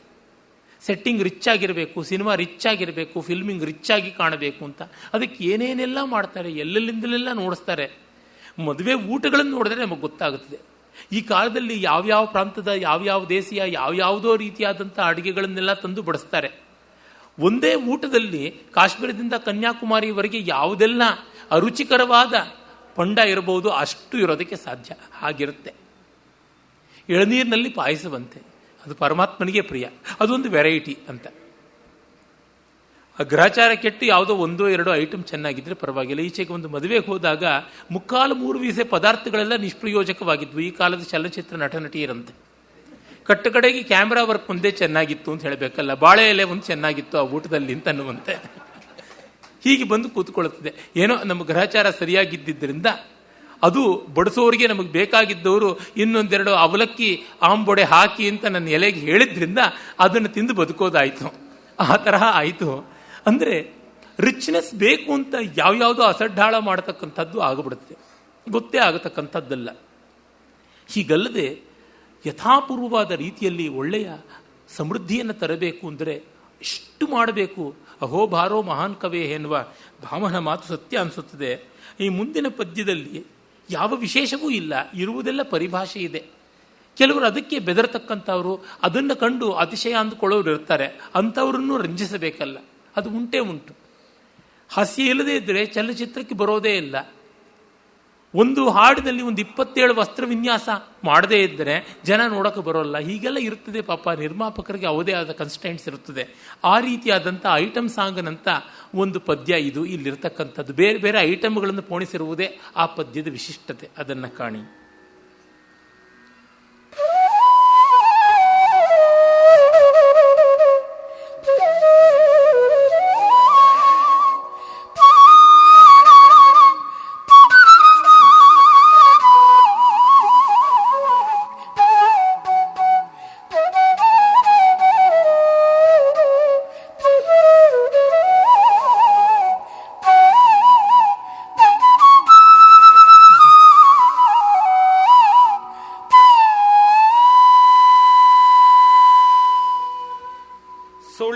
ಸುಳಿದರೆಡಬಲಚಾರಿಯಲಿ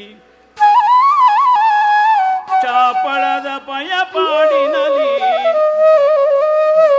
ಸುಳಿದರೆಡಬಲಚಾರಿಯಲಿ ಚಾಪಳದ ಪಯಪಾಡಿನಲಿ ಚಿತ್ರದ ಚಳಗದಿಯ ಚೇತನದ ಚಟ್ಟಣಗಳ ಚಡಾಳದಲ್ಲಿ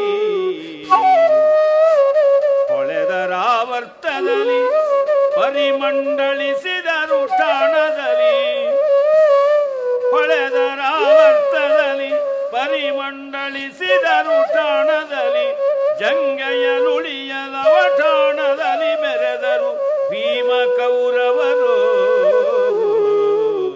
ಹೊಳೆದರಾವರ್ತದಲ್ಲಿ ಪರಿಮಂಡಳಿಸಿದರು ಠಾಣದಲ್ಲಿ ಜಂಗಯಲುಳಿಯ ನವಕಾವಲದಲ್ಲಿ ಜಂಗಯಲುಳಿಯ ಲವಟಾಣದಲ್ಲಿ ಮೆರೆದರು ಭೀಮ ಕೌರವರು ಮೆರೆದರು.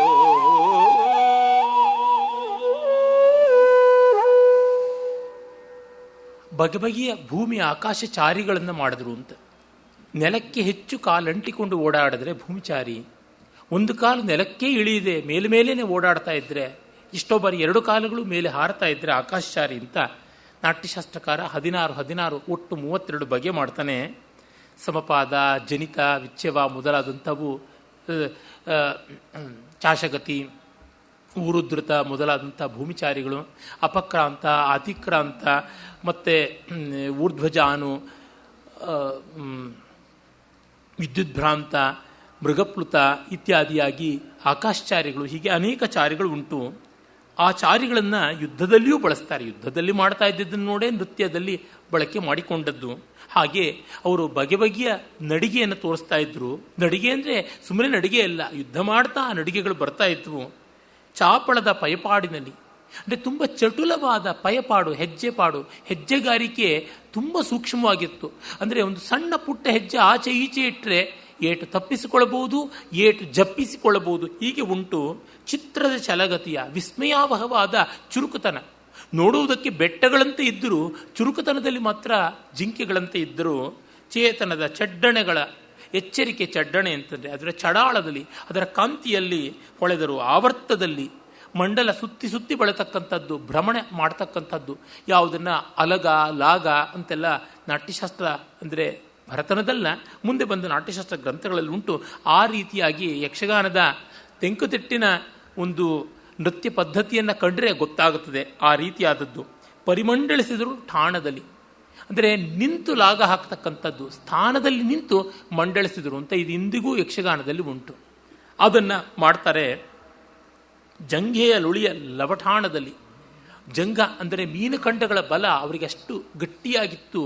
ಆ ಮೂಲಕವಾಗಿ ಅವರು ಬಾಗಿ ನಿಂತು ಲವಠಾಣದಲ್ಲಿ ಒಂದು ಸ್ವಲ್ಪವೂ ಕೂಡ ಸ್ಥಾನದಿಂದ ಹೊಯ್ದಾಡದೆ ತಮ್ಮ ಗಟ್ಟಿತನವನ್ನು ಕಾಯ್ದುಕೊಂಡು ಯುದ್ಧ ಮಾಡ್ತಾರೆ. ಅಷ್ಟು ಮಾತ್ರವಲ್ಲ, ತಡವ ಗೋಮೂತ್ರಕದ ಚಿತ್ರದ ಚಡಪಡವದ ಅವಧಾನದ ವಿಧಾನದ ಗಾಯ ಕಂಡಿಗಳ ತುಡುಕುವ ಅವ್ವಳಿಸುವ ವಿಸಂಧಿಯ ಹಿಡಿದು ಬಿಚ್ಚುವ ಬಿಗಿವ ಸೆಳೆವ ಅವಗಡಿಸುವ ಔಕುವ ಕುಶಲದಲ್ಲಿ ಕಾದಿದರು. ಹೀಗೆ ಬಗೆ ಬಗೆಯ ರೀತಿಯಲ್ಲಿ ಕಾಂಡ, ಸಂಡೀನ, ಉಡ್ಡೀನ, ಪ್ರೋಡ್ಡೀನ, ಅವಡೀನ, ಅಪಡೀನ ಮೊದಲಾದಂಥ ನೆಗತಗಳು, ಗೋಮೂತ್ರಿಕ, ಗಜಪದ, ತುರಗಪದ ಇತ್ಯಾದಿ ಬೇರೆ ಬೇರೆಯ ಚಲನದ ಪದ್ಧತಿಗಳು, ಇವೆಲ್ಲ ಚೆಸ್ ಅಂತ, ಇವೆಲ್ಲ ತುರಂಗ, ಇದು ಚತುರಂಗ, ಆ ಕ್ರೀಡೆಯಲ್ಲಿ ಬಳಸ್ತಕ್ಕಂಥದ್ದು. ಅಂದರೆ ಇವತ್ತು ನಾವು ಕ್ಯಾಸಲ್ ಅಂತ ಹೇಳ್ತೀವಲ್ಲ, ಅದು ಗಜಪದ ಅಂತ. ಆ ಒಂದು ಕೋಟೆ ಅಂತ ಈಗ ಈ ಕ್ಯಾಸಲ್ ಅಂತಿರುವಂಥ ಪಾನ್ನ ಚಲನೆಯ ರೀತಿಯನ್ನು ಗಜಪದ ಅಂತೀವಿ. ಹಾಗಲ್ಲದೆ ಬಿಷಪ್ ಅಂತ ಯಾವುದನ್ನು ಹೇಳ್ತೀವಿ ಅದನ್ನು ಚಾಶಗತಿ ಅಂತ ಕರಿತೀವಿ. ಮತ್ತು ಇನ್ನೊಂದು ತುರಗಗತಿ, ಅದು ನೈಟ್ ಅಂತ ಕರೀತಾರೆ. ಆ ರೀತಿಯಾದ ಎಲ್ಲ ವಿನ್ಯಾಸಗಳಲ್ಲಿ ಕೂಡ ಓಡಾಡಿಕೊಂಡು ಯುದ್ಧ ಮಾಡ್ತಾ ಇದ್ರು. ಇರುವ ಗದೆ ನೆಗ್ಗಿದವು ರೋಷದಿ ಜರೆವ ನುಡಿ ತಾಗಿದವು.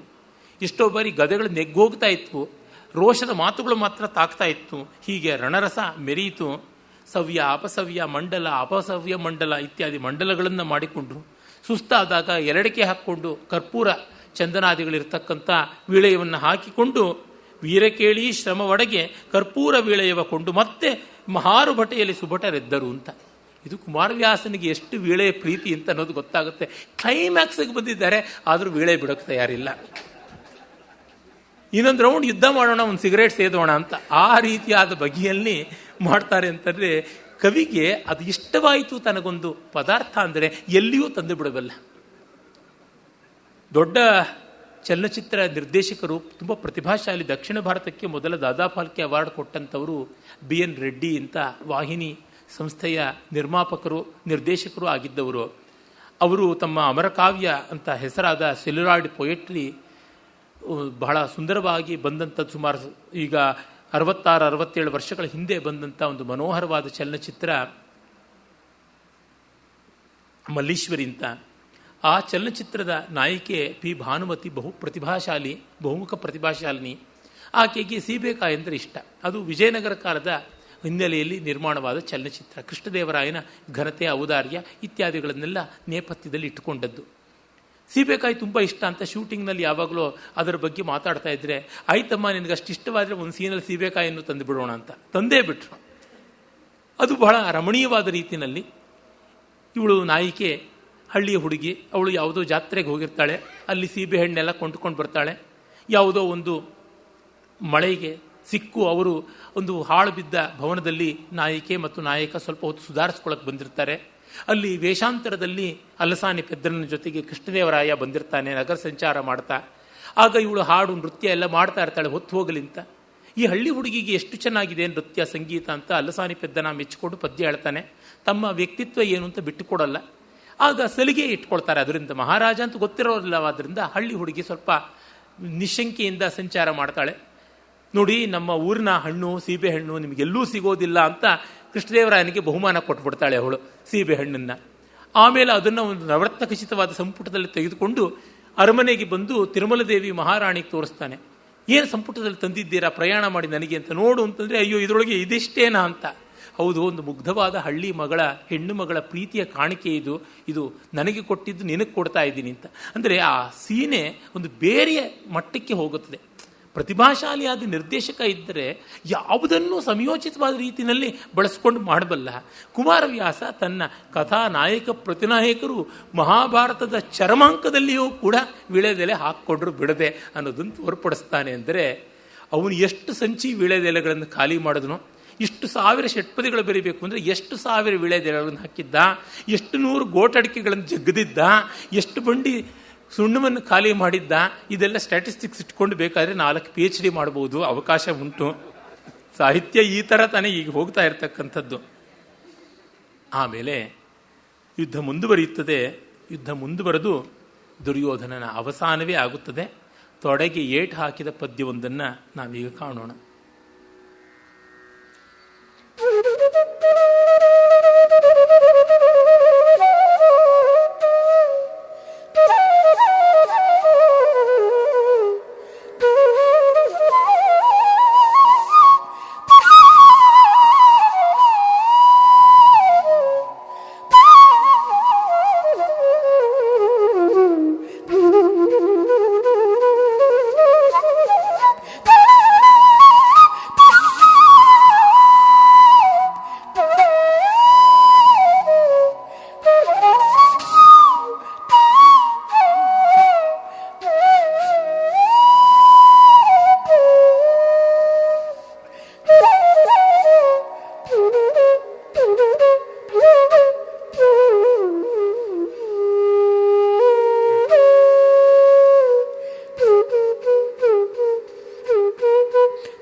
ಕೊಡಗಿದನು ತನು ಧೂಳಿಯನು,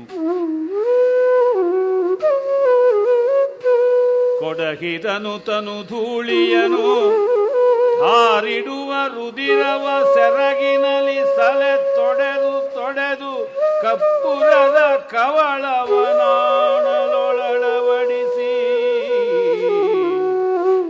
ಹಾರಿಡುವ ರುದಿರವ ಸೆರಗಿನಲ್ಲಿ ಸಲೆ ತೊಡೆದು ಕರ್ಪೂರದ ಕವಳವನೊಳವಡಿಸಿ, ತೊಡೆಯ ಕೊಯ್ದಾರುವ ಮುರಾರಿಯ ನಡೆಯುಡುಗದೀಕ್ಷಿಸುತ್ತ, ತೊಡೆಯ ಕೊಯ್ದಾರುವ ಮುರಾರಿಯ ನಡೆಯುಡುಗದೀಕ್ಷಿಸುತ್ತ,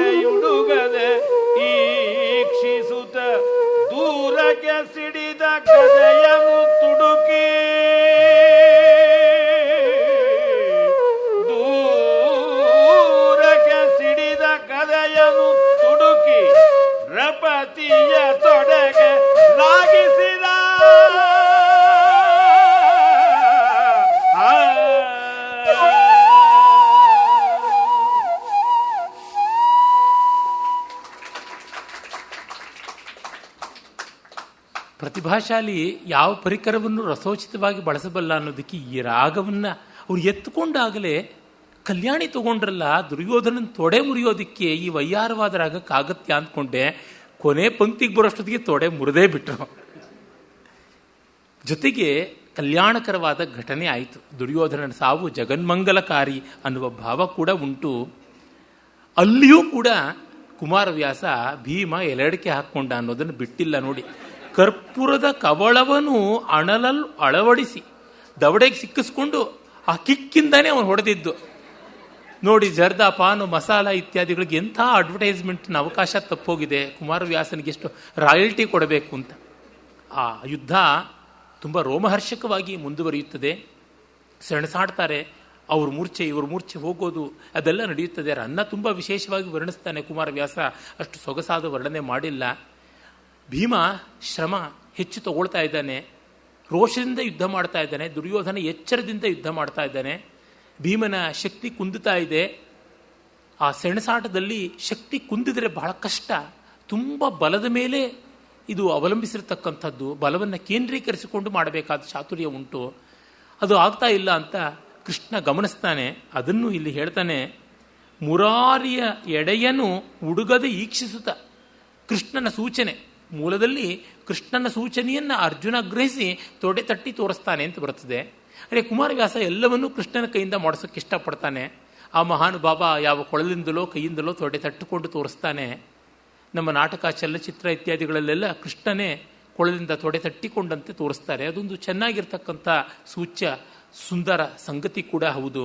ಅದನ್ನು ಗ್ರಹಿಸಿ ಒಡನೆಯೇ ತೊಡೆ ಮುರಿಯುತ್ತಾನೆ ಅಂತ. ಅಂದರೆ ಅಲ್ಲಿಗೆ ಅವನನ್ನು ಮುಗಿಸಬೇಕು ಅಂತ ಆದ ಮೇಲೆ ಯುದ್ಧದಲ್ಲಿ ಇನ್ನೇನು ದೊಡ್ಡ ಚಾರ್ಮ್ ಇಲ್ಲ. ಭೀಮ ಪಾಪ ಏನು ಮಾಡ್ತಾನೆ, ಯುದ್ಧವನ್ನು ಕ್ರಮವಾಗಿ ಮಾಡೋಣ, ಮೆಥಾಡಿಕಲ್ಲಾಗಿ ರಾಗ ಮುಂದುವರಿಸೋಣ ಅಂತ. ಆಗಲ್ಲ. ಇಲ್ಲಿ ಎಫೆಕ್ಟ್ ಬೇಕಾಗಿರೋದು ಎಲ್ಲ ಸಂಗತಿಗಳನ್ನು ಒಂದೇ ಪಲಕಲ್ಲಿ ಹಾಕ್ಬಿಡು ಅಂತ. ಅಷ್ಟು ಶಕ್ತಿಯನ್ನು ಒಂದೇ ಬಾರಿಗೆ ಕೇಂದ್ರೀಕರಿಸಿ ಗದೆಯಲ್ಲಿ ತೊಡೆಯನ್ನು ಚೂರ್ಣ ಮಾಡಬೇಕು ಅಂತ ಹಾಗೆ ಮಾಡಿದ್ದಾಗುತ್ತದೆ. ದುಷ್ಟ ವಧೆ ಆಗುತ್ತದೆ. ಇನ್ನು ಮುಂದೆ ಉತ್ತರದ ಭಾಗ ಇಂಥದ್ದು, ಸೌಪ್ತಿಕ ಪರ್ವದ ಭಯಾನಕ ಸಂಗತಿ ಏನು, ಕಟ್ಟಕಡೆಗೆ ಪಾಂಡವ ಜಯ, ಅದನ್ನು ನಾವು ನಾಳೆ ನೋಡೋಣ. ಧನ್ಯವಾದ, ನಮಸ್ಕಾರ.